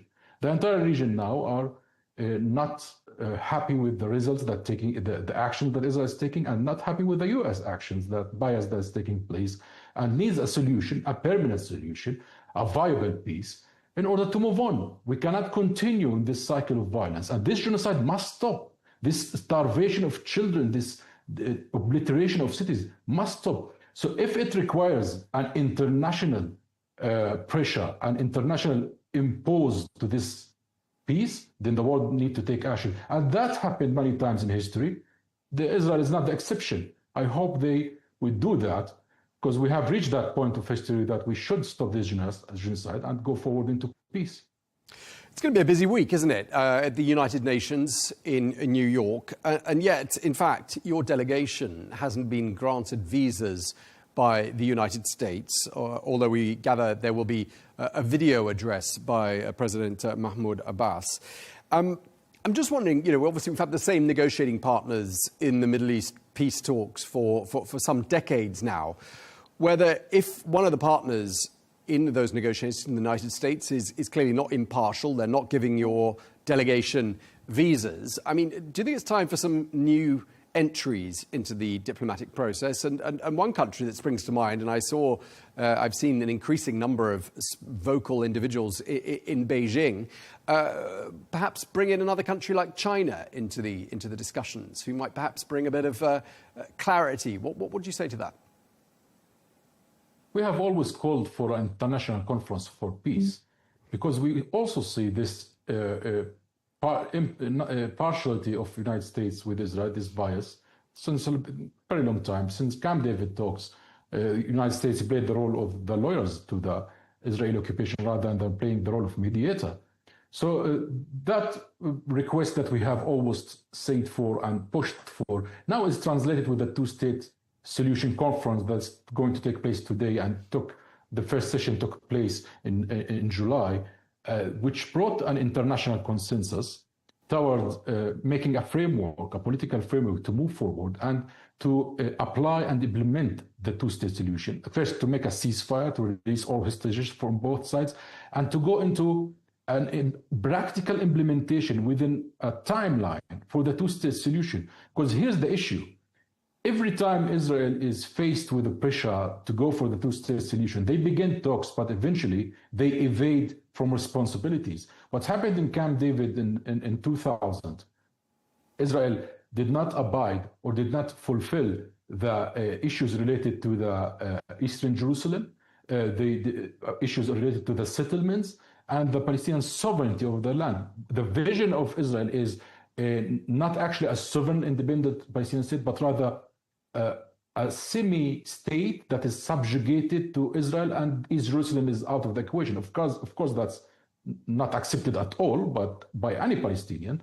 So therefore, what is required is an actual international body to impose peace based on the international resolutions, the international law, and actual work on the ground. So that two-state conference, I hope, by the way, it's the entire world except Israel and the United States. So the pressure is there, it needs to continue, and I believe the moment the United States join this pressure, the peace will take place, and that is in the benefit of the Israelis and Palestinians alike, because Israelis themselves cannot live their entire future as an aggressor, as an occupation, as a violator of international law, because let's face it, no occupation is going to stay forever, and we will always come back to ask for justice, and the world will always come back to ask for justice. Nobody's going to accept it. There's more than 7 million Palestinian refugees. They will not just forget their rights. There is 7 million Palestinians inside Palestine and 2 million inside Israel.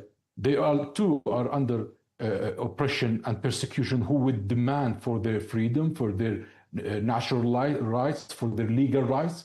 Israel must comply like all other occupation and colonization through history. So I think the world is growing enough pressure, but now needs more and more continuous pressure, and by imposing sanctions on Israel to stop its genocide and the crimes against humanity in Gaza, then Israel would comply and peace will prevail. Okay, and how much pressure and how much power do signatories of the Abraham Accords wield at this stage? Of course, President Trump wants to expand the Abraham Accords, but some of the signatories have expressed alarm at the current situation. The UAE, for example, has said that annexation of the West Bank will be a red line. What could countries that have signed up to the Abraham Accords do at this point? What's your message to those countries?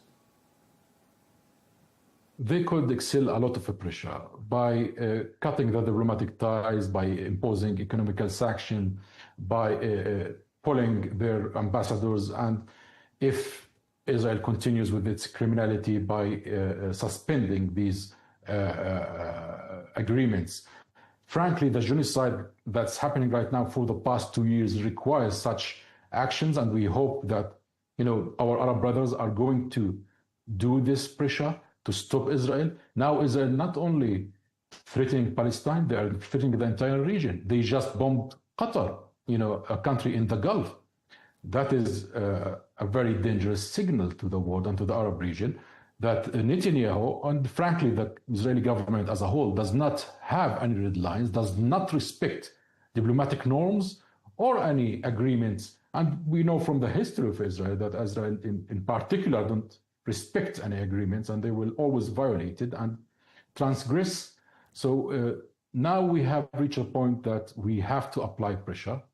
And I hope, and I'm pretty hopeful, and the decision by the UAE, the declaration and the announcement that they would cut ties and cut the Abrahamic Accords if Israel do the annexation, which is a very serious step and very important step that should continue in that direction until Israel comply, because the Arab have said that the Palestinian cause is the central cause of the Middle East, and there's no normalization without a just solution for the question of Palestine. The Saudi Arabia, Kingdom of Saudi Arabia has said it very clearly, and now I think and I believe Israel is actually looking at that in a very anxious way, and the United States is looking at that, and they are rethinking and reconsidering their politics, and I hope that pressure will keep rising until we find a solution that benefits us all.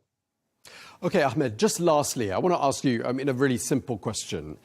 And there will be people wondering, who don't know the whole story of the Palestinian cause. They don't have full information at their disposal regarding the history since 1948. What does it mean for the Palestinian people? There are about 15 million Palestinian people in the world. What does it mean for them not to have a state? This is a catastrophe, of course. In 1948, 70% of Palestine were ethnic cleansed from their homes. I am a refugee myself. My family were ethnic cleansed from a village near Gaza. And now we are living in refuge since I was born a refugee. And that is a huge injustice. We don't have any freedom. We don't have any statehood, any country, like a way to express ourselves, our identity, our nationality. Right now I'm living in Ramallah. And in the West Bank, there's more than 1,000 checkpoints and iron gates on a land that is of the size, it's not of a normal size city of any country in the world. And all these checkpoints crippling our life, strangulating our economy. And this terrorism by the Israeli settlers on daily basis, threatening our kids, our families, in our day-to-day life when we go to work or when our children go to the schools or to the university. That fear, that terror that we are living in since 1948 need to stop. This magnitude injustice must be corrected. This historical wrong must be corrected. The Palestinian people has always been, we say Palestinians have been unreasonably too reasonable, that we have accepted the two-state solution, which give us 22% of our historical lands. Because These lands, when we were ethnic English in 1948, all belonged to Palestine. The Palestine represented more than 97% of the land. Yet the Zionist Jews who came from Europe were given more than 78%. But yet we accepted the two-state solution because we are rational people and we want peace. We want to live in harmony and side by side along the Israeli state, just to build our state and take our independence and have a just cause for the right of the Palestinian refugees to return. That is a reasonable plot by the Palestinian people, and the world need to understand that if Palestinian people don't gain their freedom, then this is an endless struggle.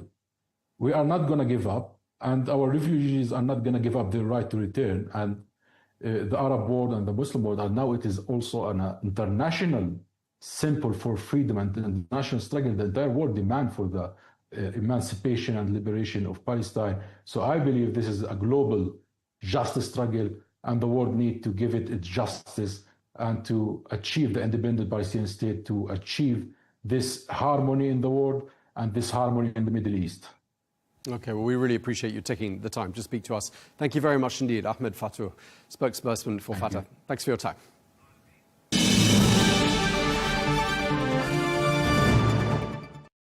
Well, let's turn now to our next guest, Fleur Hassan-Nahum, Israel's Special Envoy for Trade and Innovation, who is also the former Deputy Mayor of Jerusalem. She joins us now. Always a pleasure talking to you, Fleur. Thanks for being with us here on Arabiya English.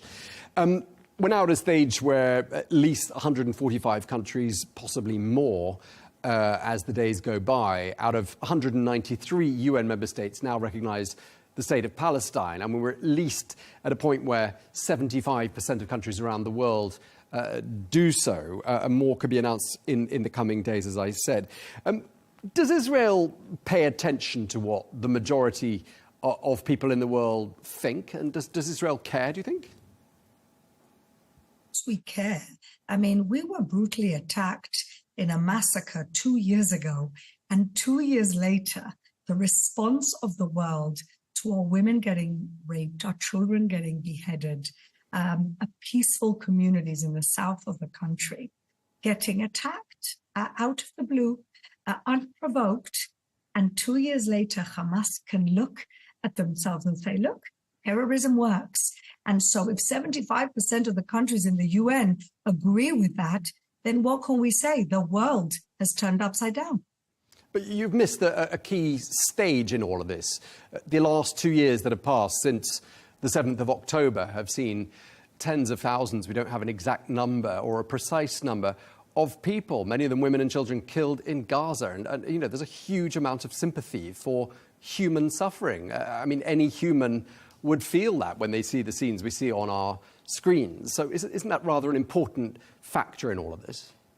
I have a lot of sympathy for those people, and I have sympathy because they're being governed by a brutal, genocidal, jihadi terrorist group that won't surrender a war they have obviously lost. And the reason why they won't surrender is because they don't care about their people. In fact, they use their people. They use them as human shields. They hide in the tunnels while people are left there. They steal their food. And so people can want self-determination for the Palestinian people. I do. But how confusing is it when essentially nobody has made it a condition of this Palestinian state, the removal of Hamas? And let me say more. The Arab League have called for the removal of Hamas because the Arab League knows how toxic Hamas is, how toxic the Muslim Brotherhood is. And yet these countries who have become puppets to the jihadists in their own countries have not made conditions on the Palestinians.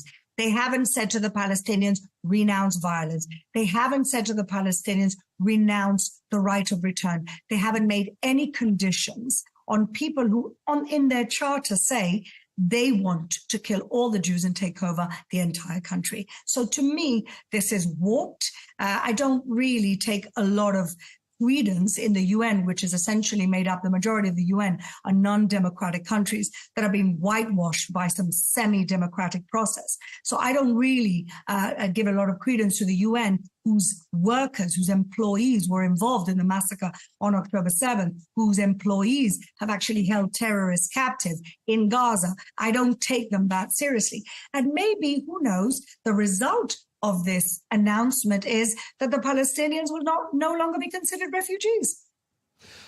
You make a lot of points there. One of them, you say you are in favour of a two-state solution. Your Prime Minister, isn't he? He's just said there won't be I never said I was in favour. I never said I was in did. favour of a two-state solution, no. I said I'm in favour of the self-determination of the Palestinian people. How do they have that without a Self-determination of the state? Palestinian, well, I come from Gibraltar, and Gibraltar has self-determination without a state. Puerto Rico has self-determination without a state. There's many places around the world that have self-determination. Otherwise, they can govern themselves. Let me tell you what self-determination without a state looks like. Gaza, which was turned into a terrorist base. The West Bank, Judea and Samaria, which is run by Mahmud Abbas, where 94% of the West Bank Palestinians are living under Palestinian Authority rule. And what have they done with it? Again, they have been corrupt, they have stolen from their own people, and 100,000 Palestinians have to come into Israel every single day to work because they haven't developed their own economy. That's what two Palestinian states looks like, one in Gaza and one in the West Bank. So we need a state when people are not renouncing violence, not renouncing terrorism. And in fact, a state of Palestine, so-called, would only be another Islamic Republic of Iran enclave in the middle of our country. We can't afford to lose one war, and we can't afford to arm people or allow the arming of people who have stated again and again and have acted again and again to kill us. Another point you make is, in your first statement, is that, countries haven't called for the dismantling of Hamas, but a number of the countries that have called for a Palestinian state to be recognized have in fact said Hamas must have no part in that country's future governance. So that's a point worth bearing in mind, isn't it? Well, you can say it, but what are they doing to help us get rid of Hamas? Well, I mean, what's Instead of making empty left statements, of Hamas? What's left of Hamas? Because we've been told... Unfortunately, there's still a lot left of Hamas. They still are hiding in the tunnels. There's at least 10, 15,000 troops left in Gaza City. Unfortunately, there's still a lot left of Hamas. And because they don't care about their own people, they won't surrender a war they've already lost. Let's take this back to the UK. You're a British passport holder, and we've heard the British Prime Minister, Sir Keir Starmer, say the following: in the face of the growing horrors in the Middle East, we are acting to keep alive the possibility of peace and a two-state solution. That means a safe and secure Israel alongside a viable Palestinian state. At the moment, he says, we have neither.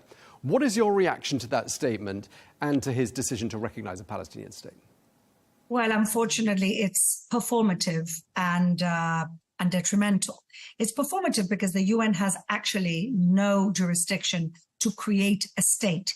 You know, the Algerians announced a Palestinian state in the 70s, and Spain, amongst other countries, announced it last year. Did anything change? Of course not. And so, again, it's performative, and in my opinion, it's performative to quell the jihadists and the Marxists in his own government and his own country. Unfortunately, Keir Starmer has become the Chamberlain of our day. Instead of standing strong against terrorism, Churchill was also considered a warmonger when he kept saying Hitler will not be appeased. The Islamic fundamentalism and Islamic fundamentalists will not be appeased. And what Keir Starmer has done is give them a prize today. But it's not just the British. I mean, and I know you don't recognise the legitimacy, and you've said that the UN doesn't have any credence. I mean, the UK is an old ally of Israel. One could even argue it's one of the architects of the creation of Israel. And so too is France, Sykes-Picot. And the French president says that granting the Palestinians a state means they will no longer be pushed towards Hamas. That's the French argument. These are your allies. What do you say to France? Well, we had the same argument in 2005 when we left the Gaza Strip, and that could have been the pilot of a Palestinian state. And the people elected Hamas. In the West Bank, if Mahmoud Abbas had elections tomorrow, the people would elect Hamas. So his premise is completely erroneous. He is completely oblivious to the actual realities of our region, the realities of Islamic fundamentalism. And to me, he's also an appeaser. But France has always been an appeaser. I'm much more disappointed with the UK, who, because we're involved in the creation of the State of Israel, should know better. President Macron went further He said these Israeli operations have led to so many civilian casualties and victims. They've completely destroyed the image and the credibility of Israel, not just in the region, but in public opinion everywhere. What do you say to that? Well, I'll quote the wonderful late and great Golda Meir, where she said, "I'd rather lose sympathy and be alive than have sympathy and be dead." But do you not, I mean, when you see the pictures, and I sometimes wonder whether you're seeing the same things in Israel that the rest of the world is seeing on their television screens. I mean, when you see emaciated children and then, we speak to someone in Israel and say, oh, it's all made up. Or, when you see people, trying to get food and then being shot at in the process. And then we get told, no, they're shooting each other. I mean, I don't understand how you can be seeing something in such a different way from the rest of the world. And that seems to be the problem here. Yeah, the problem really is that the world has fallen hook, line and sinker, thanks to Qatari money, for an incredibly sophisticated propaganda campaign. You talk about emaciated children.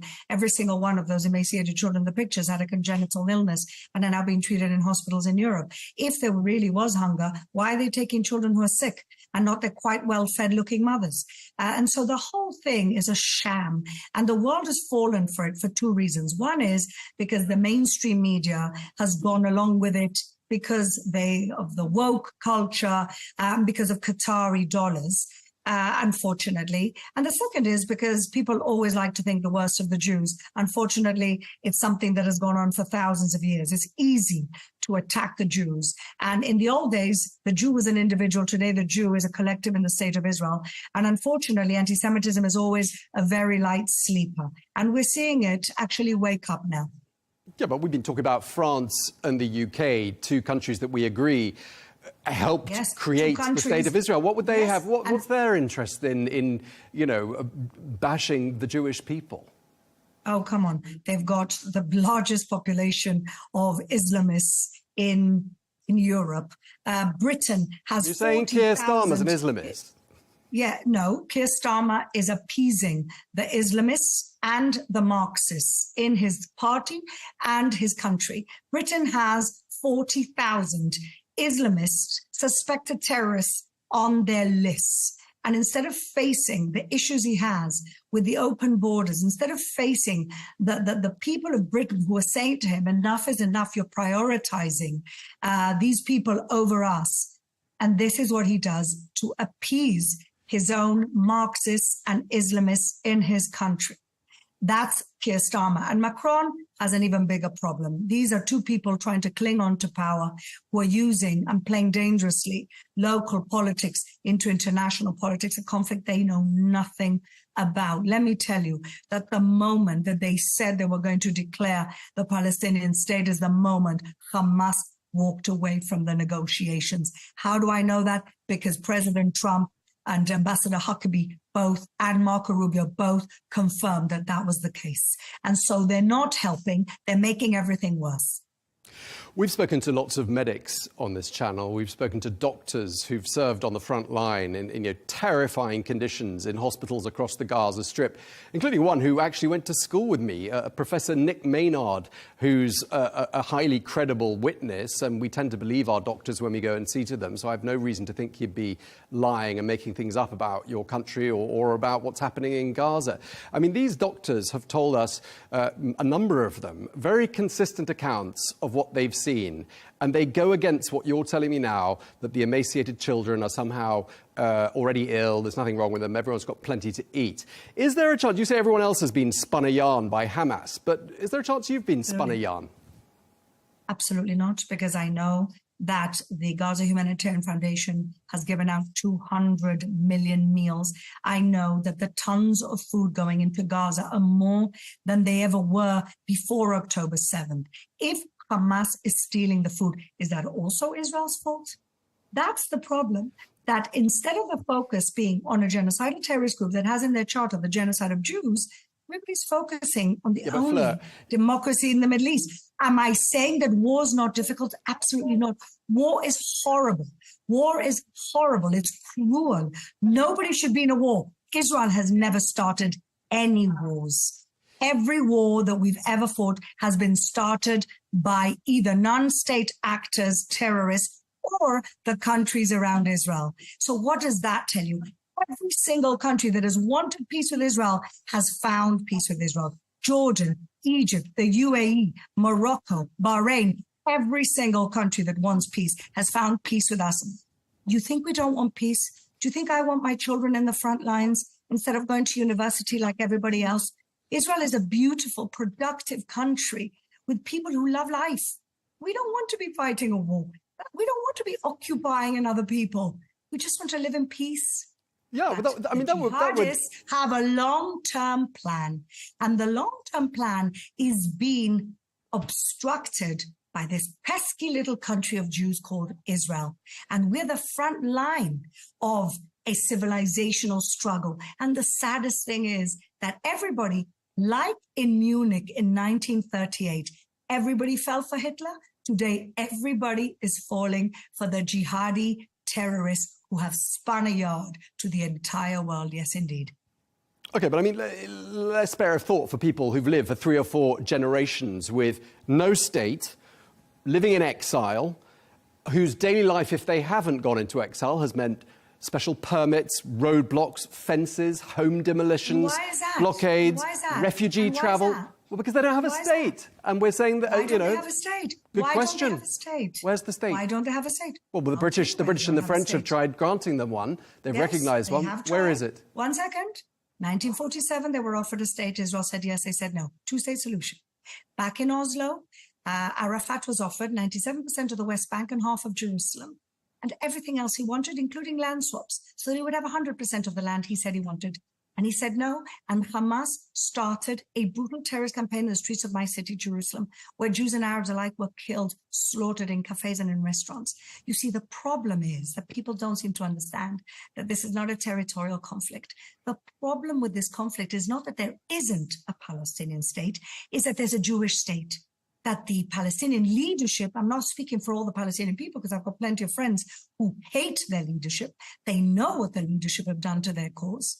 The Palestinian leadership has never accepted living side by side with Israel. And let me tell you when we will have peace with the Palestinians, the minute they accept that we're not going anywhere. That's when we'll have peace.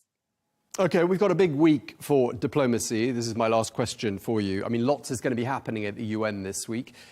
We can expect President Trump to take the podium tomorrow, your Prime Minister on Friday. How do you think history is going to look back on this week?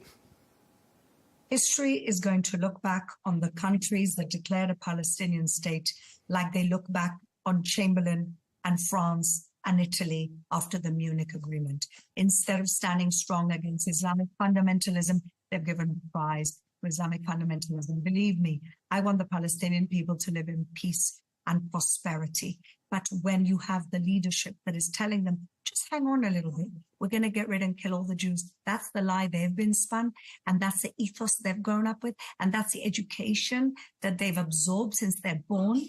That is why history will look very unfavorably on these countries that did not see the threat right in front of their faces. We are now the only thing standing between the world being taken over by Islamic brutal caliphate and freedom. Okay, we're going to have to leave it there. Thank you very much indeed for your time. Fleur, Hassan, Nahum, thank you again.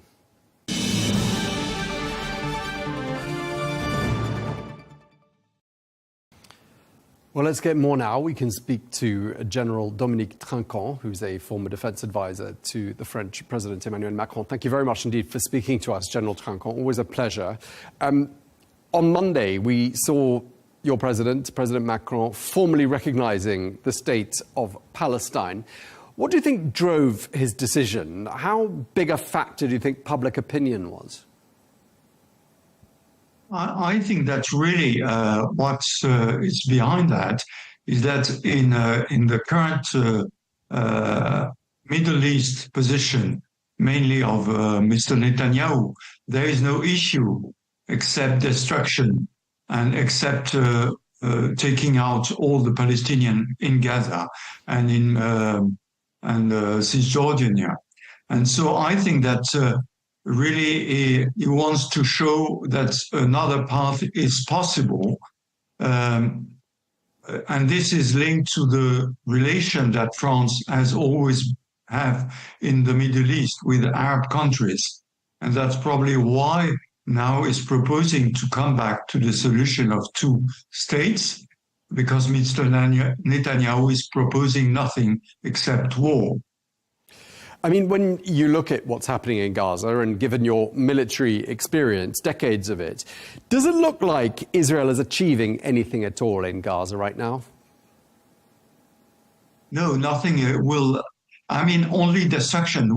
I think that it's probably, the first phase of the destruction before reconstruction by Mr. Trump. The famous Golden States. But in fact, it's just a dream. When you are killing so many people, destroying so many houses and buildings in the area, you are provoking people, and in fact, terrorism is going back.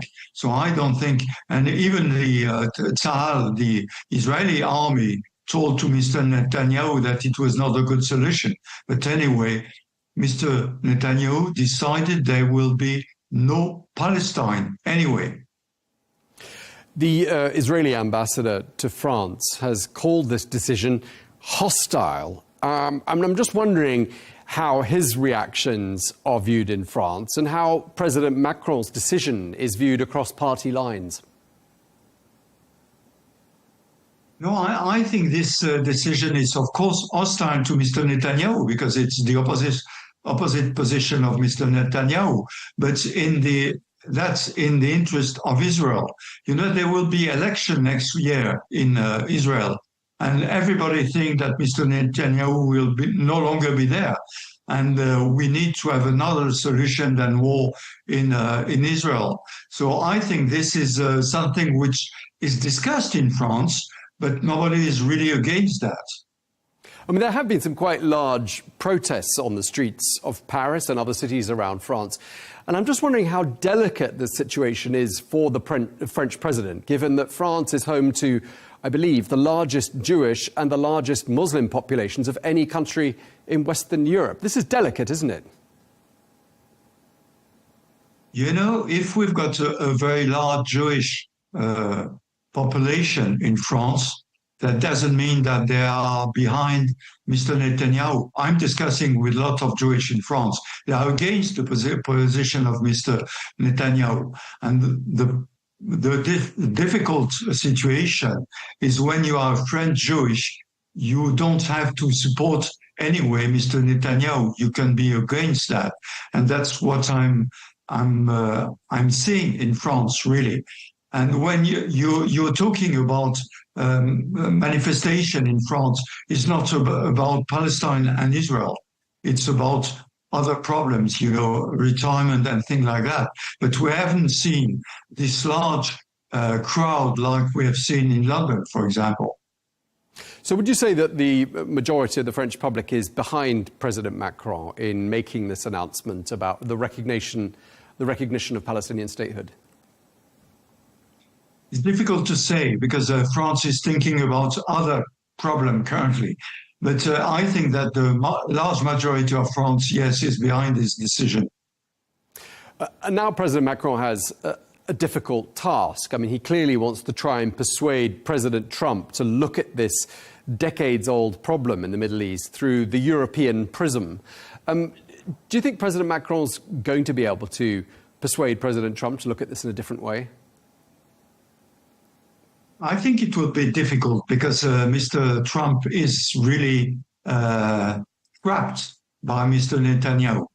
I think he's a bit upset by Mr. Netanyahu, but anyway, it is his choice to be behind Israel. So it will be very difficult. I was just listening to the speech of Mr. Trump at the UN, and apparently he doesn't agree with what Mr.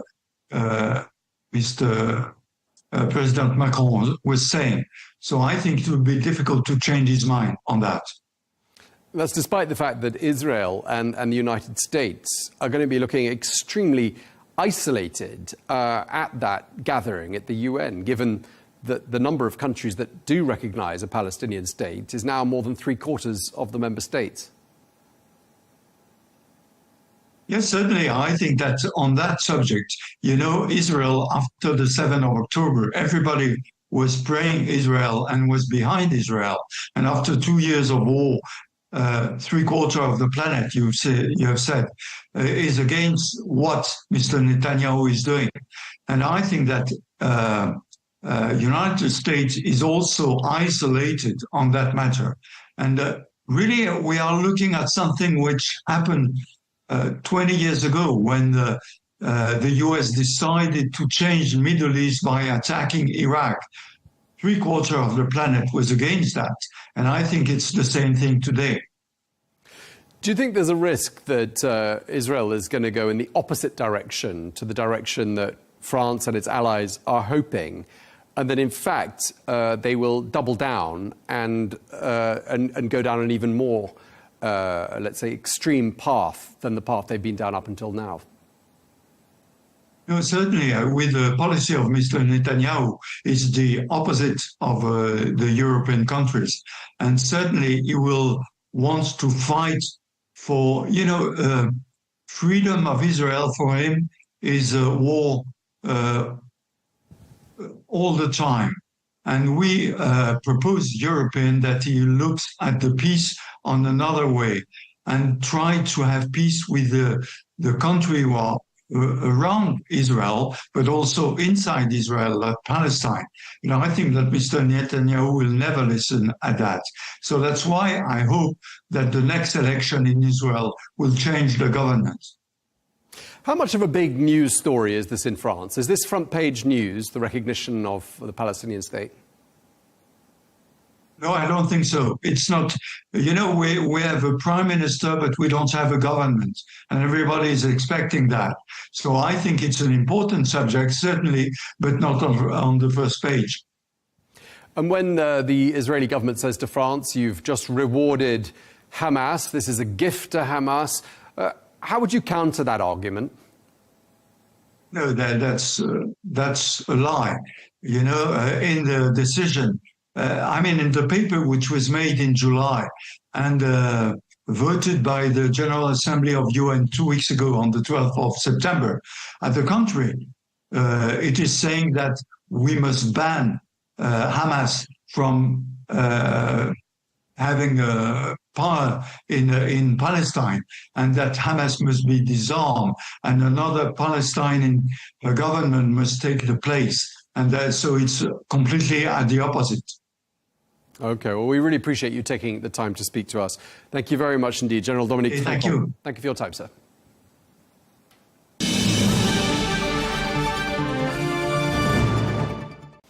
Well, for more on this, I'm joined now by Sir Jeremy Greentock, who was the UK ambassador to the United Nations from 1998 to 2003. Sir Jeremy, thank you very much indeed for your time. Good afternoon. It's been pointed out that President Trump's address at the UN 6 years ago was met with some sniggering, some sort of chortling, and some sort of general air of amusement, and that this time the audience listened very carefully. I don't know if you agree with that, whether that was your observations, and if so, why do you think that is?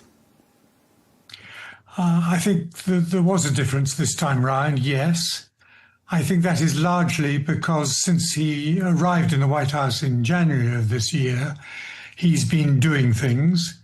He has had an impact on world trade, on certain theatres of conflict, although not with terrific results yet, on his relationships with allies. We know him a bit better after nearly 5 years in the White House. But the American president carries a lot of power, and he's been amassing perhaps more of that power over the last few months. So people have to pay attention, whether they like what he's saying or not. And they have to show a degree of courtesy, because he tends to punish people who don't. So, yes, people were sitting up and listening, but perhaps they weren't revealing what they were thinking in their own minds.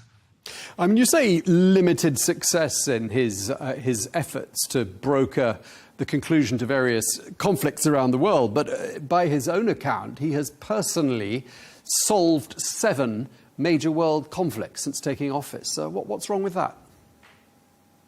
I think he genuinely has a good approach to peace. He doesn't want American forces involved overseas. He doesn't want to be taking over countries and changing them. That's what he says anyway. And I think he does want to end the wars in Ukraine and in Israel-Palestine. I think that's laudable. I don't believe that the results he's claimed will be regarded by historians as fully fitting the facts so far. But the important thing is that he's interested in promoting peace.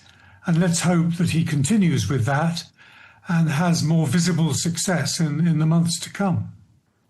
Now, I saw you on an appearance on another media outlet in the last 24 hours in which you said, sort of words to the effect, you think President Trump got his audience wrong, that he somehow misread the room. And I just wanted to ask you what you meant by that.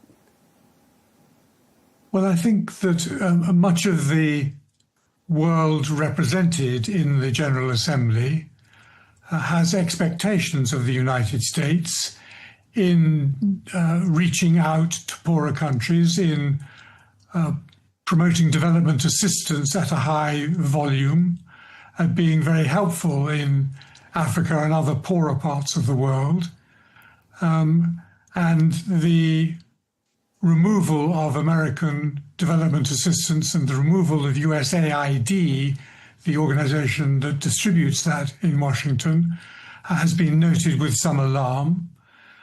I think that he, in some of what he said, sounded a bit as though he was talking to an American political audience, lauding his own political approach in the White House, denigrating that of his successor. That doesn't really concern the United Nations, a speaker's domestic situation. That's not normally done in the UN General Assembly in September.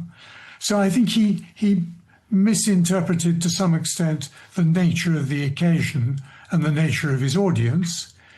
He was very scathing about the scientific approach to climate change, which is of huge concern to most members of the General Assembly, and they would have had different views on that.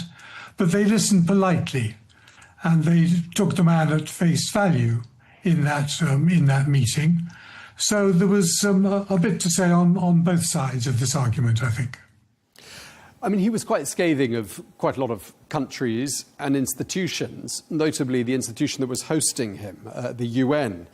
He singled out the fact that the escalator to get him, into the building wasn't working. The teleprompter he was supposed to be using wasn't working. And he seemed to suggest that was a bit of a metaphor for the UN in general terms, suggesting that perhaps the whole institution is broken. I mean, do you think he's got a point that perhaps the UN does need a reboot? I think he was opportunistic in using those two instances as criticism. It was, after all, the White House that was running his teleprompter, his own team, not the UN. And he managed the escalator very well, so did the First Lady. No, I think he's misreading exactly what the UN is there to do.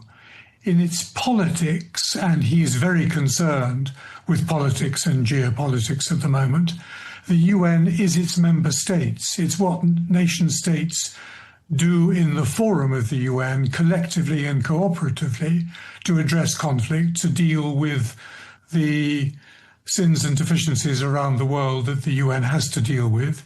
The UN Secretariat and the agencies are something quite different. And if the US is not funding those agencies as much as it's done in the past, or withdrawing funding now from some of those agencies, it's not their fault that they're less able to do good work. But I think he was talking more about the politics, and the UN from its inception has always been a forum for member states to do what they can do collectively to address the ills of the world. And I think his criticism was, to that extent, misplaced. Because if we didn't have the UN as a forum, we would be shooting each other much more quickly. At least we're talking still, and he's talking at the UN. So he came, didn't he? And he spoke to the assembled company. So it's a mixed picture, and he is critical, and many other people are critical, and institutions, particularly international institutions around the world, probably do fade in their impact if they don't reform. But you mentioned rebooting. It's extraordinarily difficult to get formal reform at the UN. There are too many people who oppose it. So let him make some suggestions, let him seek reform and support it, and we'll see where we can get to. I just want to ask you about the decision by a number of America's allies, including the United Kingdom, to support the notion of recognizing a Palestinian state. That's all happened in the last week or so. And you were one of 30 diplomats who wrote an open letter calling on the British Prime Minister to do this back in July, I believe. So I'm assuming you're pleased that the British government did that. Yes, I think that they did the right thing. I think that the Palestinian people deserve that kind of political, if rhetorical, support. It's not going to change the situation on the ground. But in being asked about recognition, I regard it, this act of recognition, as meaning two important things. One, that the Palestinian people have inalienable rights to a political future, to self-determination under the UN Charter, and that should be supported. And secondly, it's saying to Israel, in the way that you have pursued your campaign against Hamas, you have brought the whole Palestinian people in both Gaza and the West Bank, and indeed amongst the diaspora, into a much more degraded position, and you are threatening to take over those two territories, the occupied territories. That is something the United Kingdom and its friends in doing this will not support, do not support, because the only alternative to a two-state solution is Israeli takeover of those territories, and we do not regard that as either legal or acceptable in international diplomacy. That is a strong statement. And I interpret it in that way because that statement needs to be made in our search for peace and security for both peoples, Israelis and Palestinians, in due course living together in a reconciled two-state solution. And that's what I've always been looking for. So when you hear President Trump saying things like he said, that recognition of the Palestinian state was simply a reward for Hamas, how do you respond to such a charge? Well, I don't think it will be a reward for Hamas for long. Yes, Hamas gave a very pleased reaction to those recognition statements, and I can see why.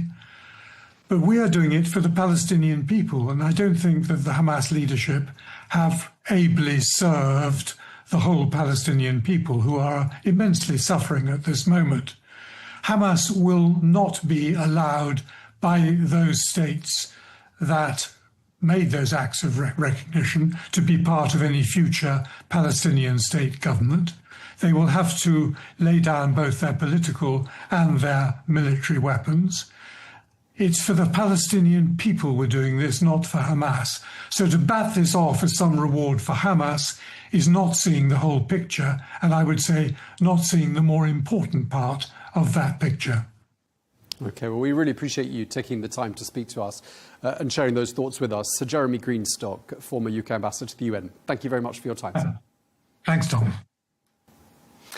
Well, let's get more now. We can speak to Sergei Markov, who is a former spokesperson for President Putin, who joins me now from Moscow. Thank you very much indeed for taking the time to speak to us. Always a pleasure to see you, Mr. Markov. Just listening to what President Trump said at the UN General Assembly, I mean, I could detect a real change in tone towards Russia. And we heard during his visit to the UN headquarters, President Trump calling Russia a paper tiger and saying it's not a real military power. He also said Ukraine could be in a position to win back all of its territory. How is all of that viewed by Moscow, do you think? In Moscow, first of all, we have been shocked by such dramatic change of the Donald Trump position. But then we understand that now it's more or less consensus in Moscow that a change of rhetoric, but not change of the real policy. This change of the rhetoric happened after meeting with Vladimir Zelensky of Donald Trump. And Vladimir Zelensky told to Trump that, oh, look, Ukrainian army now going forward, Ukrainian army is quite good, and Russia has a lot of problem in the economy and with in Gaza station, which talked by Ukrainian drones. And after this, Zelensky understood very well there are no chance to get peace deal in Ukraine by such formula which had been suggested by Donald Trump himself. Exchange of the territories to the peace. Ukraine give to Russia rest of the Donbass region, and Russia give to Ukraine the peace deal. Donald Trump understands that this formula doesn't work anymore, that Zelensky disagree with this, and this Nobel Peace Prize, it's impossible for Donald Trump to get. That's why Donald Trump, I think, saying to Vladimir Zelensky, are you sure that Ukrainian army is so strong? Go ahead. Try to crush Russian army who crushed Napoleon Bonaparte and Adolf Hitler. And probably you, Vladimir Zelensky, will be more strong than Adolf Hitler and Napoleon Bonaparte. And it was more or less joking from the Donald Trump point of view, we think. And in fact, the most important, United States army will be not directly involved in such war, and policy of Donald Trump toward Ukraine will not change. United States will not give armament to the Ukrainian army. If Europeans want to buy, okay, let them to buy. But United States will be not directly involved in the Ukrainian war anymore. This is not Trump war, this is Biden war. And this is continual, policy will be continual. Okay, you make a similar point to the Kremlin spokesperson, Dmitry Peskov, who said what you said at the beginning, which is that President Trump has changed his tone because of a conversation with President Vladimir Zelensky. But aren't you saying, by saying that President Trump doesn't make his own decisions and he simply follows what the Ukrainian president says? I mean, that's a bit basic, isn't it? Yeah, he changed rhetoric because he wants to distance himself.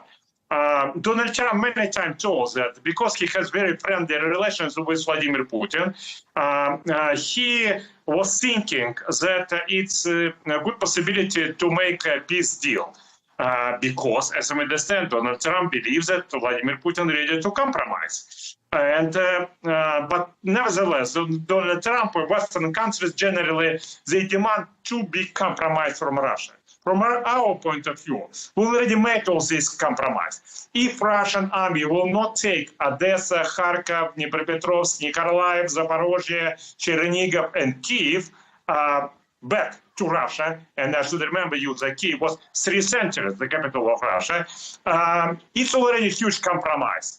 But to have compromise, not stopping political repression against Russian language, political repression against the Orthodox Church, political repression of all Russian culture and identity, such compromise impossible. And now when Trump understands this, he decided to distance himself even more from Ukrainian war. And this is good news for Russia. It didn't sound like he was distancing himself yesterday. I mean, he's also been trying hard to broker peace between the two sides. But I mean, he's coming to the conclusion, perhaps, that President Putin doesn't seem to want peace. He wants Ukraine, all of it. What do you say to that? I think, as I understand, the Donald Trump remark in social network is some kind of continuation of the meeting. As I know, Vladimir Zelensky told to Donald Trump that Ukrainian army took 160 square kilometers during the last 2 weeks. And Ukrainian army is very successful.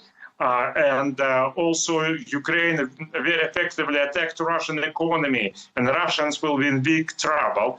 I think Donald Trump doesn't believe in this. But Donald Trump's remark was, so if you, Vladimir Zelensky, really believe this, go ahead. Try to crash great Russian army. If you will be successful to doing this with support of Europeans, okay, we will accept this.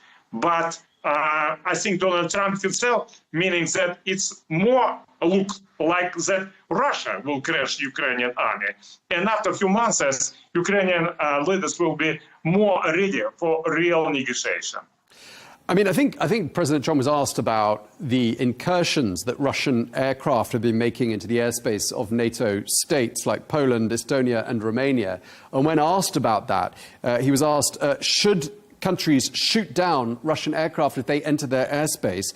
And President Trump said, yes, I do. They should do that. I mean, how would you see Russia reacting in a situation like that, where one of their aircraft is shot down in the airspace of one of these NATO member states? If Russian aviation jet will be shut down by NATO countries, it will be action of war, and Russia will react. Maybe not general, more maybe not right now by nuclear weaponry, but nevertheless, Russian will react by military weapons. I think this is very dangerous development.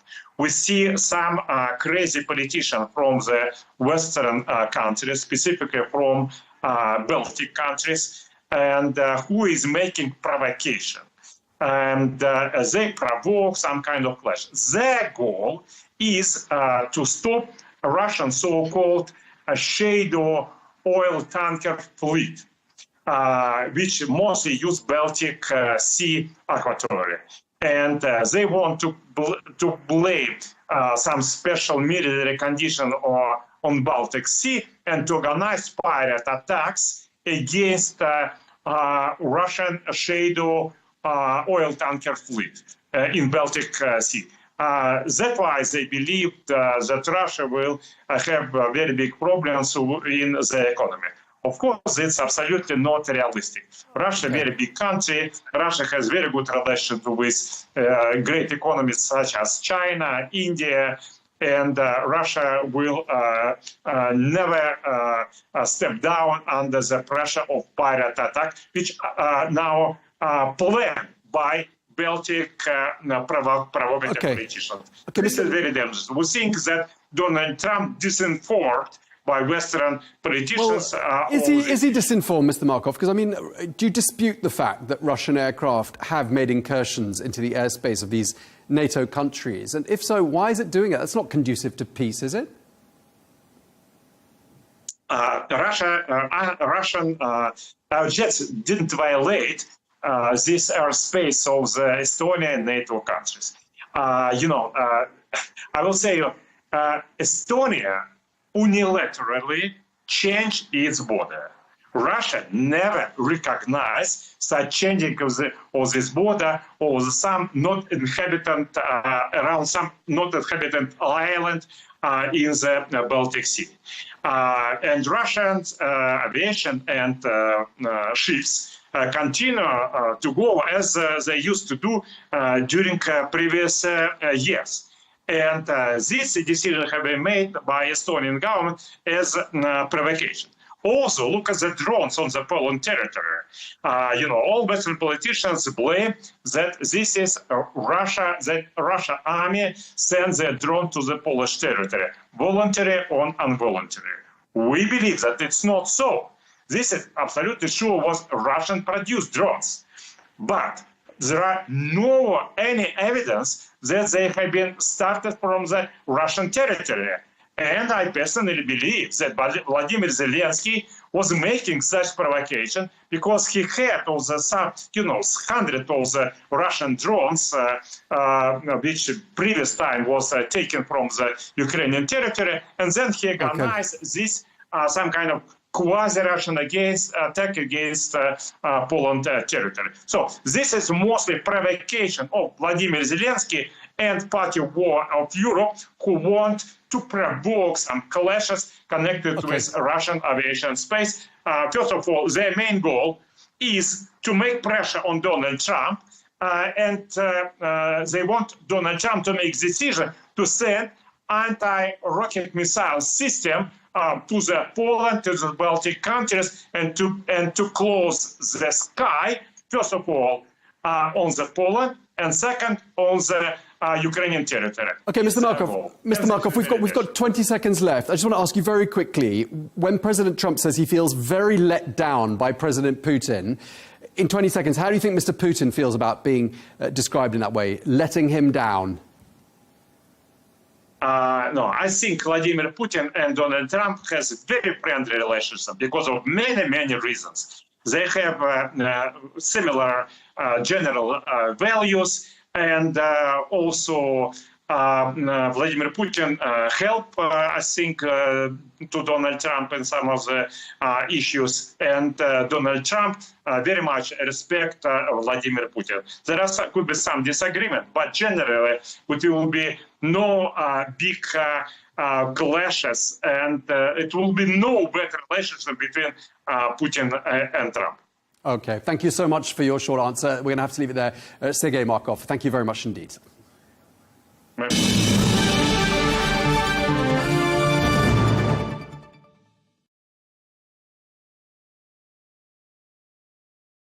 Well, Russia wasn't the only target of President Trump's words. The US president also took aim at the London mayor, Sir Sadiq Khan, during his UN address, calling him, quote, a terrible mayor. Let's take a listen. And I have to say, I look at London where you have a terrible mayor, terrible mayor. And it's been so changed. Now they want to go to Sharia law. But you're in a different country. You can't do that. Both the immigration and their suicidal energy ideas will be the death of Western Europe if something is not done immediately. This cannot be sustained. The US president speaking there, while the London mayor, Sir Sadiq Khan, has hit back, calling President Trump a sexist, a misogynist and an Islamophobe. I think President Trump has shown he is racist, he is sexist, he is misogynistic, and he's Islamophobic. What it is about this Muslim mayor who leads a liberal, multicultural, progressive, successful city that means I appear to be living rent-free inside Donald Trump's head. The Mayor of London speaking there. Well, to discuss all of this, I'm joined by Jan Halper-Hayes, who's a former member of President Trump's transition team, now based in London. Thank you very much indeed for taking the time to join us, Jan. We're also joined by the broadcaster and political commentator Matthew Studlin, who also joins us from London. So thank you both very much indeed. Jan, let me start with you. Europe, China, India and Russia were all singled out for criticism by President Trump in that address to the UN General Assembly. So too was the Mayor of London. How did he make his way into the President's speech? Well, if you had followed Twitter, now X, you would know that they have been having a running social media battle for all these years. That wasn't anything new. They bait each other. It puts them in the news. Donald Trump is not bothered by negative press because you're still talking about him. OK, I mean, we're all aware that he doesn't like the London mayor. But, Matt, I mean, isn't it slightly surprising that the Mayor of London should be on the mind of the US president to the extent that he gets a special mention at the UN General Assembly? It's all a bit unprecedented, isn't it? Sadly, it's not surprising, but it is shocking. This was an important set-piece speech by President Donald Trump, a speech in which he could have called for all sorts of serious improvements to the world. But instead, as you say, he allowed himself to deviate towards a petty battle with the Mayor of London. I'm a Londoner born and bred. I've lived here almost all my life, been abroad very briefly during that period. I love my city. It's a great city, I would argue. It's It's got a very strong case for being the greatest city on the planet. Yes, of course, like any city, we have some problems. But the fact, as you say, that the President of the United States makes time in such an important speech to single out the mayor of London, and even though he's an important figure, the President is obviously punching down here, I think is really, really dispiriting. And I side unequivocally in this spat with my own Mayor of London, for whom I have voted 3 times. And I wouldn't go as far as to use a word like racist towards the president. What I would say is that there have been things he's said over the many years of him being in public life and in public office, indeed he is the most powerful human being on the planet, that have been dog whistle calls to prejudice. And I'm afraid I think this is just another example to lambast the Mayor of London and immediately segue into saying they want to bring in Sharia law is exactly the sort of remark you would expect of someone who is Islamophobic. And the thing with what Donald Trump has said here and the playbook of people on his side of the political aisle, not everyone by any means, is deniability. And there's just enough wriggle room in that statement for him to deny being Islamophobic. But if you want to know what my impression of those remarks is very, very straightforwardly Islamophobic. OK, Jan, I can see you shaking your head there. What have you got to say to Matt's comments then? Well, you know, I always find we distinguish between liberals in the U.S. and leftists, and this kind of leftist thinking that does not take historical things, does not understand the game that is going on between these politicians. But here's what these leftists do. Instead of making really serious comments, anything that has any substance, they go to name calling.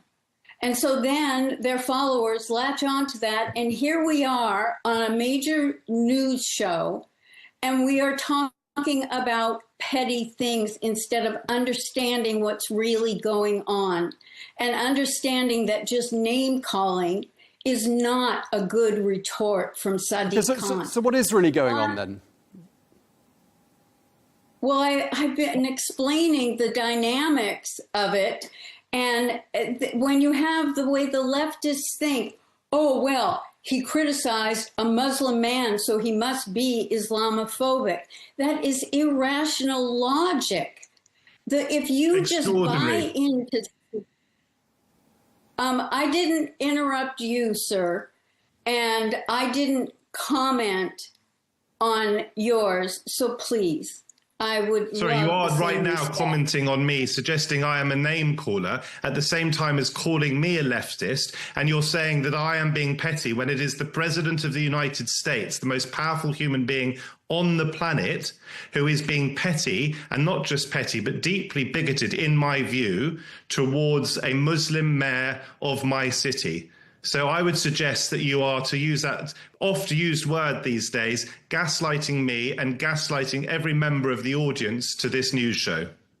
OK, Jan, I must let you respond. My point and accusing me of, I appreciate you validating some of my criticism because you've gone to name calling of me. And when I made the comment, I didn't interrupt while you were going on. And so I asked you to please not interrupt me. And I often tell people, what is the difference between a shotgun and a leftist? A shotgun only has one trigger. And you told me many of my words triggered you. And that is the point that I'm trying to make. OK. Sorry, I haven't been triggered by you. I've got far thicker skin than you seem to give me credit for. What is the issue here is the behaviour and conduct and the language being used by the President of the United States at an important set-piece event, a set-piece speech at none other than the United Nations, and his petty and inflammatory criticism of a Muslim mayor of my city. As I said, I was born and brought up here. I've lived here almost all my adult life. And the idea that we are, or anyone here, is moving towards or going for Sharia law, there is no evidence for that. I'm sure there will be some Muslim members of my city, fellow citizens, who might in an ideal world want Sharia law, and I would reject that. But the idea that anyone in power in London, let alone the Mayor of London, who, by the way, marches in favour of and in support of gay and other minority rights, the idea that he is somehow championing Sharia law is completely dishonest, without any basis in fact. And all you seem to be able to do is accuse me of calling you names, which I haven't done, while call me names such as leftist, when you've never met me before, and I suspect know very little about me in return. It's really poor argument. The leftists. I said the leftists. But the thing is that, all right, think back over time since Donald Trump has been a main figure. How many leaders has he outwardly criticized when he has had the cameras on him? And what ultimately ends up happening with their relationship? Either they continue as Sadiq Khan and Trump are, more often than not, they come together.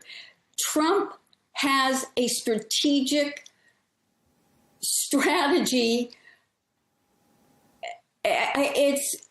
He doesn't do anything off the cuff. So he thought loud and clear, long and hard, and maybe only a couple of minutes, that he was going to make a reference to the Mayor of London. Okay, I want to ask you a quick question, though. Can I just quickly respond? Go ahead, Matt. Go ahead, Matt. To suggest that Donald Trump does nothing, your words, off the cuff, is patently deniable by what happened during this very speech, in which the teleprompter broke down and Donald Trump embraced speaking off the cuff. He is known, as far as I'm concerned, for speaking off the cuff and going off script. To suggest otherwise is patently absurd. Okay, let me just ask a quick question. I mean, clearly, Jan, London's a very international city, and evidence of that is the fact that you live there, you spend a lot of your time there. And one of the points that the Mayor of London made, Sir Sadiq Khan, he said that record numbers of Americans are actually coming to live in London. I mean, that suggests that, you know, not everyone dislikes the direction London is going in. I mean, what's wrong with the direction London's going in? And I'd love to get your point of view as an American who lives there. Okay, I would not phrase it as what's going wrong with London. What are some of the problems that the media focuses on and gives people an impression that it could be worse than it is? The one thing has been the knives. Crime has gone up. Crime is a big issue around the globe for politicians to deal with. But I've been here 24 years. My son died here, sadly, and people thought I would leave. I just flew in, and as my ride came home, I thought about how much I love London. Every city has its problems, but even when the media makes a bigger deal about it, it gives people the wrong impression. Now, Americans leaving and wanting to come here, well, I wanted for a long time. I even married a Brit, but most people leave their heart in San Francisco. I left my ex there and took my son and my heart and came to London. I see all the beauty, and I know there are problems, but we can't. And look, there are cities in the U.S. Dearborn, Michigan is under Sharia law. I think there might have been part of the reason that he brought it up was that he will eventually do a comparison between the two cities in Michigan that are run by Sharia law. Okay. That doesn't make you Islamophobic. So, let me respond, if I may. First of all, my sincerest condolences about the death of your son. Secondly, thank you for saying positive things about your city as well as my city, because as you say, you've been here for over 2 decades, which makes it your city as well. And you're as perfectly able to comment on it and as free as I am to comment on it. And I'm all ears as to your views on it. But I disagree very strongly with some of what you've said. The reason we are talking about London in a negative light, or rather I am having to defend it, and to some extent you have defended it, is precisely because of the targeting of London by Donald Trump and others who might be affiliated to his movement.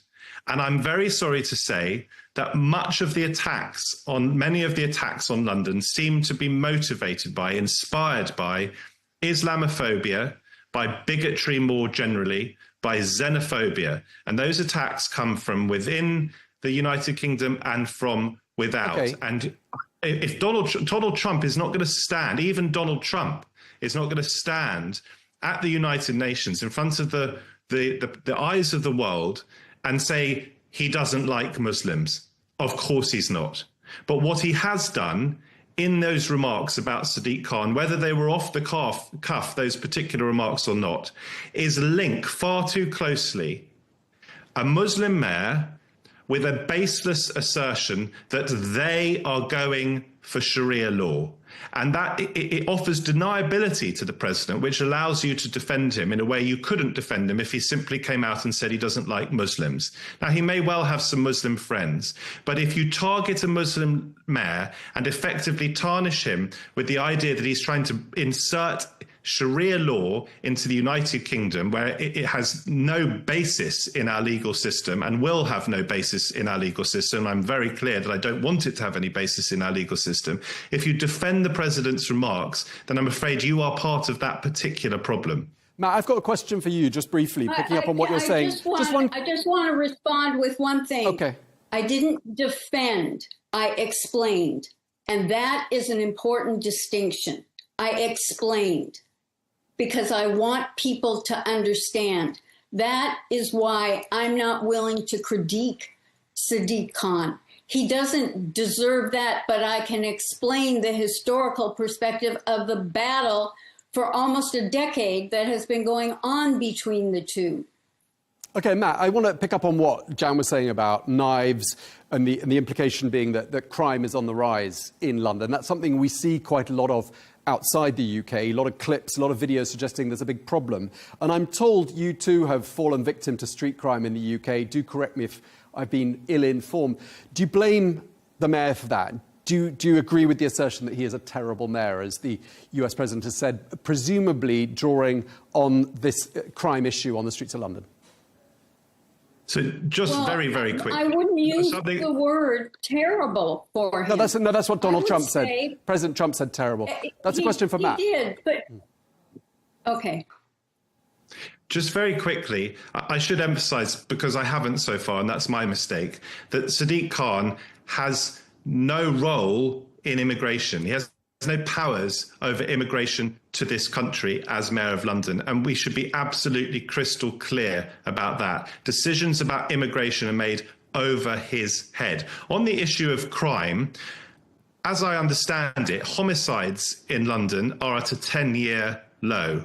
Now, of course, one homicide is too many in whichever or whatever city around the world, and I want the police to do everything they can within the law to make sure that we have no homicides.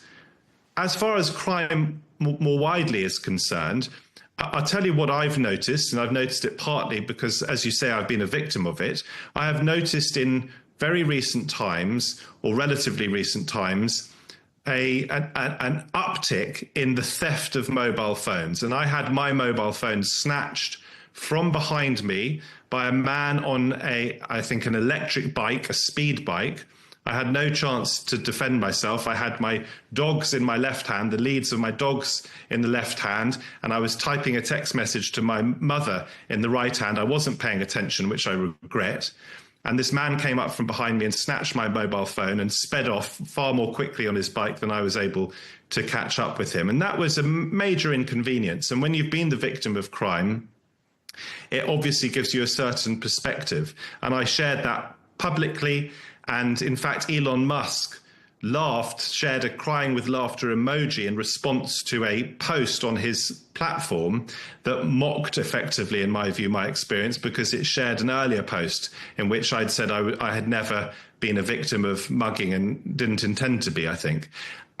This is technically a mugging, but I had no chance to defend myself. But the point is, if I have friends coming to London, I will now advise them not to talk as on their mobile phones in the street, which anyway is not a particularly good idea because it risks you bumping into people. So I have noticed that, and I'm also aware, certainly, of a feeling of an uptick in shoplifting. Now, these are issues that as a Londoner, of course, I care about, and I want something to be done about. And there's an extent to which Sadiq Khan is responsible for that because he has oversight, as I understand it, of the Metropolitan Police. But how the police function in our city, and indeed other cities around the country, is also a consequence to some extent of how much money is available to them, being made available to them by central government. So it is by no means Sadiq Khan's only responsibility.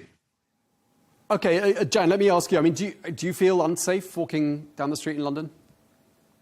No, I don't. And I live in a mix between Afro-Caribbean. I mean, I moved from Kensington to south of London. Afro-Caribbean, somewhat Muslim, a few of the African nations based on the great restaurants. And I walk my dog. I'll walk my dog at 11 at night, midnight. No, I don't. But I know that I live in a safe neighborhood. I'm not going to go at that hour to a neighborhood that I know is unsafe. Just like you don't go to the south side of Chicago because that's where all the killings and shootings happen. Right. So, what do you think of Sadiq Khan's track record as mayor of London? As a woman who lives there, who's of American origin, I mean, what's your impression, Jan? My impression is the same impression that I have of a lot of politicians that are in roles of leadership, is they can't control everything. They get blamed for the problems. It is the policies that can make their job harder. And you have to look at those things. I don't like to use judgmental words in that way, especially with politics, because we need to understand exactly what is really going on and what the complexities are. We're so quick to judge and label and say this is horrible. He's got problems. Have things improved? Are there things we object to? Like all these cameras that went up, and if you drive around London, you get charged. No, we don't like those policies. And I think if we looked at the policies more, we would understand where he has support and where he doesn't have support. But more importantly, is that would be the voice of the voters. OK, so just to sum up, Jan, before we go to Matt, to give him a chance to have his closing remarks, because you did start. It sounds to me like, you know, your message to the rest of the world and to your president is that the mayor of London isn't so very bad, that he warrants being called out at the UN General Assembly. I mean, does that roughly sum up? The difference is that you are judging. You have made a judgment. I'm not judging anyone. Using the UN, the people who have made the judgment that because he said that at the UN Assembly, he therefore is horrible. Excuse me. No, because we're picking on the wrong thing. We're picking on the fact that he spoke out at a place where he maybe shouldn't have. Are you aware that he told King Charles Sadiq Khan could not come to the dinner for him? Did it dawn on people that Sadiq Khan is ticked off about that? I'm aware of that. And they're baiting each other. That's what I just want people to look at what is presented to us and make their own decisions, but to not take things based out of context in the moment. All right, Matt, let me give you the closing comments since you didn't open. Just to sort of wrap up this conversation, any final observations? And also, I'd like to ask you, I mean, even the Reform leader, Nigel Farage, you wouldn't expect to come springing to the defence of Mayor Sadiq Khan, seemed a little bit puzzled by these comments in New York. What are your sort of overall sort of closing comments here with regards to what's been the reaction in the political across the board? First of all, just to give a bit of context on what seemed to be further supportive remarks on behalf of Donald Trump, what actually happened was on the aeroplane, I think, back to America, Trump bragged about having had Sadiq Khan banned from that state visit banquet. So that's also undignified for a president to be boasting about such a thing. And I've seen suggestions since that wasn't actually factually correct. And indeed, Sadiq Khan has said he wouldn't expect to be invited to such a banquet. In summary, what I would say is that can anyone watching really imagine another US president, a former US president, making the sort of personalized remarks that Donald Trump, and this is where I agree here, makes about all sorts of different figures. I agree it's not only Muslim mayors that he has targeted, but when he targets individuals in this way, it's pernicious. I think it's a form of bullying, and it also brings into disrepute the office of the President of the United States. Now, where his remarks about Sadiq Khan become even more sinister, in my view, is where there are undertones or overtones of Islamophobia. And I repeat in my closing remarks that when you single out a London mayor and describe him as terrible, which in my view is unpresidential language for a democratically elected politician in a country with which you are supposed to have a special relationship, when you describe him as terrible and in the next breath say that London has changed, and then go on to say immediately afterwards that they want Sharia law now, but they can't have it because it's not their country. It leaves, whatever your politics, it leaves me with the view that there are not many alternatives or other options other than to think that that is a form of deniable, and yes, it is deniable, Islamophobia by the President of the United States. And as a proud Londoner, I stand up for my mayor, and I don't agree with him on everything. I've already said that policing is something that is not just his responsibility, but the responsibility of others. But nonetheless, I want him scrutinised on it. But I stand up for my mayor, even if I don't agree with him on everything. And I also champion my city. Despite its problems, it is a great city. Culture, sport, freedom, all sorts of amazing things. It's beautiful. Come to London if you have the chance. Maybe don't use your mobile phone out in public, but enjoy our great city and you'd be welcome. So long as you behave and are respectful yourselves, you will be welcome. Well, dog walking in London has come up in this conversation twice. Both of you seem to walk dogs around the city, and perhaps you'll bump into each other. And can continue the conversation with the dog leads in hand. Thank you very much. You've had the last word, Matt Studland. Thank you very much indeed. And thanks as ever, Jan Halper-Hayes. Thanks for joining us once again here on Arabiya English.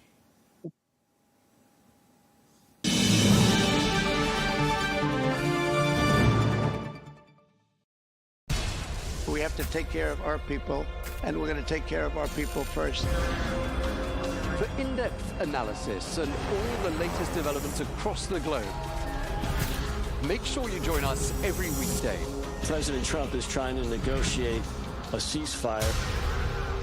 With so much happening, so much information, and so much noise, International law will have no part in his administration. it can be hard to keep track. Tariffs will just fuel inflation. We're going to fight these tariffs. But you can count on us to tell you what you need to know. We stand by your side. Join me, Tom Burges Watson, for Global News Today, right here on Al Arabiya News.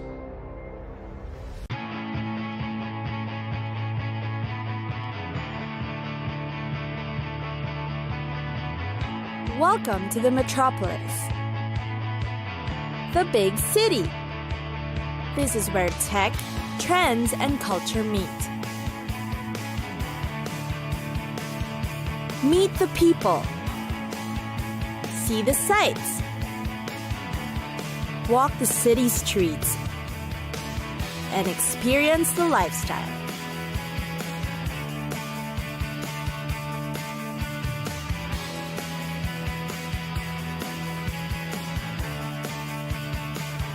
This is your first-class ticket to the cities of the world.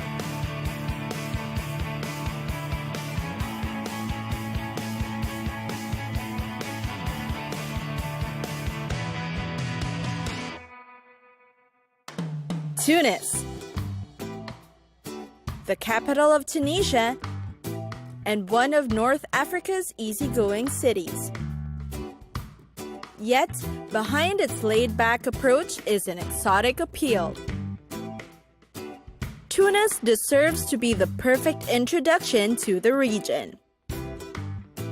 You'll find most of the main sightseeing in the Medina or Old Town, which is already an attraction in itself.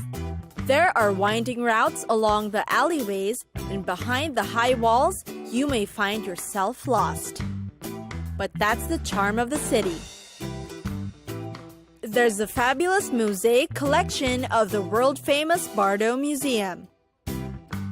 And then there's the remnants of the once glorious Carthage that's a tourist highlight. Carthage, the fabled wealthy seafaring city of the Phoenicians, lies scattered across the Bay of Tunis. Its columns and pile of marble rubble are bordered by a panorama of the Mediterranean Sea. And who could resist such a view? The sea is actually vital to Tunis's prosperity. The Carthage was completely destroyed in the Third Punic War in 146 BC. And the surviving ruins is worth the visit. The view is yet amazing, especially with its seafront setting. Meanwhile, there's also the Medina district or Old Town. It is considered Tunis's historic heart and known as the Port de France during the colonial period. Because while the Old Town walls of the Hafsid period may have long ago disappeared, when you get inside the mosques, mausoleums, and the madrasas, or the Islamic schools for learning, you'll see opulent tile art and splendid Fatimid and Ottoman architecture decorating the streets. Get lost in the beauty of the district's monumental relics. Last but not least is, of course, the shopping. In Tunis, the Souk des Chechis is the place to be. Makers of Tunisia's traditional woolen hats will be found here and are even conducting workshops. Looking for furniture to bring home? You'll find them between Rue Gemma es Zaytouna and Rue Kasbah.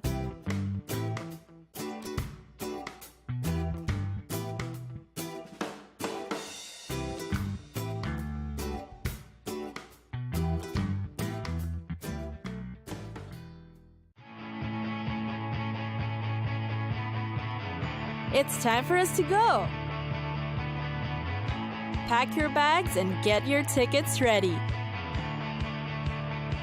And we'll see you on the next destination.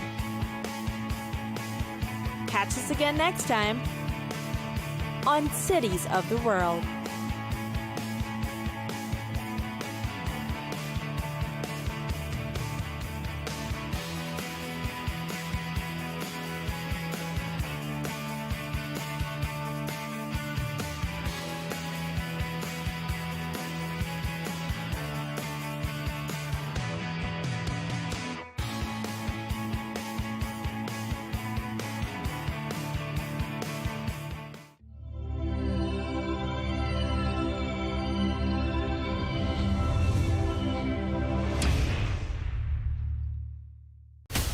From the White House to Gaza, Kiev to Beijing, elections, economics and the environment compete with conflicts and other complex issues for our attention. In an age of fake news, deepfake and artificial intelligence, They've got to have a vote and a say. it's important to look beyond the loudest voice to understand the truth. From newsmakers to groundbreakers, My campaign is going very well. presidents, prime ministers, princes and peacemakers, and cultural tastemakers. As Arabs, as Middle Eastern, we're too emotional. Join me on the Riz Khan Show for empowering conversation.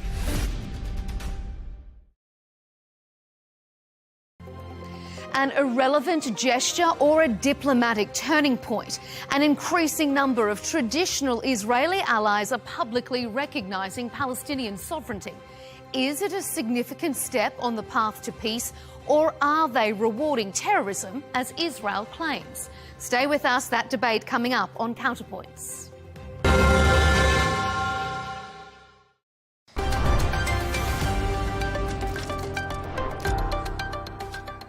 Joining us exclusively is Saudi Prince Turki Al Faisal to discuss the latest on Palestinian recognition and also the two-state solution. Your Excellency, thank you so much for your time and thank you for joining us.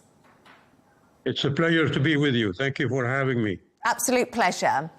During the UN conference led by Saudi Arabia, we witnessed global governments recognizing a Palestinian state. How do you assess this response? Well, it's a welcome response after 70 years of attempts to do that. And I'd say it's about time. And finally, most of the world, at least, recognizes the Palestinian state. And that is an accomplishment that we've been dreaming of for some time. But some analysts say recognizing a Palestinian state is symbolic and has no effect on the ground when it comes to the people in Gaza. How will this initiative change the ongoing war between Israel and Hamas, and how will it change things in general? I believe it will have an important effect on the way that the countries follow up on this recognition, because now there is a defined entity with borders that are negotiable, but land that belongs to Palestine.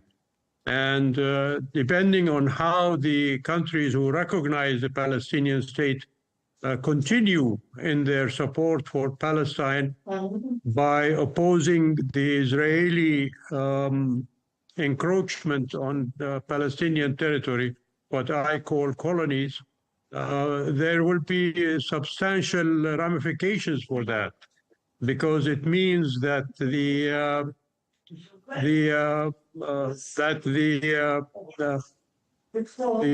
countries who recognize Palestine can take action to affect Israel's position on these policies that they pursue there. And Your Excellency, let's touch a little bit on that, because, you know, in response to the recognition of a Palestinian state by many countries, it's infuriated Israel and Benjamin Netanyahu, and he hit back. And a lot of their response, they say, is to now annex the West Bank, which is raising lots of concern. What do you make of this response by Israel and the possible annexation of the West Bank, and what it will mean for the two-state solution? The Israelis have been stealing Palestinian land since they occupied it more than 60 years ago, and that is a declared policy of Israel. And just recently, we heard from Mr. Netanyahu that he will not allow a Palestinian state to come into being. So there is a virtual takeover of all of Palestine, and not just Gaza or bits of the West Bank. So that is what we are facing with, and that's what I meant by the countries that have recognized Palestine now need to follow up by protecting the sovereignty and the independence of the Palestinian state that they have recognized. And Netanyahu did not hesitate to describe the decisions to recognize a Palestinian state as a reward for Hamas. How do you respond to this? You know, that is a canard that the Israelis and unfortunately even their American allies are now promoting, because the thing that rewards Hamas is the oppression of the Palestinian people by Israel. Hamas as a movement that resists the occupation acquires popularity among the people of Palestine, because the Israelis oppress them and deny them their rights. So that is the big reward that Hamas gets. It's from Israeli actions, not from the recognition of the Palestinian state. President Trump also said we have to get all 20 hostages back now and stop the Gaza war immediately. Without extra US pressure on Israel, is it possible to end the war or come to some sort of ceasefire? I cannot see anybody pressuring Israel other than the United States. And that is something that now the France and Saudi Arabia, who are leading this effort to get recognition of the Palestinian state by the world, they have to follow up with the United States. And we saw recently, just yesterday or today, the meeting between Monsieur Macron and Mr. Trump, in which Mr. Macron explained in public the Saudi-French joint effort to end the fighting and completely bring peace to Palestine and the rest of us in the area. So this is the effort now for not just Saudi Arabia and France, but all these countries that have recognized Palestine as a state. So do you think Donald Trump is the only man who has the capability to pressure Israel and stop them when it comes to the occupation of Gaza City and the bombardment and the annexation of the West Bank? Absolutely. He is the one. I hear from newspaper accounts and from media experts, even Israeli media experts, they say that Mr. Trump is more popular in Israel than Mr. Netanyahu. So he is the only one, I think, who can put the pressure and the squeeze on Israel to make it stop its genocidal war on the Palestinians. And we have seen a near consensus, actually, regarding Hamas, especially among Western countries that have recognized the state of Palestine, where there appears to be a conditionality that Hamas has no future within any Palestinian state. How do you view this? Well, that is something that was dealt with by the Saudi-French communique that came out about recognizing the Palestinian state and going forward to a peaceful settlement between Palestine and Israel.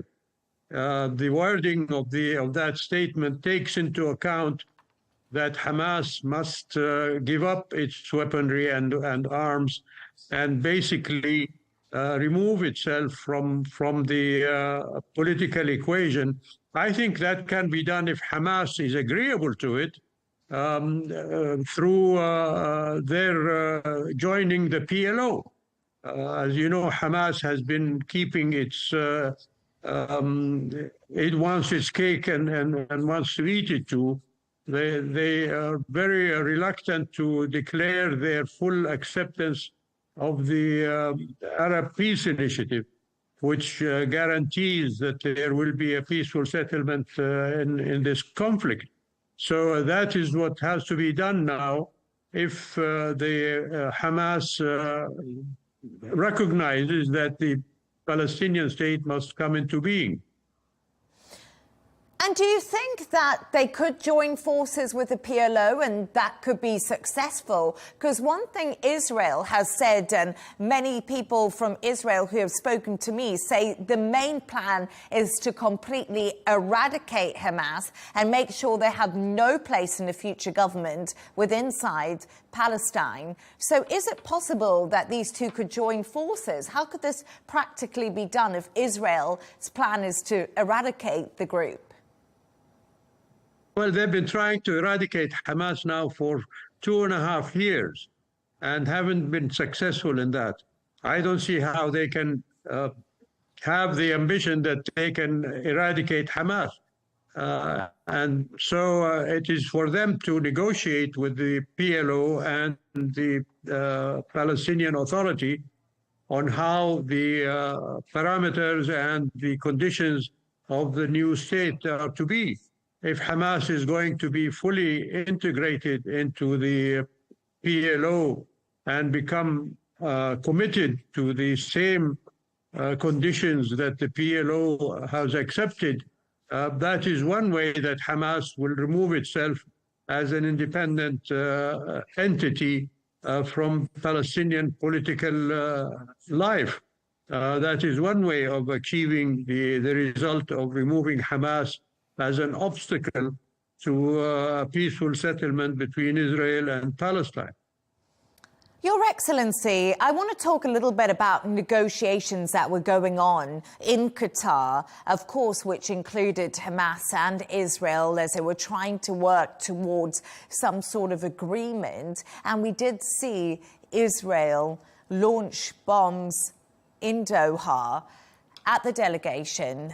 How serious was this, and how can negotiations resume after Israel did launch these strikes on Doha? This is the how can I put it? This is the exposure of Israel for what it is. A treacherous and an unreliable potential partner for peace in the area. They negotiate and let the Qataris negotiate a settlement for the Gaza conflict, and then they bomb the country that is negotiating this conflict. So this is par for the course for the Israelis. And I was not surprised by this, because Israel has been treacherous throughout its history in the area. Do you think that Israel is becoming more of a concern to its neighbors and Arab countries in this region? I think it is becoming more of a concern to the Jewish community in the world. You've seen that in the demonstrations that take place, the public demonstrations that take place throughout the world, that Jewish people are joining in those demonstrations to oppose Israel's actions against the Palestinians. And many Jewish rabbis and important people have declared their opposition to the Netanyahu government conduct vis-a-vis the Palestinian people. So this is not just a danger to us, but even Jewish people consider it to be a danger to them. And if I can just bring you back to what the plan is the day after Israel's offensive into Gaza City ends, and also the continuous bombardment of Gaza that we have seen. We haven't heard much of what happens once this is over and how the Palestinian people get their lives back to normal and their future. Do you have any idea of how that looks?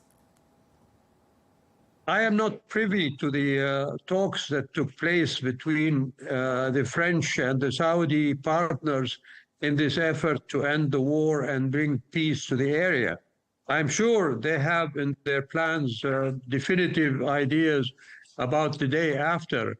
And if we just review the statement that came out a month ago, I think it was, or nearly that, about their idea of what peace means in the Middle East, particularly towards the Palestinians, we can see that they have a plan already to install. I think there is supposed to be some sort of council that takes over in Gaza, and the removal of the weaponry, as I mentioned, from Hamas, and then the integration of that Gaza area into the Palestinian Authority, etc.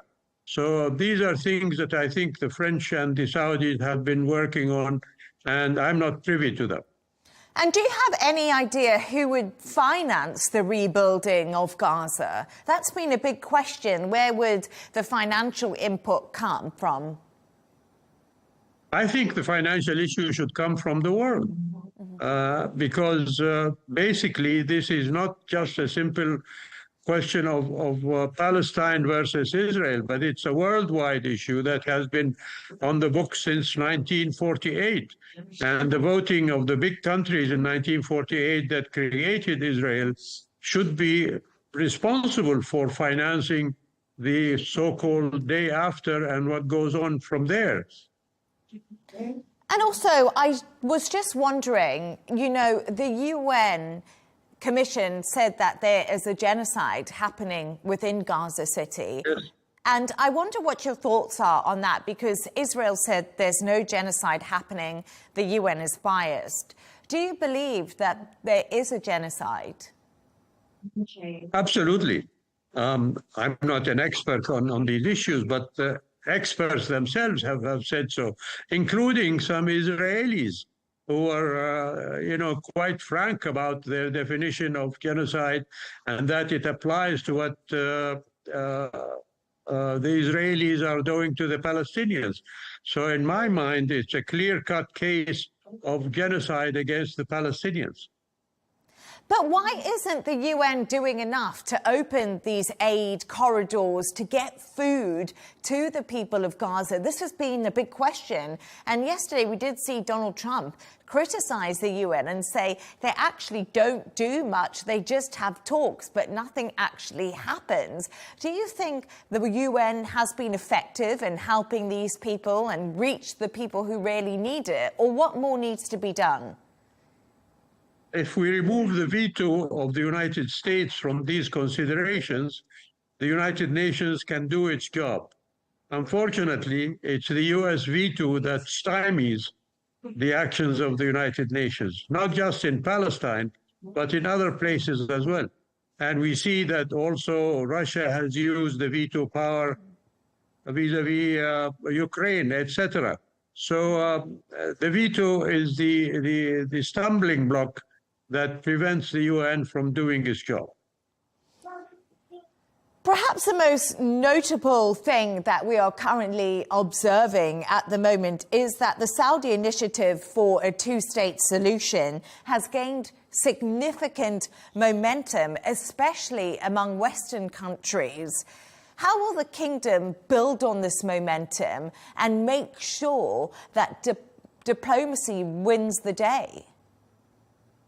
Well, I'm sure that the leadership in the kingdom, King Salman and Crown Prince Mohammed bin Salman, have in mind what to follow up with on the Arab peace initiative that the late King Abdullah presented to the world nearly 23 years ago. And it's been an effort that has been left on the table since that time because the Israelis have not accepted it. Had they accepted it when it was first presented, we would not be in this place now. And let's just talk a little bit about the Abraham Accords, because Donald Trump did get many countries to do normalization ties with Israel during his first term. And Donald Trump was really praised for the Abraham Accords and the normalization of ties between some Arab nations and Israel. What's the future of the Abraham Accords? Well, you know, the kingdom is not party to the so-called Abraham Accords. And in the past, I have made public statements that my view is that so-called Abraham Accords do not deserve that name, actually, because Saudi Arabia is not yet part of them. The Prophet Abraham, sallallahu alayhi wasallam, he actually came to Mecca, as you know, in his pursuit of the service to God and the establishment of the Holy Kaaba.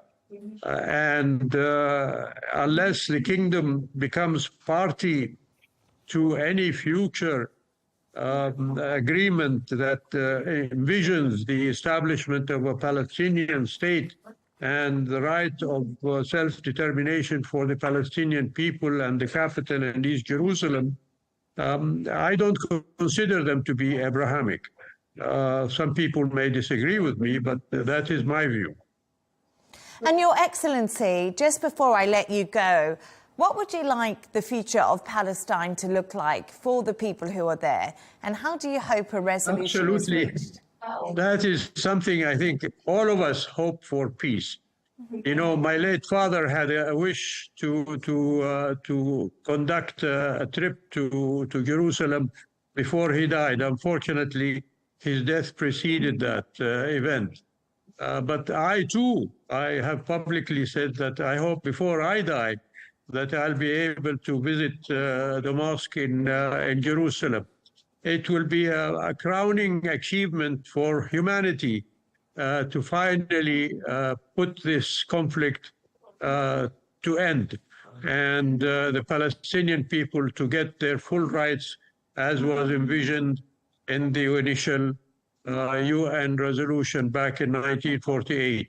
This is a desire that I wish, and I hope everybody will be of equal demand for that desire.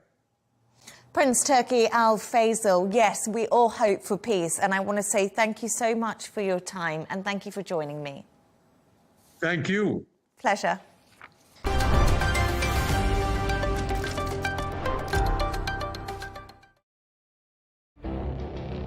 It feels like decades are passing by in a matter of weeks. Seismic shifts in the world order. Never, ever will be part of America. With so much happening and so much noise. Whether it's political upheaval, Canada has been ripping us off for years. Economic shifts or social movements. And no one wins from tariffs. I think America can be more friendly to the rest of the world. For in-depth analysis and all the latest developments across the globe. To have an inclusive policy together. The meetings with Hamas gave me some hope. We're in another nuclear arms race. The most important development straight to your screen. Welcome to the dressing room. I'm on my own. I need backup. And an insightful look at the issues shaping our world today. It was not going to happen, that war, and it happened. Join us on Arabiya News, where the world talks.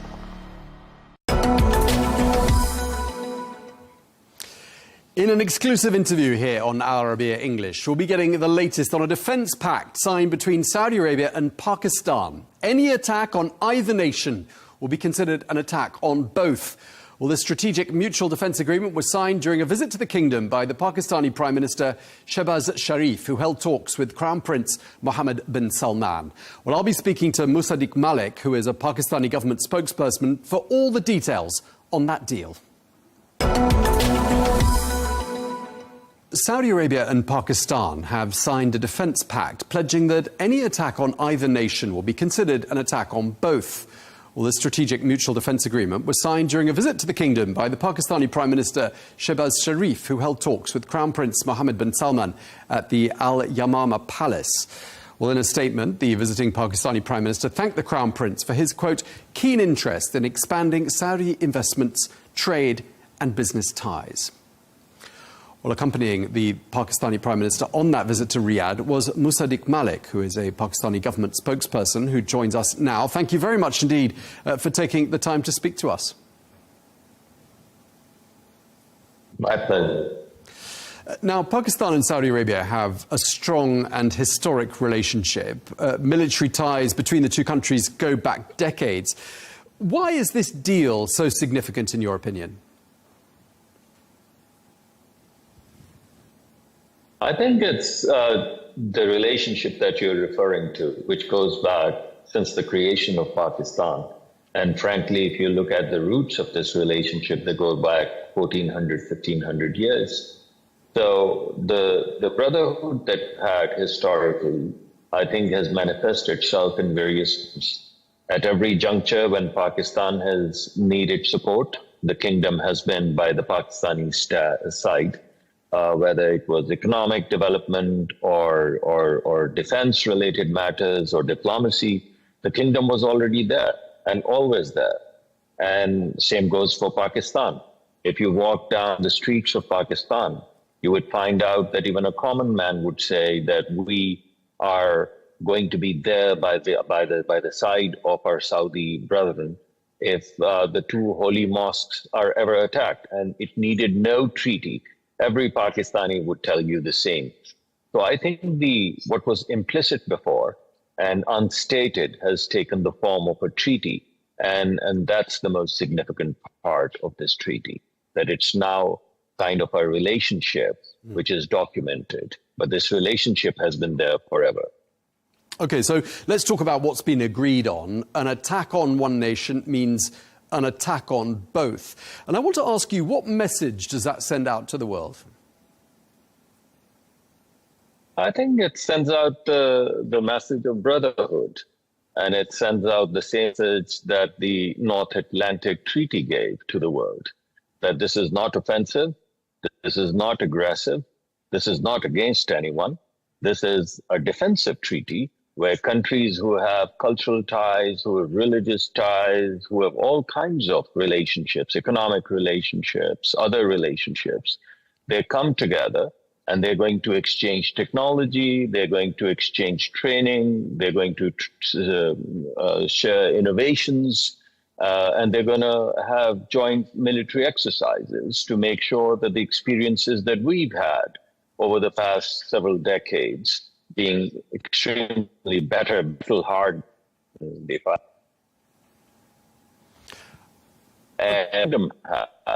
we share them and become a formidable force. OK, just talk us through some of the details of the deal. What concretely does it provide for?